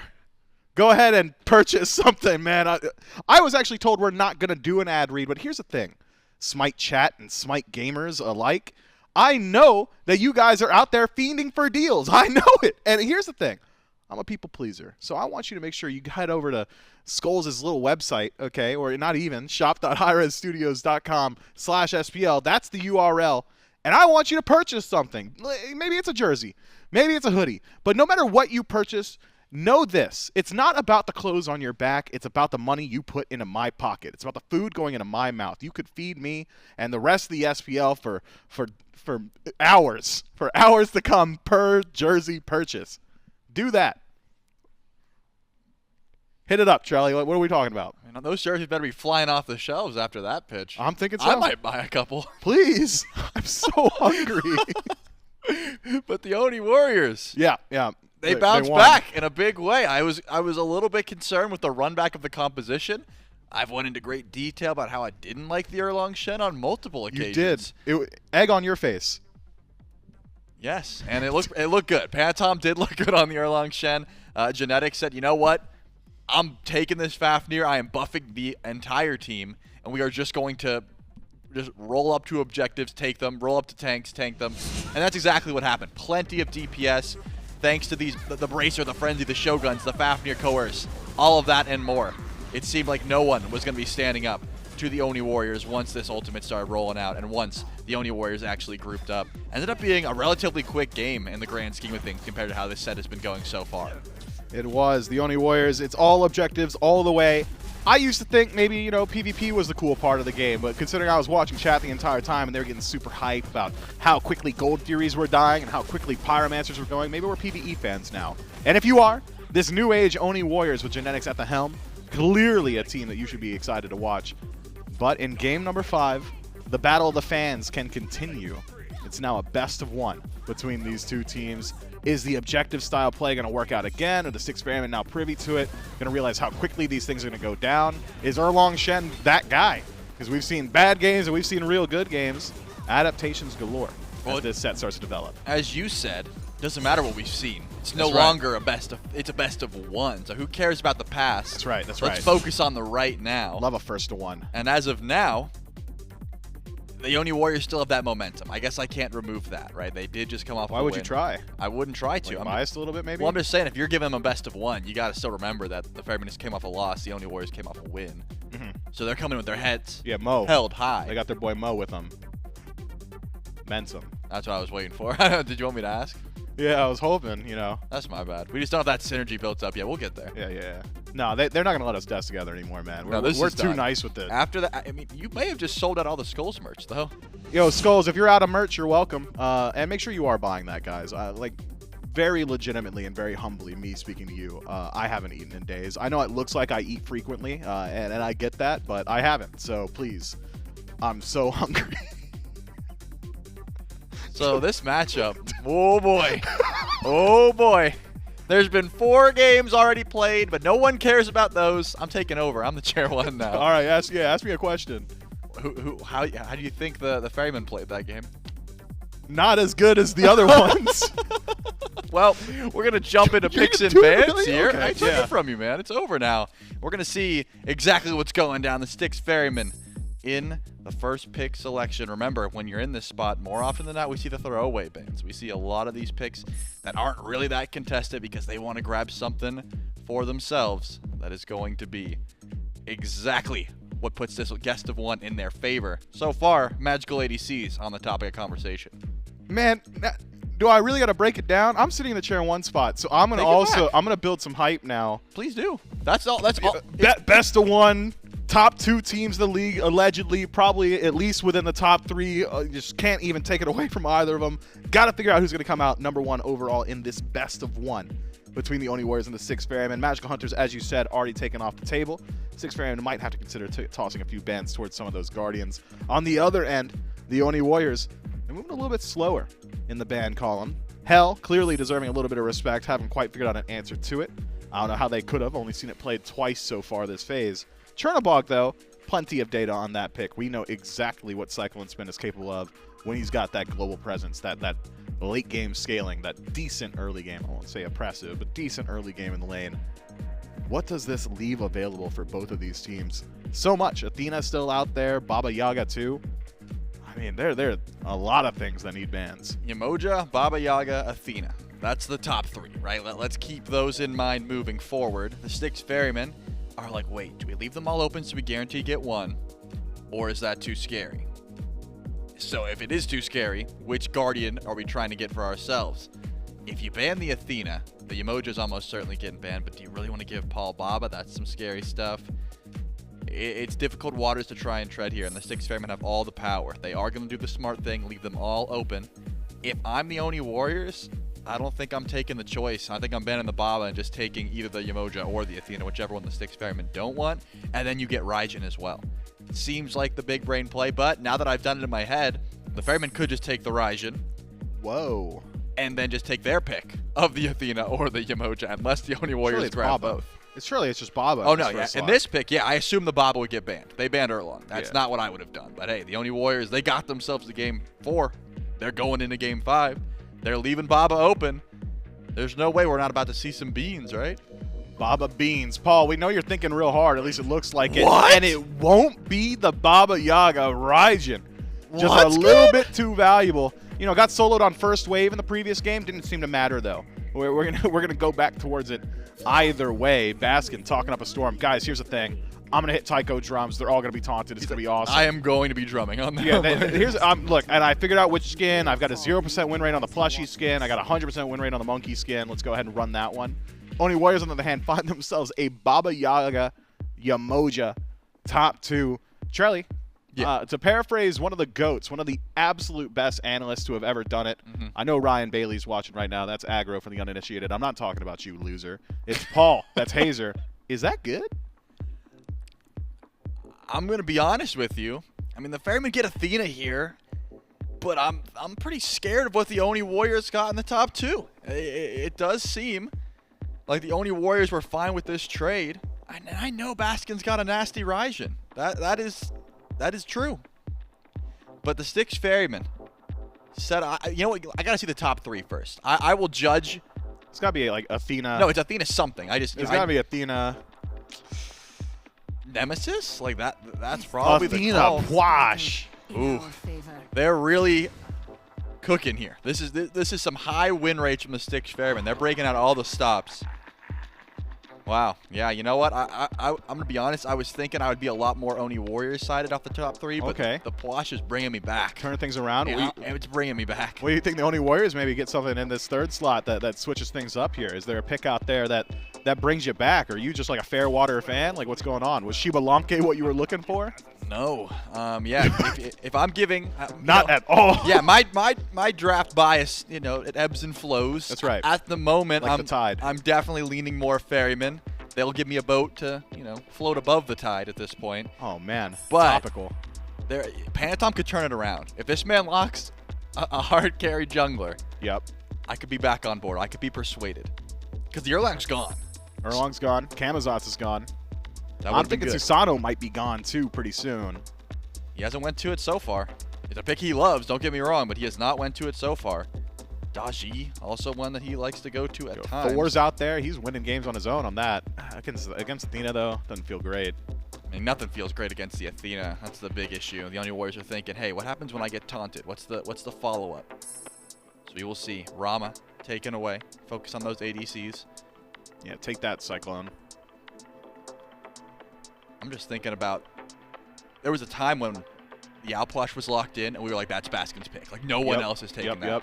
Paul has taken it over, and he made it a top 3 ban at times, which I didn't think was possible for Alplash. I'm going to be honest with you. If we were going to call Paul's Alplash something, like what would you call it? Paul Pwash. Popwash, maybe? Yeah, that works better. I put an L. I shouldn't have. There's no L's in No, there's no.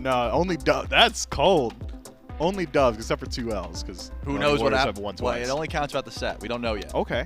As far as I'm concerned, games are nothing. Games are nothing. And you said it's a best of 1. It's a short memory. Who even remembers the first 2 games? Not me at all. Oh, this just in from production. Paul. I didn't deliver it very good. I think Billy would have much rather said that himself instead of you. All right, saying- Charlie. Well, you try, man. That's not easy. I just saw what happened to you. Why would I do that? Why would I do that? Dude, I'm looking like a clown now. What am I, Boo Boo the Fool? Sobek locked in for the Oni Warriors. Aurora gonna have to go a little bit deeper into the God pool. Wait, what? Sobek locked in for the Oni Warriors. There's already a Yemoja over there. Blast from the past? Sobek solo? Looks like it's something to deal with this Raijin. You know, knock up Percussive Storm, look for some plucks. Force into the beads could be the call. I'm amazed that the Rama got banned over the Rat because you're forcing Cyno into something weird, but at this point, I guess they just don't care about the Rat, right? They are more so focused on those snipe, CycloneSpin, can hard carry if given the opportunity. All right, they've kept me waiting long enough. What is Panitom going to be piloting in the jungle? It's going to be like Gilgamesh or Osiris, like something goofy. I could respect the Gilgamesh, to be honest. No, you couldn't. I mean, it's not like in a great spot, but what are we going to say Odin Jungle was? You know, like it went 6-1. Game 5s bring you to your brink where you got to try something you never thought you would. And it's going to be Susano, bro. I mean, that's what I would have preferred in game number 1, but we haven't seen that, so that tells me Panitom doesn't want it. I did mention the Daji. They didn't ban it, weren't fearful of it. You only get one set of beads on the Pwash. Could be the game changer here. Double Guardian, you got plenty of beads burn. Daji in the back, 10th pick. A lot of front line. And a lot of healing. A lot of healing, a lot of front line, a lot of threat on beads. Good initiation on the side of the Oni Warriors and late game scaling, to be sure, from that Baba Yaga and Xbalanque. On the other end, the Styx Ferrymen line up with a good deal of damage themselves. Oh, yeah. Best objective secure on map for sure belongs to that Opwash. Otherwise, you got the global presence from the Rat, the shred potential of the Ishtar, Raijin's sneaky good CC, and then the best initiator in SMITE in Athena, and even more global presence to boot. Both teams coming away with very strong compositions. I think if we were just to evaluate it based off of tier lists and what we've seen in the past, maybe the Styx Ferrymen slight favor here. Yep. Do you think one of these teams is a little bit better in the early game? Which one's a little better in the late? How's this look to you? I mean, I really do like the way that Aurora pilots this Athena early. He is constantly getting involved. He doesn't care if he's, you know, 3-manning a solo lane gank at 6 minutes. It might be cringe, but it works, right? You get that lead, you get Baskin, who has already shown a great ability to pilot this Raijin. A lead, that can be some scary stuff. The Ratatoskr, certainly not one to slouch at, especially right when you get that Acorn upgrade, if you get a Blink, something like that. But there is a lot that the Oni Warriors has to offer at late game. I think the double Guardian alone, that is so much CC, so much initiation. That means Panitom doesn't have to be the initiator for a squad, which takes such a weight off your shoulders as a jungler. When you're not the one who has to make plays, when you can just benefit from the dashes already being down, the relics already forced. Then you go in, that's when the junglers get those 10-0 stat lines, right? When you have compositions like this. So I think the Oni Warriors might want to stall it a bit, which is not really the playstyle they've been going for, but sometimes you're forced into it, especially in a Game 5 situation. And the Ferrymen are going to try to get active early, try and play through Baskin. Who's going to do that better? Gameplay will tell us. I mean, there's just so much global presence on the side of the Ferryman that playing through Baskin, which is usually a difficult task, playing through the Soul Lane, especially in the early. Gold Fury spawns up so much earlier than Pyromancer. You don't want to spend too much time on that side of the map. Not exactly difficult if you've got an Athena, if you've got a Rat. You've got the ability to just be there immediately. What do you think the Oni Warriors can do to slow that down? Do you want to see Panitom over on that soul lane? Do you want to see him putting pressure on Duo to maybe stop them from rotating over? Like, how do the Oni Warriors weather the storm? Well, I'm just thinking about in a matchup where you're Sobek versus Raijin, right? You can pluck, Miserable. You can knock Sounds up. There's a awful. lot of, you know, CC. But are you really beadsing that? Are you fearful of the pluck? What comes after? Only if Panitom's there does something come after, right? You're not worried about it? So not worried about it. So long as Panitom is there, we'll see whether or not that's true in the game, the ultimate game, the last one. Game number 5. You know, Inbound, sometimes they ask the question, what is the most important game in a best of 5? Do you have an opinion? What's the most important game in a best of 5? I mean, Myth might be right. This is the ultimate game of the series. So it's got to be Game 5. I don't know if you can lead with Myth might be right. I think if you start with Myth might be right. Okay. All right. I'll give it that. Tell you what, the Twitch poll has swung way back to the center. It's like a metronome at this point. It's just pendulum, not even a metronome. Could be both. it goes back to 51-49 in favor of the Styx Ferrymen. So after that game 4, the Ferrymen lost all those bandwagon fans, and they went all the way back to the Oni Warriors. Sometimes it's a little cold out, and you got to put on a sweatshirt, but they're just not liking the weather. It's not very fair weather. Game number 5 here, folks. Styx Ferrymen versus the Oni Warriors. And some interesting compositions to start things off. The first thing that I get, I was worried watching this Picks and Bans phase because I saw Baba up, and then I saw the Styx Ferrymen not select Baba, and then I saw a top 2 Baba Yaga Yemoja for the Oni Warriors. And I about signed, sealed, and delivered that game number 5. But the draft actually rounded out, better than I expected. I think also part of it is the Oni Warriors draft did not wind up as good as it could have been with a Baba Yemoja top 2. What a fantastic top 2. The rest of them trying to fill out the rest of the comp pretty well. I mean, Daji's fine. She has some counter capabilities. We've seen the X-Ball before. I'm not a big fan of it. It makes sense. It also always has the threat on Siege where you can hit it from outside of the range when in the ultimate. And then Sobek solo was wild to see. I did not expect in a million years SoloOrTroll to play the Sobek. We saw the Xing Chen earlier, actually beads on Cyclone, fighting back a little bit, but he does take a little bit of poke there. But like I was saying, I did not expect a Guardian solo from SoloOrTroll. I expected a mage. Baba solo to me was more likely than Sobek solo until it was actually locked in. Yeah, this feels very atypical of SoloOrTroll's typical gameplay, right? We've seen him on the mages. Literally earlier this set, he picked up Blink Morrigan Le Fay. Like, that was something that he did in this set. And despite that, he goes for historically, one of the most passive solo Guardians that we have in the game. And it's into this Raijin, something that we've seen pressure put on before. You can camp this mage solo if you have a little bit of kill pressure, but SoloOrTroll has almost negative kill pressure, it feels like. Unless he steps up too far and you pluck Baskin under the tower. But I think the teams maybe have realized at this point that, okay, we're going to get to a 15-minute period. We're going to get to a mid-game fight, and it's going to be rather even if history repeats itself, which it has done in all 4 of these games thus far. We're going to get to a rather even 15, 20-minute point, and that's where I want the Sobek. Yeah, and that's the obvious strength of the Sobek. It's not the laning phase. You're not picking Sobek for that early game, but late game, a god that provides a lot of CC, and when you play it in solo lane, provides a lot more damage, slightly less survivability. You're going for that Pythags a lot of the times in solo when you're playing a Guardian or a Mage. So some squishiness early, but once that breastplate gets online, that Genji's, a whole lot of survivability. I mean, we saw a Guardian solo earlier today too. Variety played it. It looked good, but it still did lose. Wait, did they lose that game? The Xing Chen solo? I think so. Yeah, I think they lost that game. Yeah. But it looked fine at some points, but it still has the weakness of it's just not in a great spot right now. You compare it to these mage solos, Opwash, Raijin, there is so much strength there, so much poke potential, and a lot of survivability.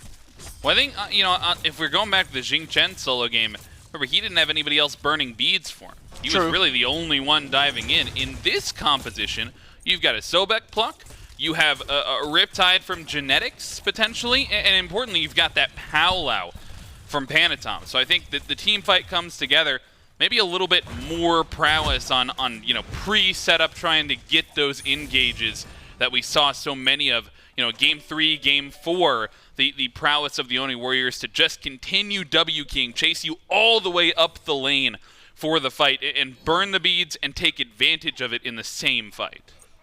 That definitely makes... I mean, it makes more sense. You have beads punish with the Sobek, with the Daji. And at level 5 across the board, a little bit more safety granted to a lot of the gods, some CC immunity in that ult. Some more engage also, Panitom, Cyno with that level 5, a lot more threat.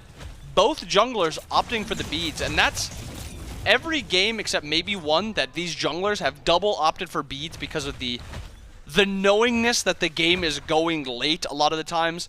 Neither of these comps are going to be very strong in this early portion. Yes, they can fight, but do they want to fight? No, not really. Dash down from Cyno. We see a little bit of a chase from Panitom, but I think it'll be hard-pressed to try and find an engage despite being on the right-hand side. Baskin, I think, one that may be under pressure here on this right-hand side. Baskin? But I mean, he's the one starting the fight. He burned the beads, and he's burned the ultimate now as well. The Athena joining the fight here on this right-hand side, and SoloOrTroll, he's got a well-timed pluck in the shell. It will be just good enough to keep him alive. Panitom survives as well. And despite a 4-man rotation from the Warriors, 3-man rotation from the Ferrymen, nobody falls. I felt like I was just thinking, what is Baskin doing that entire time? And Baskin does not get punished. 4 people rotating over to Baskin. Nobody is able to pick him up. They do pull beads. They do force out the Athena ult. But that entire time, Paul is sitting mid, pushing down that mid wave, getting the mid camps on left, and also getting the green buff. So this is going to be an op wash that is going to be in a pretty healthy spot. And he's going to need to be playing into a matchup like that Daji. And looking at the jungle, Daji just hits level 6, and Cyno is level 8. Yeah, definitely farming efficiently. This is the first time we've seen Daji from Panitom this set, although, you know, as Trelly mentioned on the desk, one that he has been a little bit more tempted to go to in the past. He's got certainly the comp to do it here, and I think one of the reasons you picked that specifically to target out this op wash from Paul. He's been so hard to kill in some of these sets. And this one, they've been able to get to him rather well, especially on the Hell game. I think he had 4 deaths in that one. But, I mean, yesterday he played Opwash 3 times, and he died 1 singular time across all 3 of those games. So, certainly going to have to be a focus here for the Warriors. And with that, Athena ult going to have a little bit extra survivability. It's not going to be enough just to ult in the Opwash. As the Daji, you're going to have a follow-up below because there's going to be a lot of mitigations onto this Opwash. No breastplate opted into for Paul, actually going right into the Deso. So we are seeing a Paul on one of the most unsafe gods in the game, opting for, so far at least, a full damage build. But when he plays Hell, he plays Baba, he builds defense and he's impossible to deal with. How does he get away with stuff like this? I mean, last game, I thought he would build the breastplate on a Tiamat, but he did not. And we saw how that went for him. He got completely blown up at the Phoenix, at the enemy, at his own Phoenix, rather, and just did not get to participate in the fight. I think in this one, you know, maybe just recognizing that they won't see that aggression early on, so you get a chance to maybe delay the breastplate, another item. We'll see if he opts into it in that 3rd slot, but I mean, let's get ahead of the fighting. Let's jump to that 15-minute mark, 20-minute mark.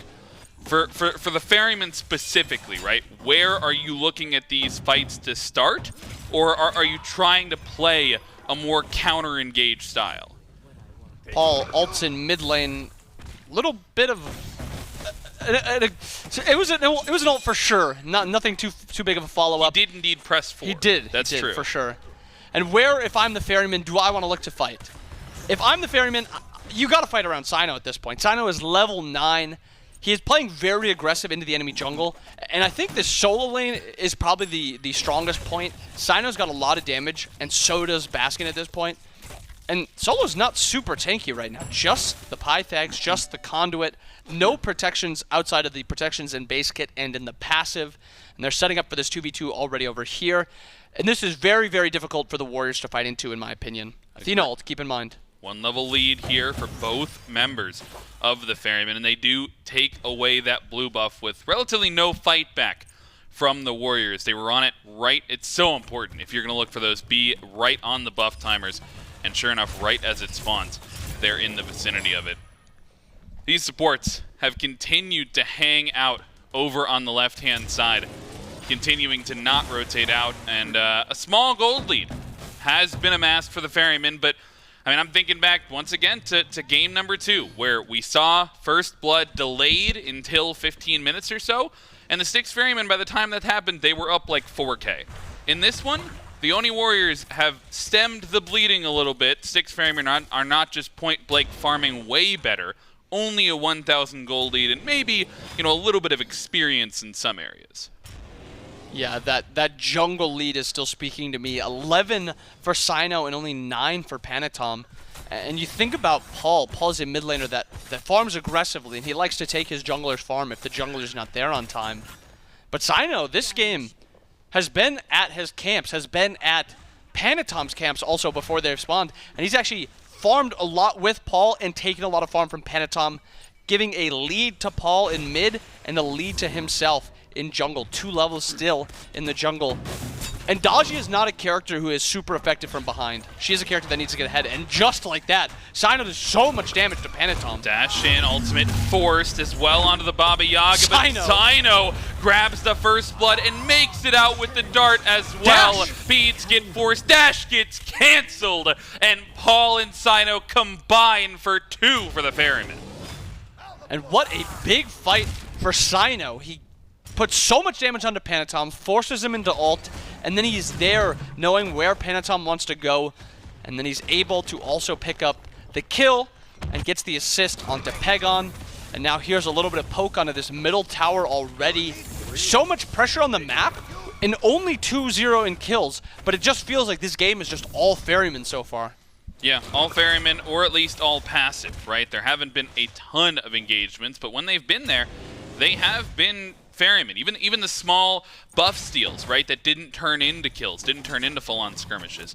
It's been the pressure forced by Cyno and the blue squad, but we haven't really gotten back to this dual lane. That is you know, even before that mid-tier one was taken, it was a dual lane tower taken by Genetics and Netrioid, who also are nursing, it was a little bit of a lead. I'm amazed that CycloneSpin has a level, or maybe half a level, over Netrioid at this point, but I mean, the pressure has been there from the Oni Warriors, and they're still both a level down. And they somehow, Aurora was just waiting to back, but he had a full item advantage Genetics had. He backs and gets the breastplate glyph. He had 3k gold about in his pocket. He's able to finish that. He's also got this war flag, so he's going to have that aggressive level 15 spike of his starter. Some spikes are a lot more defensive, some are more aggressive, and you have that compassion spike. It's a super strong defensive spike. War flag, probably the strongest offensive spike you could have until like 6th, 6th items. And then looking at the Ferryman side of things, 3 tier 2 breastplates coming out.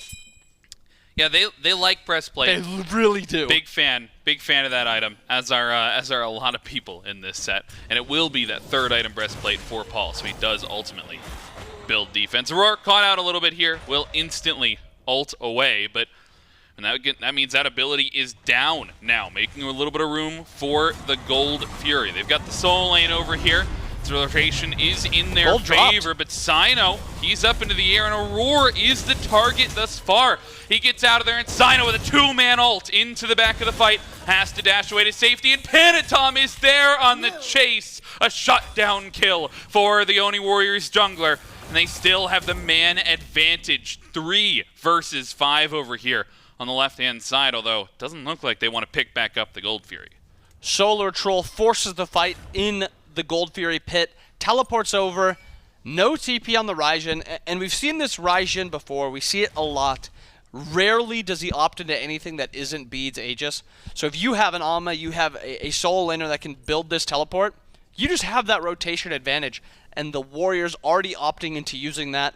They get a kill, they get the pick. They also got beads on Paul there. They're looking to force this Gold Fury with Baskin here. Yeah, the Ferrymen, they pick this one up. The ultimates are ready, though, and a great River's Rebuke takes them off of the Gold Fury. Genetics buys the time for his team to get back from base, and now have to be wary of the re-engage. Ferrymen still hanging out, and the Soul Laners now both here on this side of the map if Baskin wants to try and get involved. But, I mean, both teams at this point, they pull a little bit, they find somewhat of an advantage, but nobody taking it down just yet. And a small lead for the Ferrymen accrued through this game. 2,500 gold, 2-1 in kills. Pretty big lead for such a low kill game. Not many objectives either, just the tier 1 in mid for the Ferrymen and the tier 1 in left for the Warriors. Still waiting for that Gold Fury pull to happen. We've seen it pulled twice, but not committed to yet. Pyro also going to be spawning soon. So a lot of neutral boss camps going to be available. And teleport advantage on SoloOrTroll. But Baskin does have a very, very big lead in solo lane. 2 levels. Yeah, he got to farm. That entire time SoloOrTroll was rotating on that left-hand side. Baskin taking on some waves. He's got both of the bastions as well on the right-hand side, and half of the health on that tier 1 tower.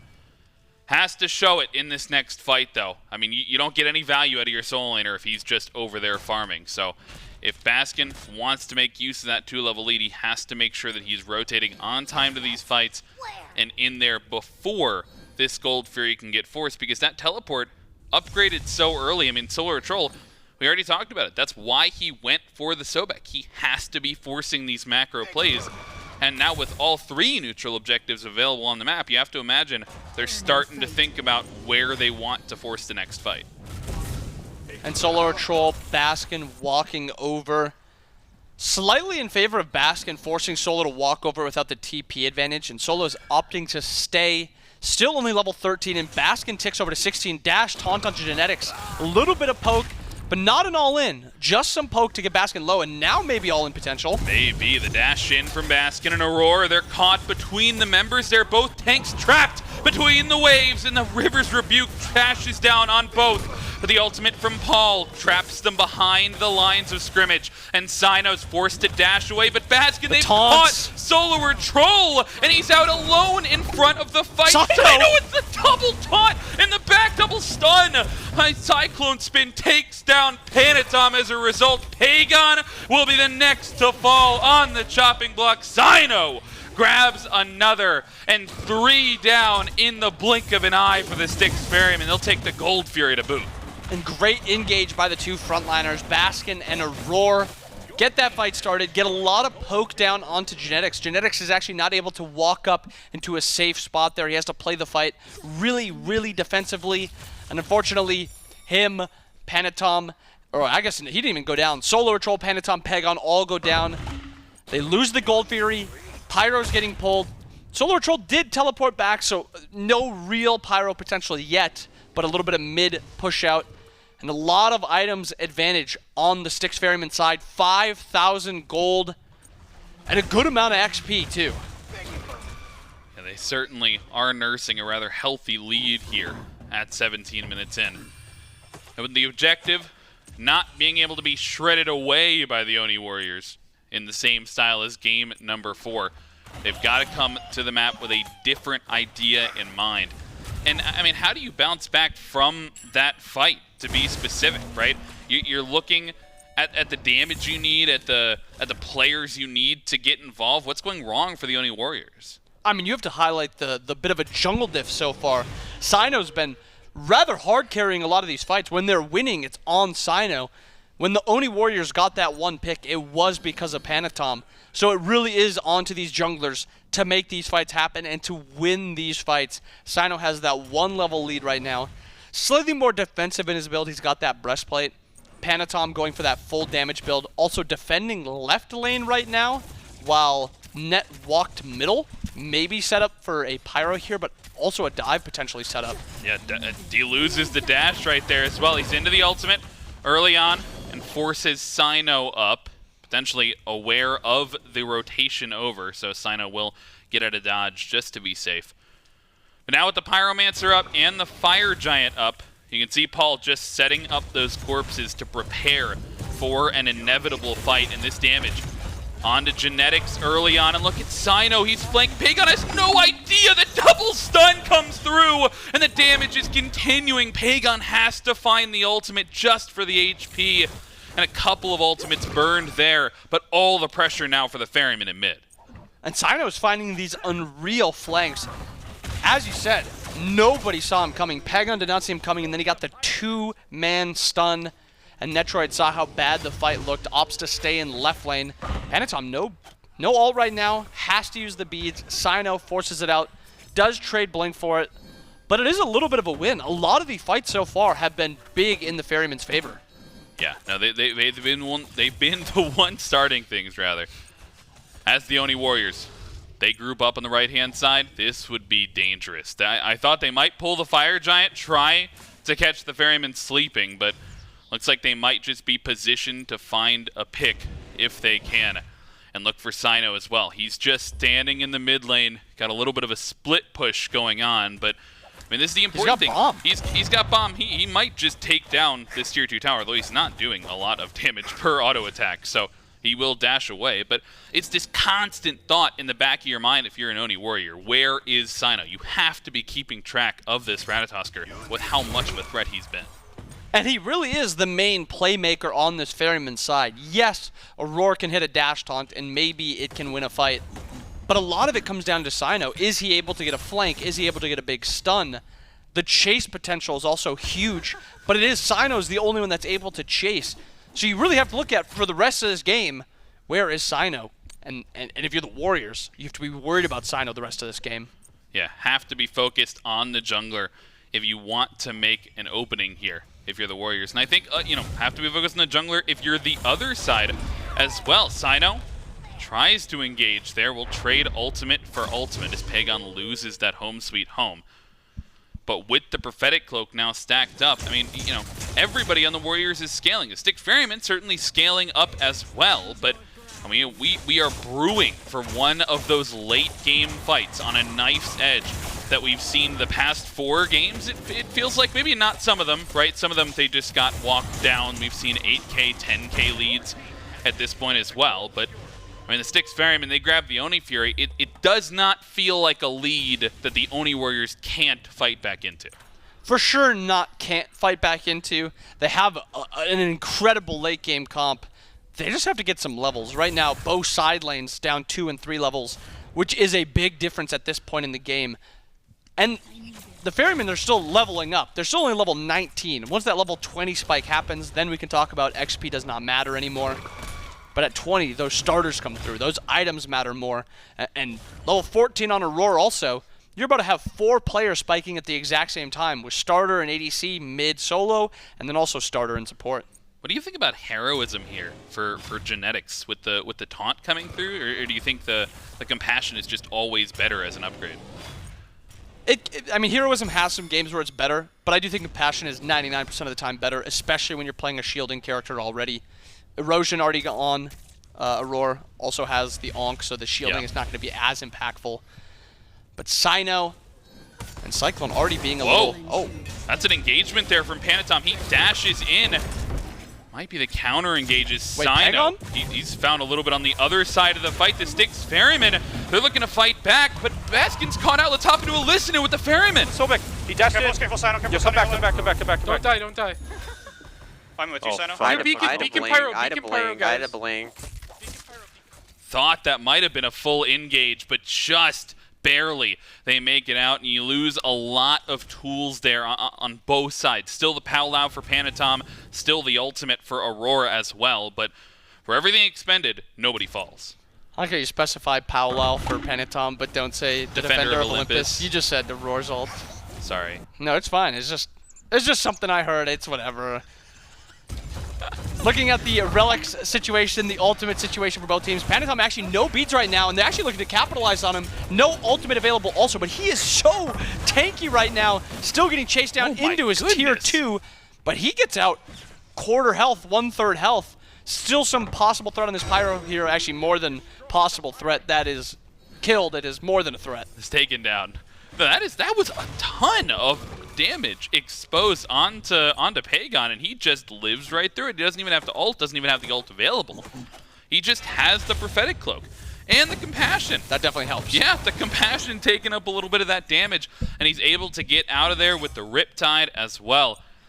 And this comes down to the Ferrymen. They've got a lead, but if you have a lead and you're struggling that much to kill one of the supposed carries of the other side, I mean, this is why we see Baba so highly prioritized in the fights here. Baskin dashing in. He's looking to make some space, but Oni Warriors, they are well aware of this positioning and have to be careful because Fire Giant looking to be picked up. Let's jump into a listen with the Oni Warriors. They look to fight back.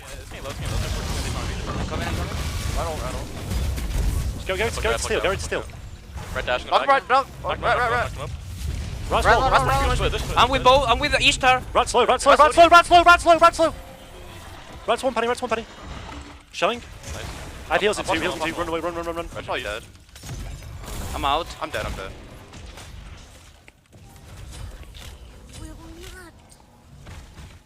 I'm dead here as well. Just keep running. You're gonna die eventually. Yeah, I'm fucking dead. They're on fire. What a huge fight from the Styx Ferrymen, and I saw you react. The play from Cyno when he knows he's dead, walks in a 3-man stun, a 4-man Athena ult. He brings him right to the rest of the team, and it just, that's the whole fight. And it was crazy the amount of damage that came through. That Runeforged area on top of the Athena ult, on top of Rat's stun, so much damage near instantly. If we're talking even 2-3-man stun, actually, pause on that. Pushing down middle, it's getting a little low. Double taunt, actually, a ton of damage down on the Solo and Genetics. Could be dangerous. Both tanks under pressure. Oh They my get shredded. CycloneSpin finds SoloOrTroll and Genetics down in the gray screen as well. The respawn's through, though, for the Oni Warriors. And at just 25 minutes, they can't even end the Titans out of the base. They could not have pushed it down. I don't know if they wanted to or not, but the option, not there. And the Styx Ferrymen have to find another opportunity. Chaos Titan a little bit too strong for that weak Order Titan. Wins the 1v1 as they're committing to that Fire Giant. But what a fight by the Ferrymen. This game maybe isn't all, oh actually 14k. At this point it's becoming a little bit of a blowout, but that earlier portion of the game, it was very close for this to be 10-2. It's been all Ferrymen since that mid portion of the game. Yeah, I mean, I just don't know what's going wrong for the Warriors. They just aren't fighting back into this, and I think a lot of it might be onto this Sobek pick. You have picked a pick that we questioned when Aror went to it. We questioned it a little bit when Mike went to it earlier today. And Sobek as a whole has had a questionable place in the meta. We haven't seen it in solo at all. And it's not like it just there are a bunch of boxes that I want to check for what I want as a solo lane pick and what I want Sot to play, and Sobek checks none of the boxes and in fact unchecks some boxes that were already checked. Yeah, I would have to agree. This Sobek is not doing as much as you'd expect, especially because of two things. One, it was a counter pick. This was supposed to be the pick into this Raijin where, you know, I can interrupt his abilities. Maybe we can kill him off plucks. Like, this is my job. It's not working out that way. Two, he just can't farm well. So if he falls behind, this character is not something that can just get stuff done like a normal solo lane character can do. Sobek needs to be tanky, and right now, he's 2 items deep in tankiness, and then 1 Pythags, which is just a power item. Yeah, still isn't able to upgrade that starter. Hasn't been able to finish that next item either. Meanwhile, Genetics as well. He is level 15. So when we saw everything dropped onto them there at the mid-Phoenix, you can maybe ask yourself why they got shredded so quickly and take a look at the builds and the levels. That might have something to do with it. The Styx Ferrymen certainly feeling the benefits of this massive lead that they have. And with a minute left on this Fire Giant power play, they still want more out of it, and they'll get it for free. Nobody from the Warriors willing to step up and contest that left Phoenix. So they get it, and they walk away safely. Cyclone beads forced towards the end. He saw Genetics walking over to the side, looking for the River's Rebuke. Cyclone feels like he has to beads it, dashes away. Fire Giant is going to be down in 40 seconds, so there's really not an opportunity to push again, and his beads will be back up around the time Fire's up. I think the only worry is right now a blink pluck onto this Ishtar that has no beads, or Panitom pulling in the Ishtar, who maybe gets ult forced some other way. This could be a throw pyro for the Ferrymen if it goes badly. I don't mind them playing defensive and giving this up. This is fine. We'll give a Runic Bomb over to the pockets of the Oni Warriors, so they're at least able to match that pressure along with the one that Cyno is holding in pocket. But Cyno may be more likely to split push with this one, especially as this mid-Phoenix is coming back up. Cyno has got to be a focus on he can be behind you, he can be in the middle lane, he can be pushing down this right side tier 2 with this Runic Bomb in pocket. He's been everywhere on the map. And the risk here for the Warriors is this spawning Fire is going to be an EFG. This is not something you can split the map, try to trade the tier 2 for Fire. If you give up EFG, you are putting the nail in your own coffin and you are calling game. You have to be able to push up left wave far enough and then walk over, because if you don't, you're going to be having an Opwash walk at your Titan, which is probably one of the best mages in the game at ending the game. Yeah, I mean, you drop that field of corpses, and what does the Titan do? I mean, that's not the name of the ultimate, for the record. No, that was fine. Field of corpses. It's pretty clear. It's a good description. You definitely drop all of the damage as soon as you want to commit onto something. You gotta imagine that might be used on the objective if the Oni Warriors are looking to contest for something like this. But this is a hard ask, man. You have to step up from 15+ K down. And I don't know if they're looking for something. They're positioned around it, but maybe just looking for a mistake from the Ferrymen, because this Fire Giant is getting shredded down, and nobody from the Warriors is going to be in time to step up. They might be here, though, for the chase down, and the Warriors, for punishing, for sticking around, they're going to try and take the fight afterwards, and we're plucked back and taken down by Netrioid. The trade on to SoloOrTroll, though, and both the ADCs grab a kill. Panitom breaks 2! Wait, oh Cyclone! My goodness! A double kill for Panitom in the back of the fight, and Genetics has found himself alone. A 2-for-3 trade, make it 3-for-3 as the Oni Warriors fight back. And that is a huge win for the Oni Warriors. There is some potential to push here. They do have a double Relic Opwash with EFG, so I would not be surprised if they do opt to push. But they only have 20 seconds. At best, they're only getting Middle Phoenix here. Push. Double Mage, you're absolutely right. Pegon and Panitom have to be careful. Looks like they won't take the risk. They will not step up, and they'll lose that mid Phoenix. But, I mean, we've got to talk about that Panitom play, man. That's crazy. Panitom, Genetics' ult to split that fight also, and then the survivability of the backline to live long enough that allows Panitom to really put on a show on that dive. And after a wonderful first 4 games, the 5th game is living up to the hype. This is really the set of the week. Oh, yeah. No, the 5th game, there was no doubt in my mind that it would live up to the hype. Even at the 14K, the 15K deficit that we were seeing. The Oni Warriors, they're not out of this quite You weren't yet. a little worried for the Warriors at 14K. Not even a little bit. No, sir. Absolutely. They're bringing this one the distance, you can be sure. 31 minutes? Nah, forget that, man. 40, 50 minutes, dude? We might see a third Titan push.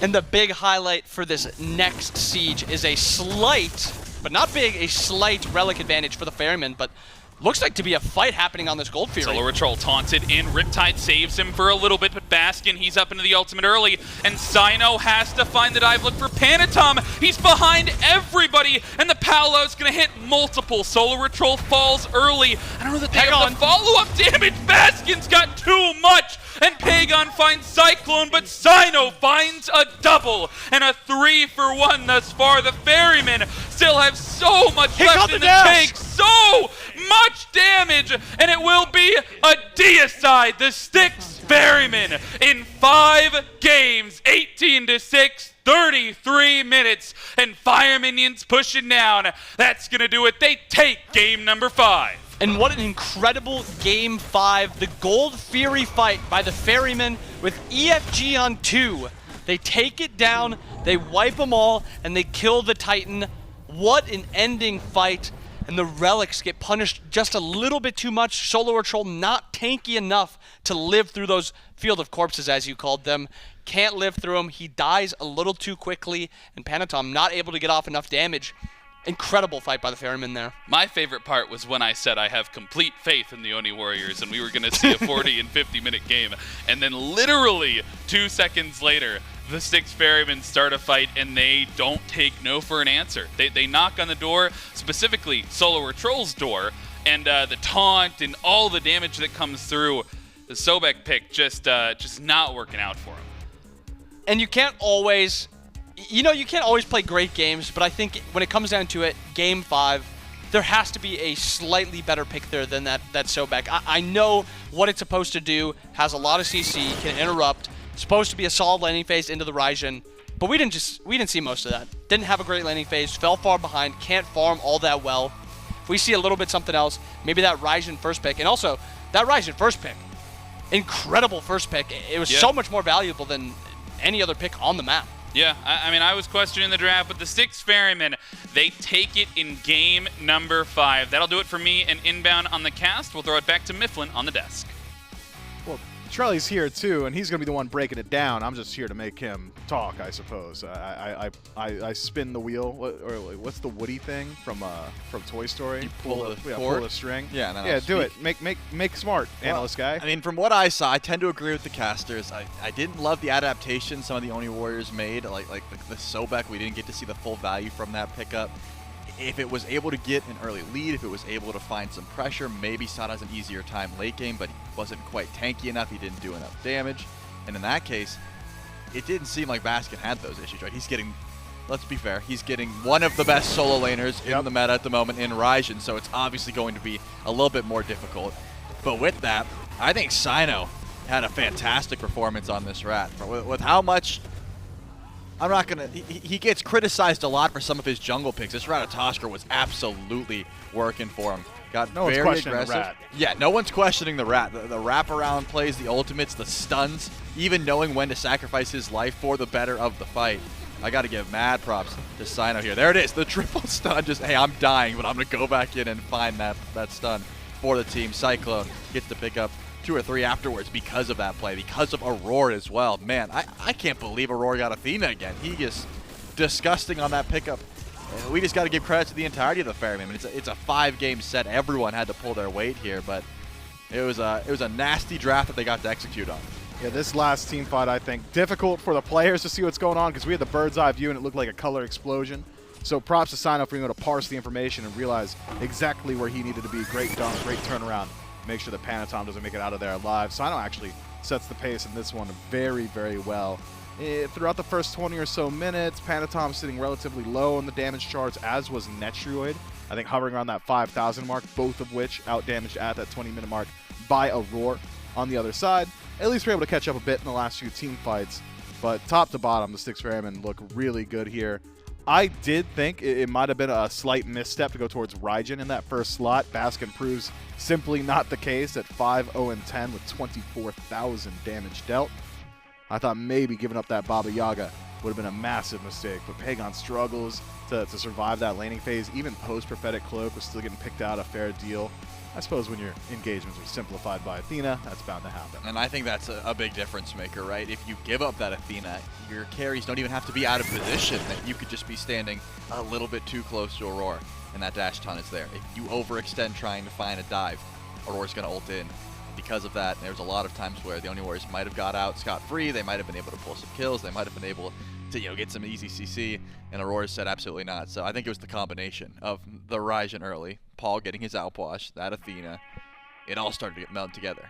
Yeah, the Styx Ferrymen, clearly a multi-man unit, all very talented players. Unfortunately, in the interview, we only get to speak to one of them. Fortunately, though, it's CycloneSpin. Thank you so much. We do have CycloneSpin here for an interview. Congrats, obviously, on the 3-2 win. You guys take it in 5. I think I got to ask, the 2 games that you guys win early on, right? You guys lose game number 1, maybe looks a little bit dominant in the fighting from the Warriors, and immediately takes a look at the Hell. Is that something that Paul just pulls out on a whim, or is it something that you guys have sort of had in the back pocket for a while? Well, Paul usually always has a Hell in his back pocket. That's like one of his main characters. Ebo and Hell, so he can always pull it out whenever he wants. Fair enough. Yeah, Paul's got a lot of main characters. Certainly hard to ban out. Want to get a sense of the mentals for you guys. Obviously, push it up 2-1. You're on set point, and then the Oni Warriors take it in that sort of a objective gameplay style composition in game number 4. What were the mentals like going into game number 5? They were fine. We figured how we lost game 4. We were playing way too fast, and we were just getting picked over and over on a team that wants to do objectives, and they were just showing up and burning it. So once we adjusted to that, we felt pretty good for game 5. No, I mean, and you guys definitely looked really solid in that one. It felt like a lot of that pressure played through Cyno. He's gone back to this Ratatoskr a couple of times. Is that something that like you're sort of playing off of where you guys get the pressure on map? If you've got a lead, you'll be the one running the comms, and if Cyno's got the lead, he'll be the one sort of running the map, or is it just on a more consistent basis where it's always Cyno like making the pushes across the map? Cyno will dictate the game for the early game comms. He'll let us know like where we want to play. Me and Baskin will also do that too if we're ahead. but mostly it's just Cyno because jungle gets to visit all lanes, gets to have full control over the map. Yeah, jungle, a little bit of an OP role. It's kind of what it feels like. But, Cyno making the play of it. They win game number 5. Styx Ferrymen, congrats on the win once again. That'll do it for the interview with Cyclone. We'll throw it back to the desk. Always a treat to hear from CycloneSpin, one of the brightest minds in SMITE, one of the OGest players as well. Most So OG true. player, Roar. As we just saw. Yeah, he's number previously. 1 on the play chart. You were pretty Look, close. Okay, man. You were close. I wasn't. Let's go ahead and look at the schedule and exactly how the last few days have broken down. Over on Friday, Camelot Kings start off our week with a 3-0 up against the Gilded Gladiators. Styx Ferrymen 3-1 over the Eldritch Hounds. Since then, the Styx Ferrymen improved themselves again here over the Oni Warriors in a 3-2 nail-biting win. But before that, it was the Camelot Kings and the Jade Dragons with a 1-3 over to the Jade Dragons. Don't go anywhere, though. Sunday, a few heater matchups to keep your eyes on. Highland Ravens up against the Gilded Gladiators. That's not the one I was talking about. I'm talking about the Atlantis Leviathans versus the Eldritch Hounds. That's one you really got to make sure you're tuning in for. Atlantis Leviathans also hailed as one of those top 3 teams in the league. Yeah, certainly have the record to prove it, as you can see, sitting just underneath the Styx Ferrymen as the Oni Warriors tie their record, but they're on a different division, so they don't have to worry about the Leviathans. Because of that, the Leviathans want to try and catch up. Getting these wins against lower-seeded teams, especially one in division, very important. The Hounds have been looking pretty solid. I think the Glads, the Ravens, a lot of these teams are on the come-up. We're seeing small improvements, but it can't just be that small improvement, right? You really do need to see all of that executed in gameplay, and there's a few areas that I want to see these teams work on, and there's no other way to figure out if they've worked on that unless you're here tomorrow at about 11 a.m., give or take. That's right. So don't go anywhere all night. Just leave the stream open because, we've got some more content coming up right after this stream, too. SCC guys got some nice matchups for you. Styx Ferrymen, though, I'm not sure how any team's going to catch them. Only way to hurry up and figure it out is go to sleep. It's kind of like skipping time IRL. That's true. So we'll wrap the day here from myself, Trelly, everyone back in production, Frog, Inbound, Hindu Man, other guys, Stuart Chisholm, J-Mac? J-Mac Tucker, Gore Miser, X-Caster, Aggro, every single person that has ever been in this booth. We wish you a fine evening.